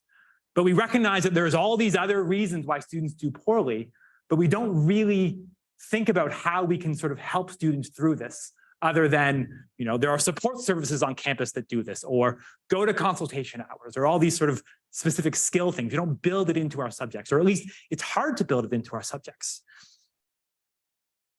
So I thought, well, I was doing this in Canada in 2018 with a different set of students for a different set of goals, but maybe I can just build this into calculus 1, right? This costs me almost nothing in terms of effort, right? I already know how to do this. It's sort of, 7 sentences I have to write. Maybe I can move the needle a little bit. And so fast forward to 2023, I took 1 try on 1 assignment. And so the very first assignment was go read something about this is how mathematicians write. Tell me what you thought about it, and tell me, is this going to affect how you're going to prepare your solutions this semester? So I was preparing this talk and I thought, great, I'll get to this point. I'll hop on Gradescope. I'll find some student solutions. It might take me half an hour and I'll find really great examples of places where students did this and they wrote something that was helpful. And I got to tell you, it took me 30 seconds because the first 3 were these 3. So this student wrote, before this reading, I would have been unsure of how to correctly structure my answer and would have most likely used too many symbols and too few words. But now I understand the appropriate structure to use as outlined in the document. That was the first student I got that I looked at. There are 1,000 students in this subject. Second student I looked at, what was their response to the reading about mathematical writing? This one's a little bit harder to read, but the very first sentence says, what I found surprising was how much of a difference words in a mathematical equation helps in understanding the concepts. Right? This whole reading was about how mathematics is part of a sentence rather than being a line of equations, right? That the writing that they're doing is trying to convince somebody else that they know what they're doing. They're not doing these to get the answer. They're doing these to convince the grader that they understand. This was number 4. Number 3 was hard to make big. But number 4, after reading this article, I plan to imitate the mathematical language used in the article and refer to the answers provided to improve the way I approach questions. Right? So this is sort of the front end, right? Students did the reading and they responded to say, yes, I plan to do this. So the next obvious question of, did they do it? Right? Let's look through the entire semester's worth of material and find out, did this move the needle? And then I got busy. But what I do have is an email from a tutor, someone who was working with the subject, who was doing a bit of analysis, doing a research project on looking at having students compare 2 solutions to each other and see if students displayed a preference for one solution over the other, a comparative analysis. And They sort of said, well, the students like the solutions with the writing. They find them easier to understand. They find them easier to follow. They value them more. So this is entirely a work in progress, right? This is sort of a collection of ideas, things that I've been thinking about over the last 2 years. So quick tips about implementation. You know, everyone comes and says, I have your silver bullet for you. I don't have a silver bullet for you, but it's not hard to do this, right? It costs almost nothing in terms of your time. So, you know, choosing good readings, choosing good prompts, make marking easy, right? Those are sort of the things to do this in your classroom. And the good readings are everywhere. Once you see one, they sort of blink at you like something that blinks a lot, right? You sort of notice them in your day-to-day internet browsing. So for example, this one came out yesterday. There's an article in the New York Times about AI is coming for mathematics too. So the last talk we just had sort of talked a little bit about this. And when I think about how I can use this in this model next year, right? I want to talk to students about generative AI. I want them to think about what's okay and what's not okay, how they can use it. I don't want to spend any classroom time on that, right? I've got sort of, you know, actual mathematics for them to learn. I don't know that I fully trust my tutors to be, you know, my tutors are good, but there's a lot of them. So trying to get them all on the same page is hard. But this, you know, I can stick this on the first assignment and say, hey guys, I know what generative AI is. Let's talk about what's appropriate, right? So it's a little prompting space that you can use to sort of have these conversations with students. The common feedback I get when I talk to people about this is, well, how do you mark it? What's fair? How do you do this? And the answer is generally the same one I give to students. And I mean this in the nicest way possible, that I don't care what you think. What I care is that you've thought, right? I don't care what the students' opinions are with respect to these things. I don't care whether or not they value these things or not. I care that they've taken the time to think about them and internalize them. So when it comes to marking these things, everyone's getting 3 out of 3. And if marks are a thing that you value and you think marks mean something, then you can make this 0 out of 1. You can make it 0 out of a half. You can scale it as small as you want. But on an assignment worth 20 marks, you know, this is saying that this is 1/7 as important as the mathematics. So, you know, I don't think we need to get too worried about giving away free marks here. Another positive I found with this approach is it creates space, right? So every time I've done this, I've kind of been consistent. Every time I give an assignment, if you start this on week 1, students are ready and expecting it. They're not freaked out when you do it on assignment 4 and they've never seen it before. They know what you're expecting. So if you want to do all this other really nice reflective stuff, you want to get them to think, sort of revise and resubmit, this is the space you already have for it, right? So you get them to sort of, you know, think about something they handed in the past. You don't have to make it a separate assessment. You don't have to interrupt the flow of your mathematics part of your mathematics assignment. This is sort of built-in space to try to get students to build those skills we know they're going to need to succeed all the way through. So there's no original ideas in math ed, right? Like we all know that it's all been done before. Every great idea we had, you know, someone did it 20 years ago and this is what they did and here's how it worked. So like I said, I'm a relative newcomer to the world of math education. I don't profess that I have a wonderful command of the literature. And undoubtedly somebody in this room of expertise, this is what Deb promised me, this room of expertise, is someone in this room has gone, oh, he's just doing blah. I want to know what blah is. I want to understand what this thing is that I've been trying to do, to understand how I can do it more effectively, to understand whether or not there's evidence out there that actually supports some of the things that I think that I'm seeing. Okay, I will stop there. That's my last slide. Thank you.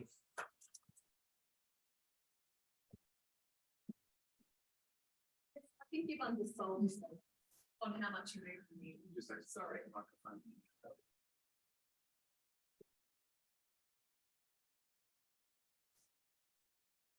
No. Jennifer.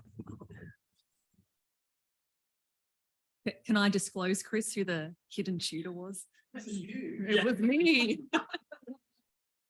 So I reckon Chris has undersold himself on how much he moved the needle. So I had the wonderful task of marking all 1,000 assignments from that one. I'm not overworking Jen. That's not. It was. I don't take from this that Jen is my slave TA. That's not what happened. It was for a PhD, and of course, it's all anonymous. You have no idea what university this is.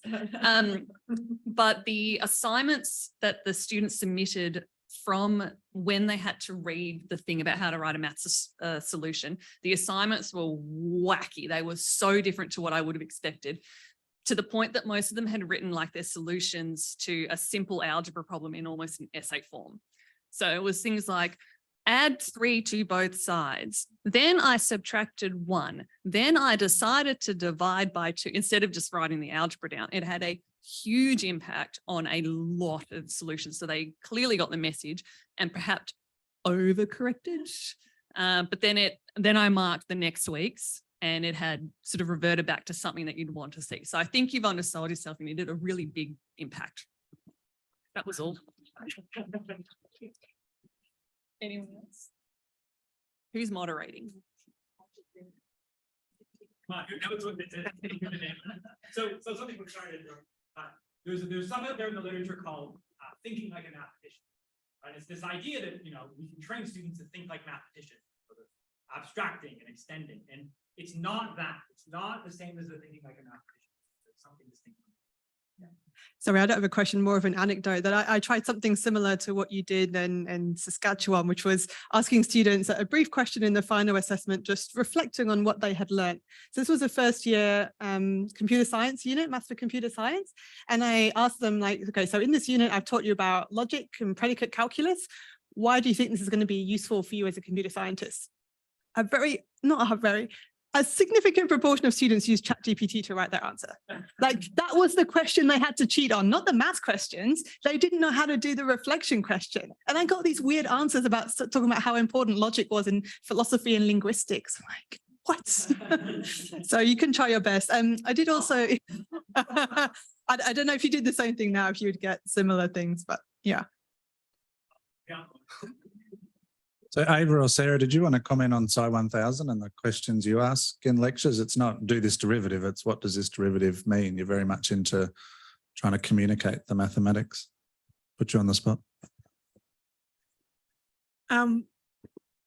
As somebody who's reading really widely in the assessment space, there isn't anything that quite nails what you've done. Have a look at dialogic classrooms as a good way to do it. But I just wanted to commend you on a really innovative way of thinking about making people write maths better. Let's go back 9 years ago, when I first joined this group, we had a big meeting about the fact we didn't have prerequisites, assumed knowledge for mathematics. And the chief scientist came and talked to us. Well, actually, the chief scientist's research person came and talked to us and showed us what employers thought about mathematicians. And at that stage, the biggest complaint was that mathematicians can't write. Well, actually, mathematicians can't communicate. And so I think this is a really valuable piece of work. But yeah, in the maths literature space I've been playing in, it's not much there. So. Hang on. But there is, I don't have any references, but there is literature around embracing students into your profession, like the idea of professional identity.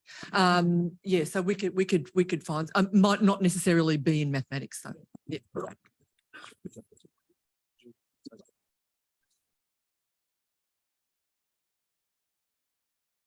So I think when Michael mentioned that we often ask things like, what is the meaning of this term? We do spend a lot of time in class saying like, this is a DE, what do you think the physical meaning is of this term? That sort of thing. But in terms of this, like thinking about reflecting on how do mathematicians work and all of that, I think that's a little bit more in the communication aspect of Sci 1000. I think we talk a lot about how to be precise and clear and concise and use your units and like define like things that you define what A is before you start using A and all these things, right? So I think the communication aspect of that course is probably where this aligns a little bit. A side note though, is that when I was teaching discrete maths first year, I put in a question, which was like in my assignment, which was really not so much mathsy, really. It was like, here's a simple maths problem given to ChatGPT, and here's the proof that ChatGPT gave, please critique the output and correct anything that might need correcting. And I actually had students commenting that I hadn't taught them how to write a critique. So I was wondering, like, did you have any students who said to you, like, you haven't taught me how to write a like, even though you can give an easy marking guide, did anyone sort of like push back and say they didn't want to write anything on those part A's because they haven't been taught how to write? Like, it's a weird thing, but. So, I would say that practice marches in Melbourne, there are 1,000 students, and so I'm sufficiently insulated from most of them. So those didn't get to me very often. But at the University of Saskatchewan, it was the math students. So the education students were like, yeah, this is my jam. Ask me about how I feel about something, I'm all over it. And the math students were the ones who pushed back to say, like, wait, what are you looking for here? What do you want? Like, how do I do this? And this was the sort of trying to say in the most polite way, I don't care what you think, right? Just I want you to engage. I want you to think about it. This is worth, and when we look at the entire semester, it rounds down to being worth 0 marks. So if you don't do it, like, it's not going to cost you anything. But I do think that there's something valuable to be gained from this, from you reading these things and from you engaging with, how mathematicians do their work. So yes, there was pushback, but nothing that really, got in the way of it, I don't think. Thanks. So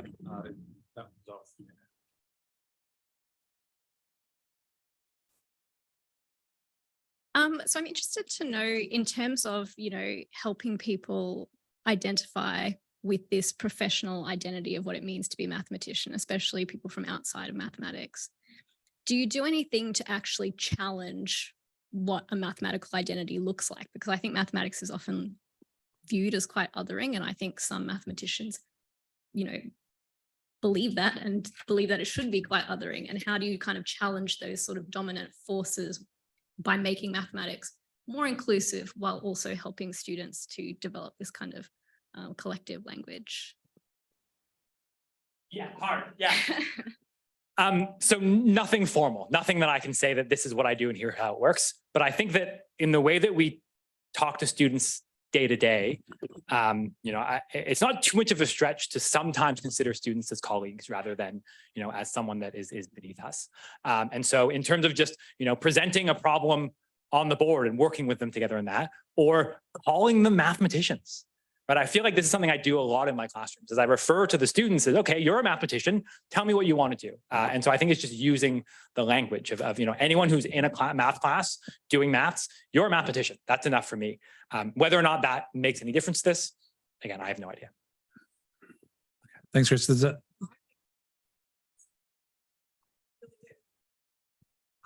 Sorry. last point?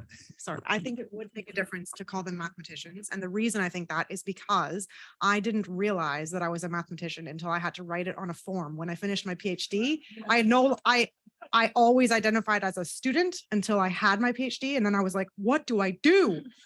And I had to write mathematician, and it really shook me. I didn't realize that I was one.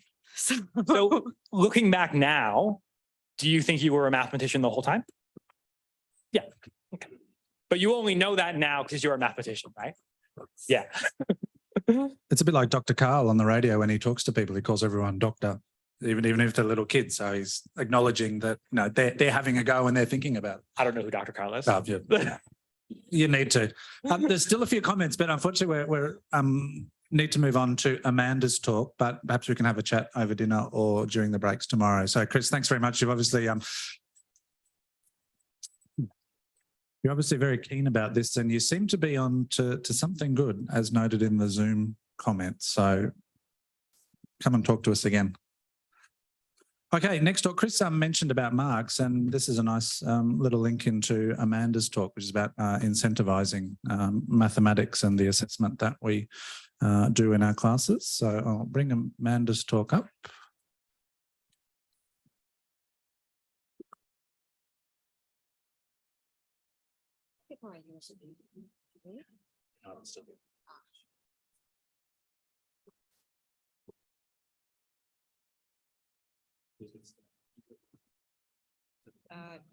Sorry?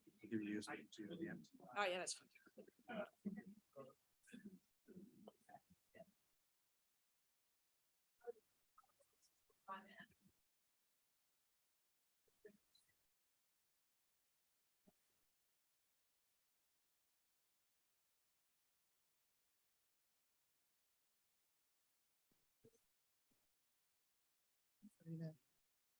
Yeah.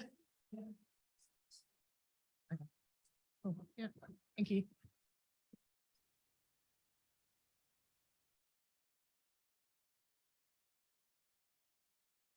Okay.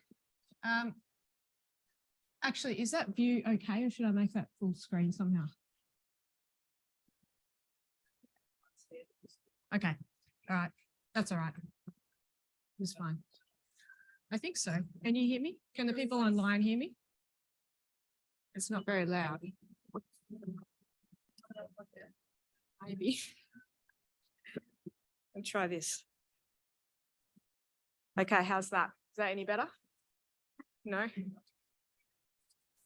Sure, okay. Can the people online hear me? Yes, they can. Okay, if the people in here can hear me okay, then I'll just do it like this. Okay. All right, so I'm going to talk about a project that I did together with Christopher Brignall and Matthew Pugh from University of Nottingham and Cardiff University. So this is a project that we did together. So I'm speaking on their behalf as well. And it's about what I'll define incentivization in a minute, but incentivization and its effect on engagement and student performance. So this is just an overview of where I'm headed. Basically, I'll talk a little bit about an introduction of the concepts, and then I'll describe the outcomes that we saw in terms of engagement and student performance. And then at the end, I'll talk a little bit about a new project that I'm working on. And there might be some statistics teachers out there who want to join. So I'll talk about that at the end.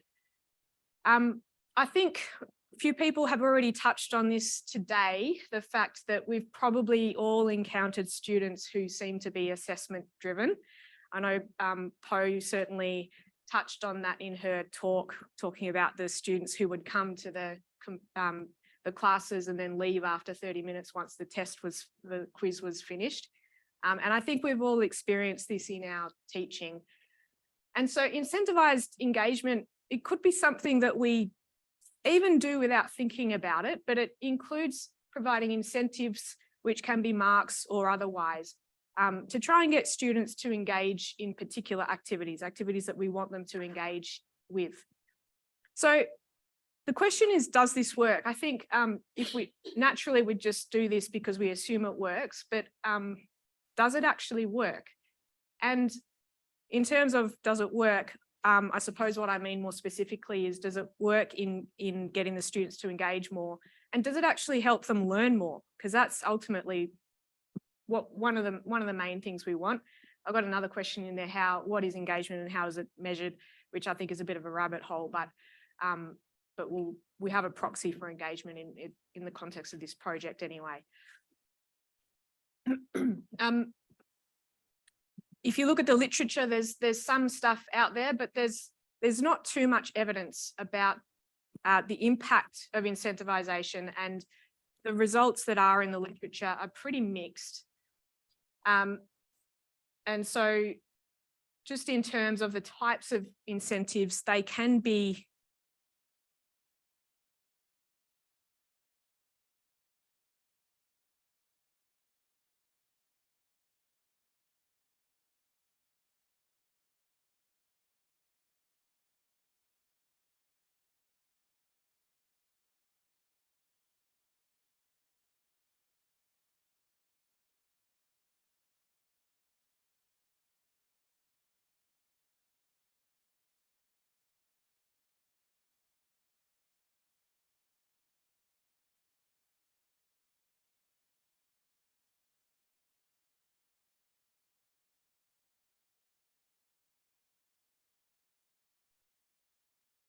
okay. Can Zoom hear me again? Okay, sorry for Zoom who couldn't hear me for a bit. The existing research does show that if we're incentivizing a particular activity, then it does improve the engagement in that activity. But in terms of the impact on learning, there's varied results. So there can be no impact, there can be a positive impact, there can be a negative impact. And in some places, we see that the impact can vary depending on the type of student. So there's results out there that show that for students who are high risk or low performing, it can help, but the results are not as good or even worse for the low risk students or the high performing students. So it's a bit unclear. And what we wanted to do in this project is look into that a little bit more. I'm going to talk about perusal next, because this is something that we used in the project. Some of you have probably used perusal, but for those who haven't, it's a freely available social annotation platform. So it can be used to help make readings more engaging, or you can use it for web pages and also videos. But we used it for PDF readings. And this is a little screenshot of it. So I've just got a little screen grab of some readings. And over here on the right-hand side, students can highlight bits and pieces, and then they can make comments, they can ask questions. There's even a LaTeX ability to write mathematical notation in there, which is cool. And students can upvote other students' comments, they can answer each other's questions, and of course the teachers can come in and respond to questions as well. If you want, you can get Perusal to calculate a score for each reading assignment. So each week I would have had one readings assignment, because we had readings each week. And then you can set it up so that a student would get a score based on their engagement, and engagement is defined as different things. There's an algorithm which calculates the score, and you can kind of control what things you want it to weight more heavily in that algorithm. But it's basically their interaction. So upvoting other students' comments, making their own comments, responding to comments, how long they spent reading, it can tell that, and it can tell whether they were active in that reading or not. So this is what we're going to be using as a proxy for engagement in this project. There are studies that show that Perusal enhances student engagement with the text. Some studies have reported an increase in student performance with the use of Perusal, but there's nothing out there which has directly investigated the effect of incentivization with Perusal on student engagement or final grades. So we asked a few questions that we had some data, and we wanted to answer these questions. So first of all, does incentivization of Perusal impact engagement? The next one is, does incentivization impact student performance? So does it help them learn? And does that vary depending on the type of student? So the context of where we looked at this, it was a second year undergraduate statistics course at La Trobe University, where I teach. It was a little while ago. It was in semester 2 of 2020. So we were in the throes of lockdown at that time. There was a 12-week semester, and the whole subject was online. We had weekly readings, and that was followed up by a 2-hour online computer lab that year, because we were all in lockdown. So that's how everything happened. And so readings were provided in Perusal each week.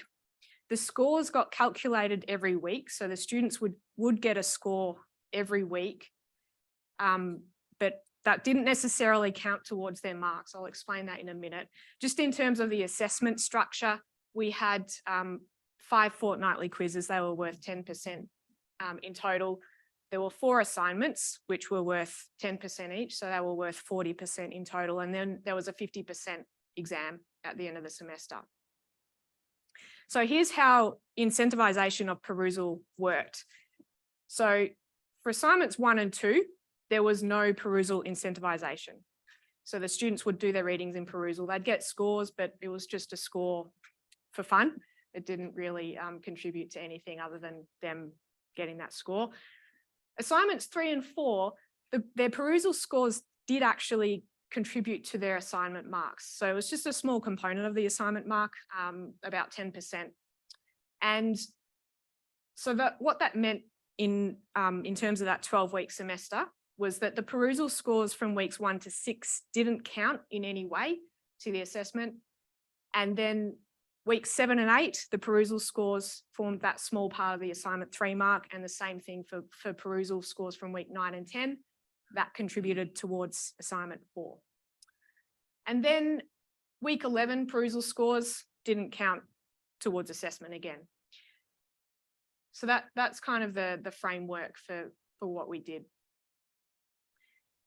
So we're going to consider introduction of incentivization of the perusal scores. We'll consider that to be the intervention in this study. And there were 70 students included in the study. So the first thing we did was we clustered the students into 3 groups. On this axis, we have the perusal scores before the intervention. So this is the perusal scores from the first 6 weeks. And on this axis here, we have the students' assignment marks. So we really, we ended up with 3 main groups of students. If we look at this green cluster here, these are students who are generally, actually, let's look at that one last. Let's look at the red one. So these students are generally very engaged with the readings, and they're also doing very well in their assignments. This black cluster here, which we'll call cluster 1, they are not engaging very well with the readings, and they're also not doing very well on their assignments. And then this green cluster here, they are also not engaging very well with the readings, but they are doing well on the assignments. So we started off with those 3 groups, and then we had a look at how things went over the semester. So I've got 3 time points here. This is the perusal scores over time, and this first lot of box plots is the whole 70 students together. So this anything with a color, that's where the incentivization is present. So we can see here that this represents weeks 1 to 6. So this is the readings engagement without any incentivization. You can see the perusal engagement goes up when we've got that incentivization there. And then we get back to week 11 where it doesn't count to their marks anymore, and it goes down again. So that's how it impacted on the engagement. And then if we split that up by the clusters, so this is the low performing, low engaged group. You can see a big jump again in their engagement, and then it drops back down again. Can't really see too much change for the red group who was already engaged to begin with. And we can see some changes here in the green group as well. Started off not very engaged, got a bit more engaged, and then went down again. This is to look at whether those changes were statistically significant overall. This change was statistically significant, and there were similar patterns seen when we looked at the groups split up. There were similar patterns, but comparing, so there was a significant change going from time 1 to time 2, but comparing time 1 to time 3, when we had no incentivization anymore, there was no significant difference anymore. Okay, so the impact on student performance. This was interesting. So time 1, that's assignments 1 and 2 with no incentivization. The second time point, that's the second 2 assignments. And then the third time point, that's the exam. So the exam is coloured. I'm considering that to be post-intervention because that's after the incentivization has occurred. You look across the time points for the cohort as a whole, there's really not much change going on until we look at the groups separately. And we can see that for the students who were performing poorly to begin with, and they were also not engaged with the readings, their performance is gradually going up at each time point. So they did better on the second 2 assignments, and then they did better again on the exam compared with how they did on the first 2 assignments. There's not really too much going on for the group who was already engaged with the readings and already performing well. And then the green group who were not engaged with the readings but doing well on the first 2 assignments, their performance gradually dropped over time. So in terms of these changes that were significant or not, for the black group, this group here, their change from assignments 1 and 2 to their exam, that was statistically significant. This increase here it's obviously still an increase, but it didn't end up being a significant increase. For the middle cluster, the red cluster, there were not really any significant differences in performance across time. Cluster 3 got significantly worse across time. So it was close to significant at time point 2, but by the time if we compare their first 2 assignments with the exam, that was a significant drop in their performance. This last thing is just so what we've got here is across, let's look at this one. This is the exam. So across this way, we have the perusal score change, and then looking this way, we have the change in their exam scores from assignments 1 and 2 to the exam. So basically, if they're in this quadrant here, that means that they have improved in their perusal engagement, and they've also improved in their performance. So that's the main quadrant that I want to focus on. And if we look at that, we can see that most of the dots here are black, which means that we're looking at cluster 1. So most of the students in that cluster have improved in terms of their engagement and in terms of their performance. The other 2 clusters are kind of all over the place. So we did a chi-squared test for that, and there was a significant association between what group they were in and whether or not they ended up in this quadrant. So that was an interesting finding as well. So just in summary, obviously we saw a significant increase in engagement overall, and there was a significant increase in the performance for the high-risk students, but not for the low-risk students. And that was a consistent finding with what we mentioned that we found in the literature at the beginning. Cluster 3, that was the green cluster, that was very interesting because they started out with high performance, low engagement, and then they had significantly decreased performance over time.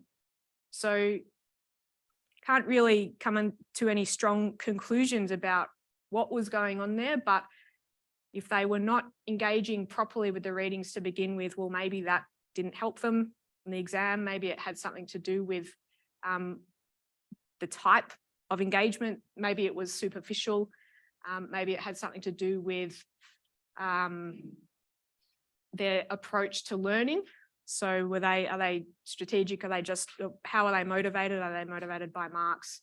So I think that was interesting, and it led to a few more questions, but I did think it was an interesting thing to observe. And this here, so incentivization, it's easier to draw the link between increased engagement. There still is an impact on performance, so that engagement can help with performance, but that might depend on cluster. If you want to read more about this project, it's just recently appeared in IJMEST. And just the last thing that I wanted to mention is something completely unrelated to what I've just been talking about. But I've just started working on a new study.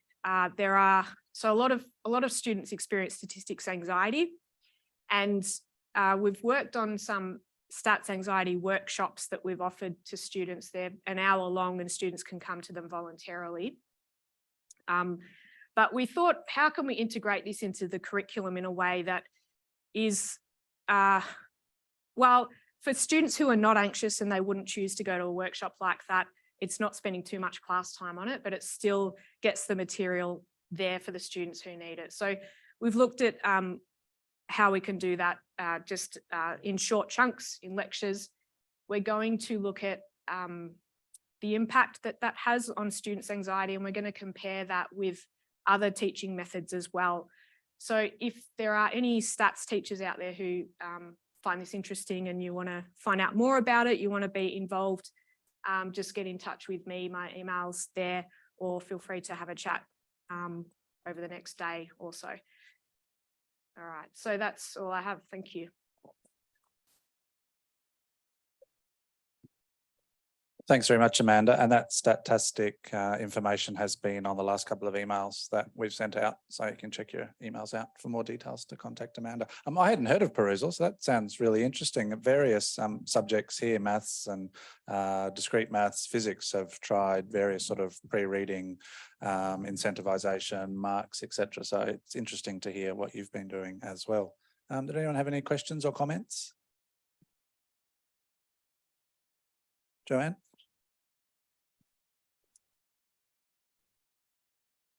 Sorry, putting my stats nerd hat on.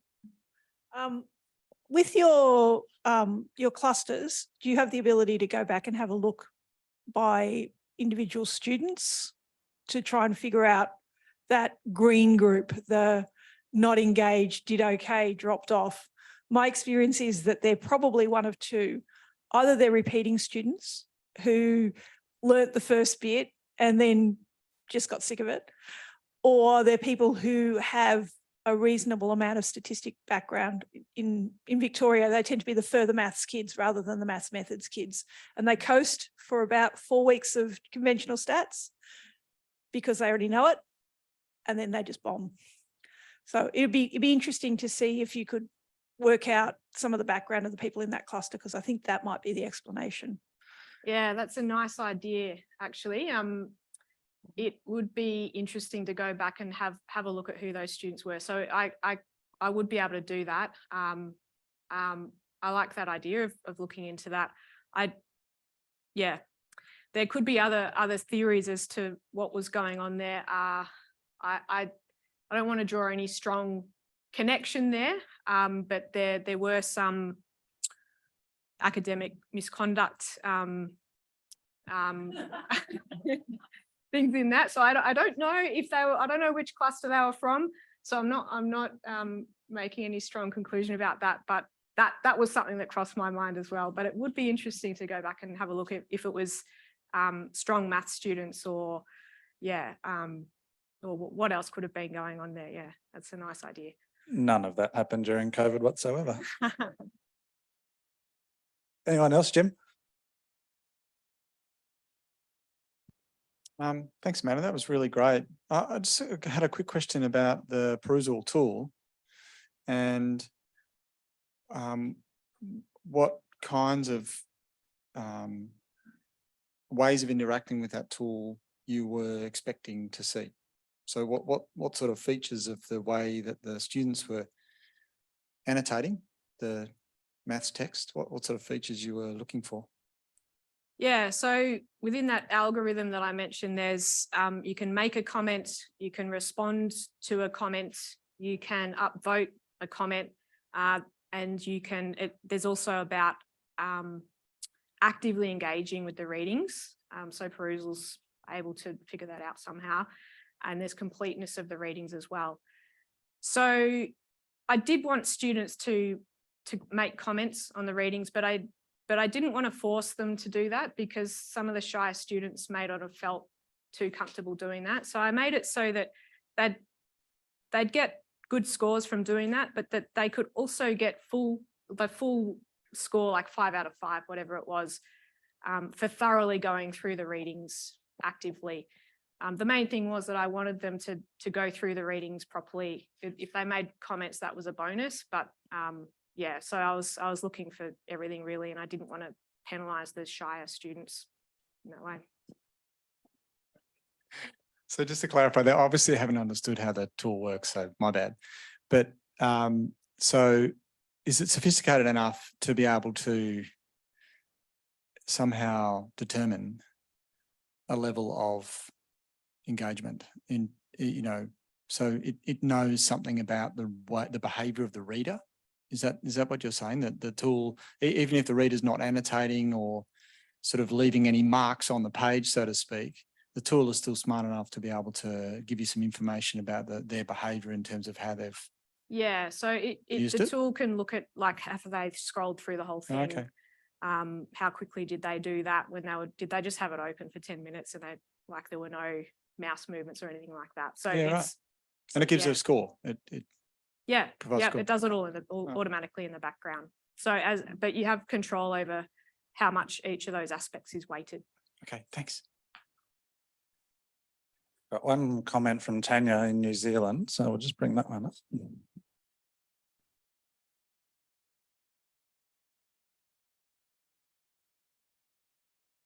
Be interesting to analyse the green cluster using self-efficacy measures coupled with academic achievement emotions and, as you alluded, motivation instruments. Yeah, okay. So maybe Tanya, Joe and I can have a deeper look into those students and see what we can find. I think that's a really interesting idea too, Tanya, and probably not only for the green cluster, but for the whole cohort. It's certainly, yeah, we found out some things from this project, but it also raised a lot more questions, which, you know, I'd love to look more into in future. So yeah, thank you for that comment. Law? Lucky last, and then we'll head into our last talk for the day from Deborah. Hi, I know very little about research in math education. So I was wondering, in that case, you had three groups, but they're not random samples. They basically self-selected samples. You just observed. So in that case, yeah. I'm wondering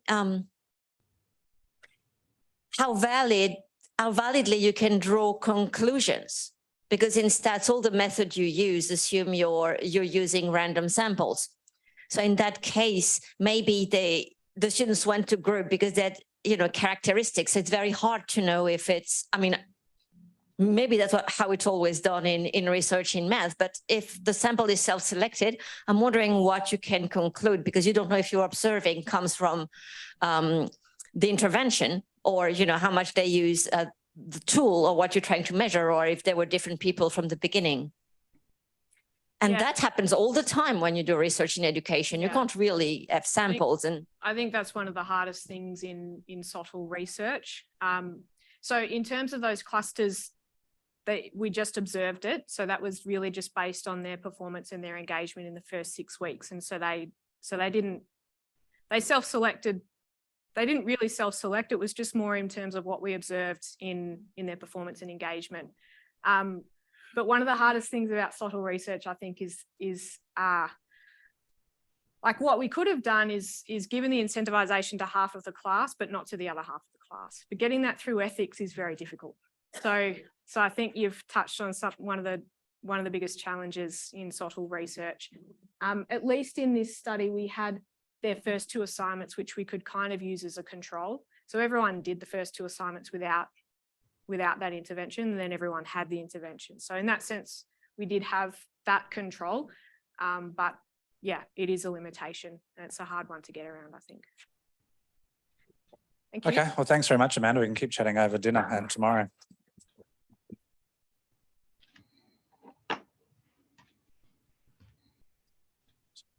Thanks.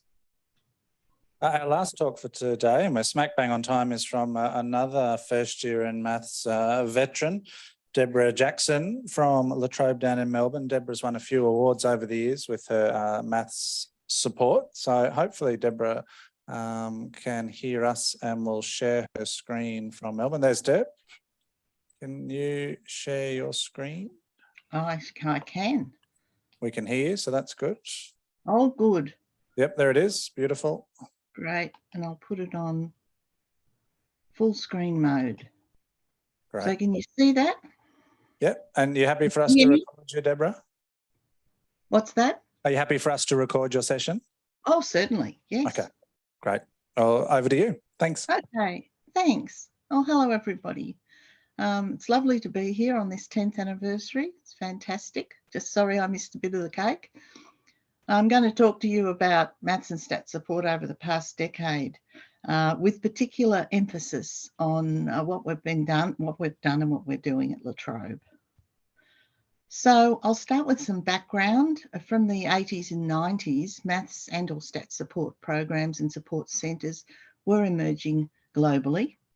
As you would all know, justification for their existence was the need for extra activities and help for students highlighted by the mathematics problem and global and national reports. So support centres and math support of various kinds were developed and still are being developed now, today. And so the first question is, what is math support?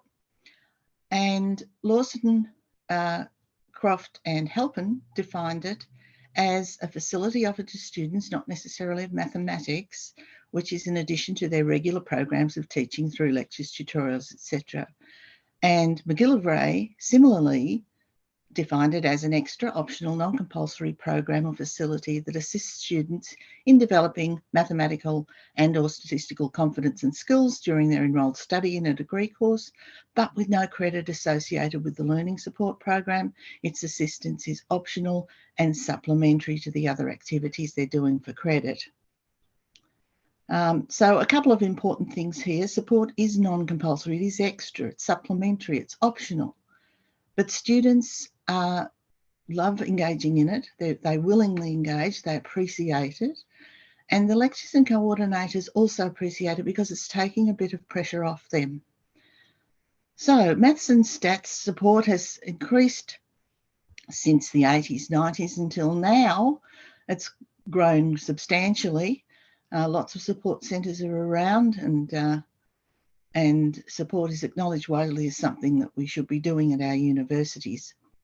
An essential aspect of a successful support centre are things like you need to guide the students, so guidance is important so that they can approach support that is relevant to them and not get overwhelmed by an array of generic materials that appear irrelevant to them. And tutors who are well qualified in mathematics and or statistics, who can relate to the students in an understanding and friendly manner and can explain the relevance of maths to a particular discipline. Worksheets with clear explanations, maybe history of the topic, practice exercises, worked examples, answers to problems, and quizzes, extra quizzes that they can do, self-assessed and self-paced, in addition to their programs of lectures and quizzes that they normally do in their subject. So I'll be highlighting the changes in support at La Trobe in the past decade and reflecting on changes in general and keeping that support healthy, strong and relevant via ongoing collaboration with stakeholders is key to student satisfaction and success. So at La Trobe, we created early on in 2010 what's called a math skills program. It was a set of programs, so I'm going to call them the math skills programs. Started in 2010 and was very successful and kept going and got bigger. And in 2018, we created a maths hub, which was for extra support for students, not necessarily basic skills support. So the math skills programs at La Trobe were developed as co-curricular programs. Whoops, I went to, sorry. The key motivations for the development of these programs was that we didn't have a math support centre at La Trobe, and the global mathematics problem was acknowledged. And it was evident that students were arriving at university lacking mathematical skills required for success in their disciplines. And integration of mathematics into science curriculum was now becoming a key theme for many undergraduate science degrees. And it was noted that students were motivated to develop mathematical skills when they were aware of the relevance to a science discipline. And sometimes isolating mathematical skills development from its application can discourage students and their engagement with mathematics or obscure the links between mathematics and science. So that was the background of why we wanted to have a program. And so it was developed. I was set the task by the faculty to create the programs for support for mathematics underprepared students. And each program was composed of 3 activities: face-to-face help sessions with a mathematician, which was me, worksheets incorporating underpinning theory, relevance, etc., and questions and answers, etc., and a commercial online skills development program, FYiMaths test by Pearson, which we used for several years, but now we don't use it anymore. We have our own sort of quizzes given within our LMS sites. So this was then, the programs were optional but recommended to students with low scores on a screening test, and were enhanced by supporting non-threatening environment, because they were really students who were, low in confidence.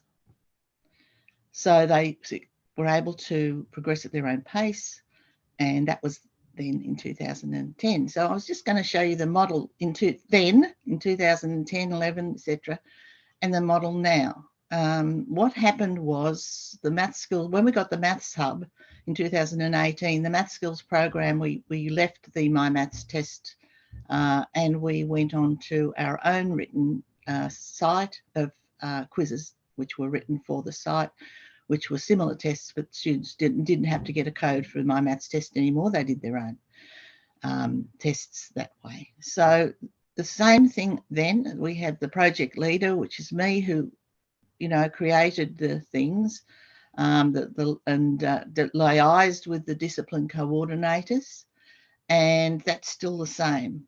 I still access lectures and subject materials and talk to the discipline coordinators if we're providing a new program, because we have a lot of programs now, and create the worksheets then, and create the screening tests, and created the tests in FYiMaths test. Now still create the worksheets, but now with the quizzes are all online in our LMS Maths Hub section, so it's easier for the students to access them.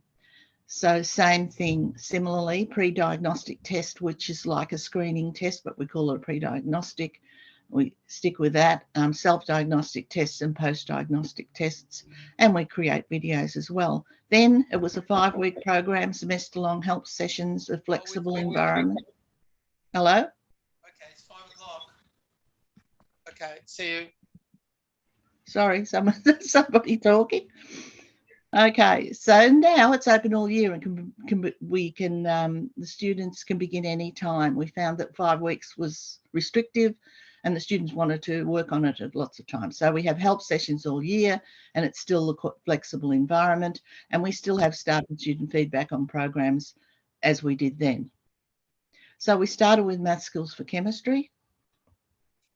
We then in 2011 to 2013, we created math skills for chemistry, physics, biology, and statistics.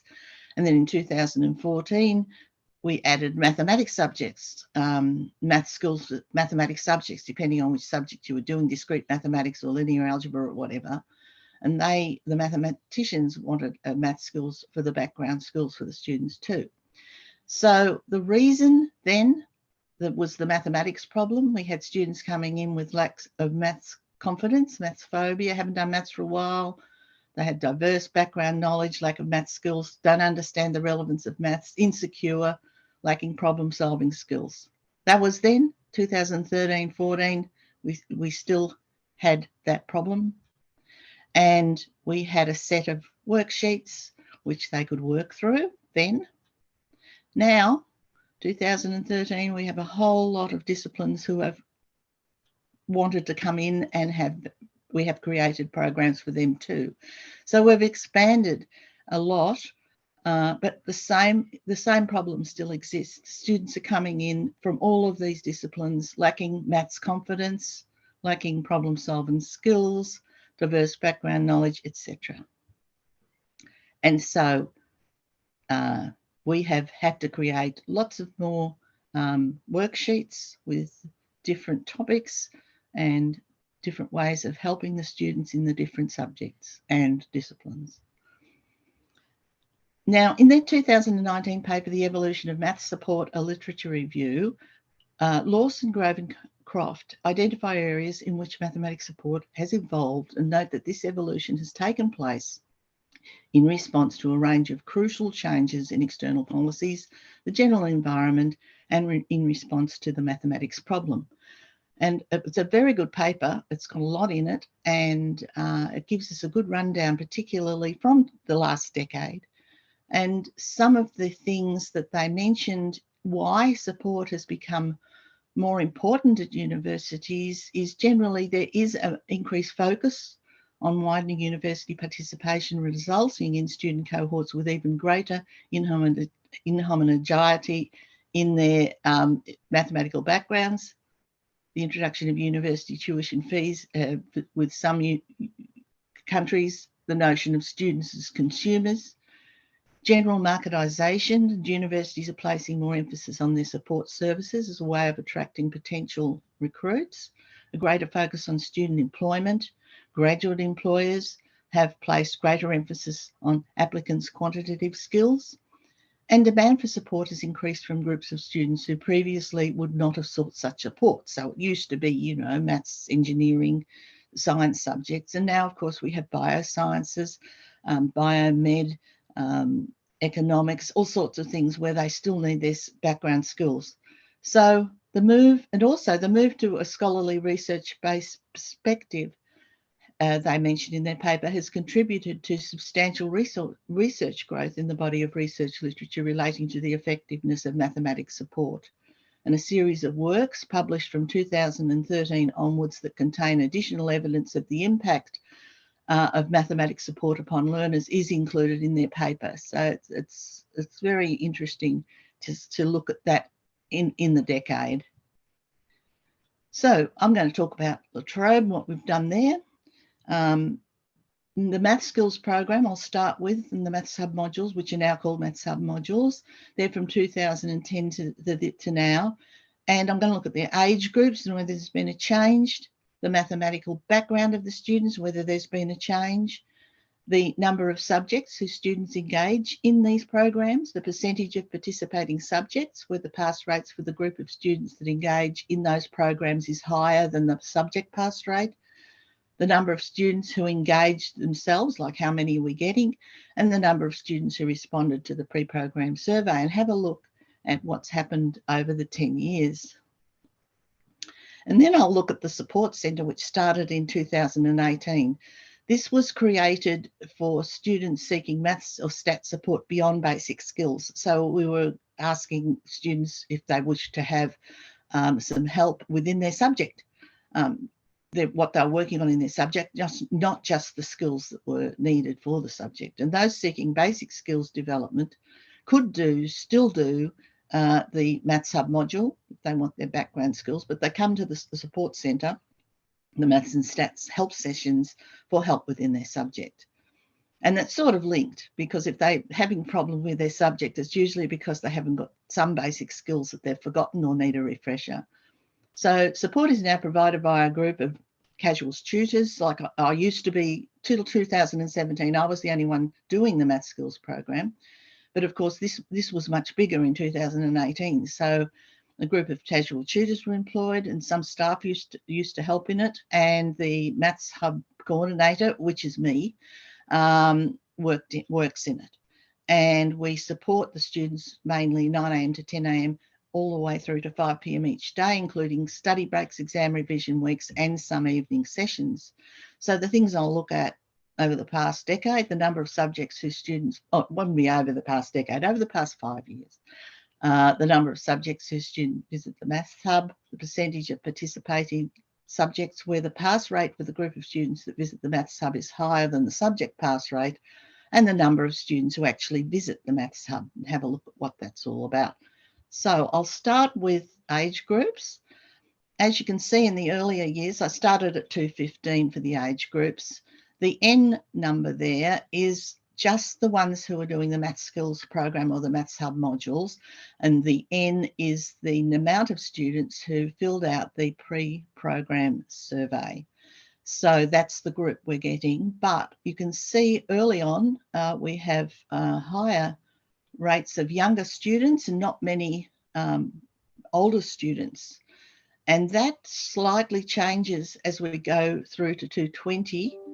And it's particularly remarkable 221, 222, 223, you can see that the age groups are spreading more and that we're having more mature age students. In fact, I was looking at the graphs and I thought, well, I'll have a look at the percentages. And age 30 and over, in 2015, we had 14.5% of those students. By 2023, we've got 55.4% of students over 30, which is really interesting. That's over half. And over 40, in 2015, we had 5.3%. Now in 2023, 28.6%, which is almost a third. So I'm not sure why that's happened, whether COVID's got something to do with it or whether mature age students are looking for help within their, for their skills because of work and what's required in their work and their careers. I'm just not quite sure, but anyway, there you go. Here is the background of the students who are coming into those programs. Starting from 2012. And the interesting thing about these pie charts is that they're very similar. Way back then, when we had 195 students answering the pre-program survey, we can see there was a couple of things different, slightly different. In the first surveys, I called them other equivalent VCE and did not specify. And by 2015, I changed that to advanced, intermediate and elementary with specialist maths methods or further, because we were getting students from overseas and from other states which weren't relating to those names. So it was better. And I put in university subject as well. So it gave, from then on, from 2015, we do see a better range of what was happening, but still a very similar trend in the pie charts.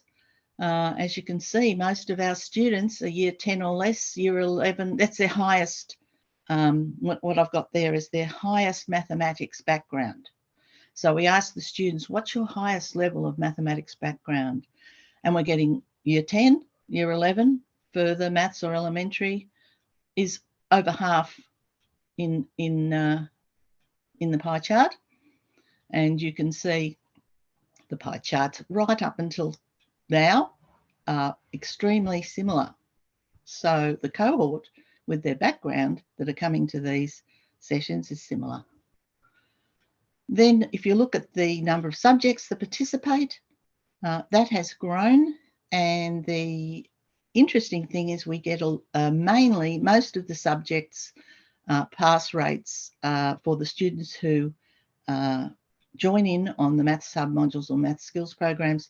The pass rates are higher for that group of students than the actual subject or pass rate or the pass rate of the students who don't engage. And that's been a great trend.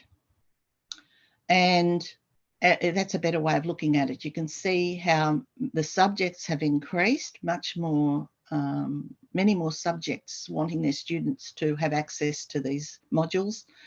And you can see the good pass rates of like 100%, 86%, 93%, they're all good pass rates, 95%. That means 90, for instance, in 2020, we had 21 subjects joining in on semester 2. 95% of those subjects had a higher pass rate for the group of students who were doing the maths hub modules than the group of students who weren't. And this is a better picture of the increase in subjects participating in these programs. So we can clearly see the increase and decreases here, and more subjects have access to the site and many students use the resources, but only the subjects where students engage in the programs by attempting the quizzes are counted. So when you're looking at engagement, we would have lots of other students who are using the worksheets, but we can't count that. We don't count that as engaging. We count it engaging when they start doing the quizzes as well as reading the worksheets. And then the number of students who engage in these programs. that has also increased, and the number of students who respond to the pre-program survey each year has also increased. Well, it's very similar though. Now for the Maths Hub, we have again subjects being engaged in visits. This is visits to the Maths Hub. The 17 subject students visited the Maths Hub in 2018 semester 1, with 100% of those subjects having an equal or high pass rate for Maths Hub visitors, right up to, I've got semester 2, 2022 there. And as you can see from this graph, our amount of subjects that participate is higher, and we still get a lot of subjects whose students who are Maths Hub visitors are getting higher pass rates than the students who are not. And you can see the increase of the number of subjects whose students visited the Maths Hub in the 5 years. Now, visits, the number of Maths Hub visits per semester, you can see there our visits, and in purple, and the other bars are the number of Maths Hub visitors, unique visitors. So we have visits drawn there and also unique visitors. So the yearly Maths Hub visits, 2018 to 2023, have gone right up to 220, which was interesting because that was when COVID hit. Some of the students had been face-to-face, but then after COVID hit, they was online via Zoom. Then 2021, there was a bit of a dip, a little bit of a dip in 21 to 22. And of course, the last one there is semester 1 this year. That should double at least for semester 2. But I wondered why we had this dip. And I did look at the La Trobe student numbers, and the La Trobe student numbers had dipped as well. So from 2019 to 20, it went up a little bit, but then from 20 to 21, it went down, and 21 to 22 went down. So it's almost mirroring the amount of students that are at La Trobe who would have had access to it. So I can look at the time. I think that's me finished, and thank you very much for listening.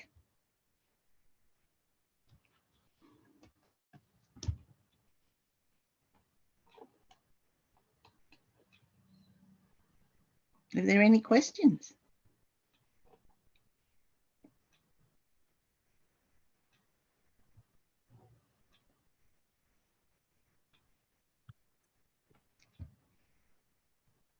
Can you hear us, Deborah?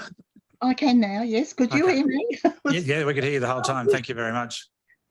A question from Peter on Zoom says, are you located in the maths department or somewhere else? Well, I've always, basically the maths skills program. I am in the maths, I was in the maths department, and the maths skills program was run by the faculty. So the money was coming from the faculty, not from the maths department, but I was still in the maths department. But now I've been moved to the library.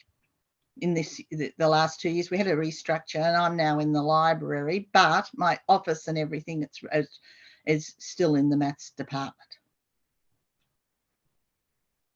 Another question. On or around slide 13 or so, you had a big list of topics, I think, that you would sort of develop material for. So a 1.5 part question. One, to what extent did you make those from scratch versus leverage existing open access resources?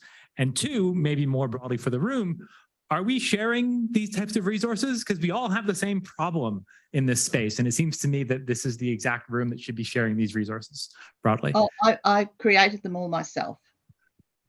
I had the job to create them myself, and they've been created myself, and I put them on the LMS site. Yes, they're shared for the students that are engaged in the Maths Hub. But perhaps there's nothing at the sort of level of this group where we're sharing resources that look like. Sorry.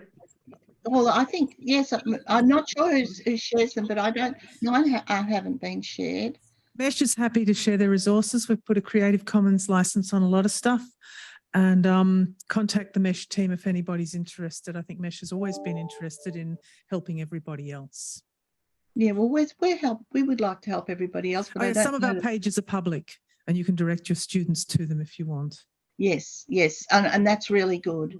But I don't think we've got to that stage yet at La Trobe. I'd have to look into it.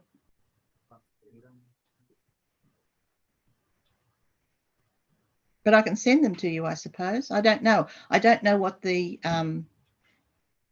rule is at La Trobe, whether it is able to be put online for everybody. At the moment, it's not. It's just for those that are coming into the hub.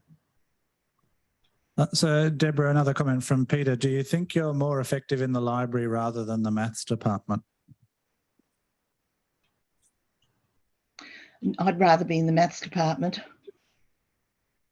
Wasn't my choice. But it was because of the restructure.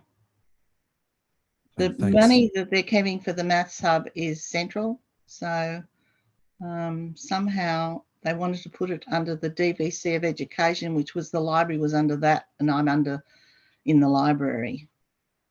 But I think it's one of the reasons for that was because they said that the maths subjects that I was linking to and giving discipline help to were not just in the maths department. But I think that I think that these maths support centres should be run by mathematicians, and I think they should be really in the maths department. But it was something I had no say in. I just had to go where I was put. So at the moment I'm in the library, but I am really in the maths department. My office and everything's in the maths department, but officially I'm in the library now. Okay, well, thanks very much, Deborah, for another wonderful talk from you on your support and all the work that you've been doing over the last 10 years. And that's it for today. It's been a wonderful day. I'm exhausted. Yeah, it has been a wonderful day. I think the course talks have been wonderful. We're going to go up the road and have some dinner, and there's more cake tomorrow. So thanks, everyone. Okay, bye. Yes. Cake for everyone. We'll post you some too. Thanks very much, those on Zoom from all around the world. We've had up to 25 of you today, so thanks very much. We hope to see you tomorrow. Thanks everyone for coming to St Lucia, and those who are hanging around for some dinner, we will wander off soon. So thanks everyone, we'll see you tomorrow.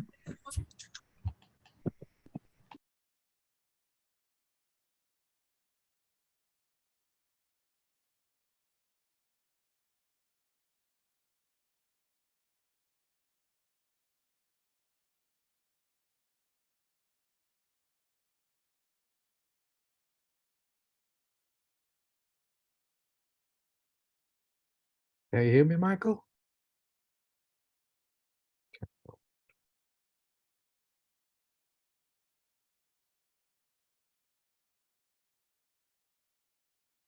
Can't hear you, but cannot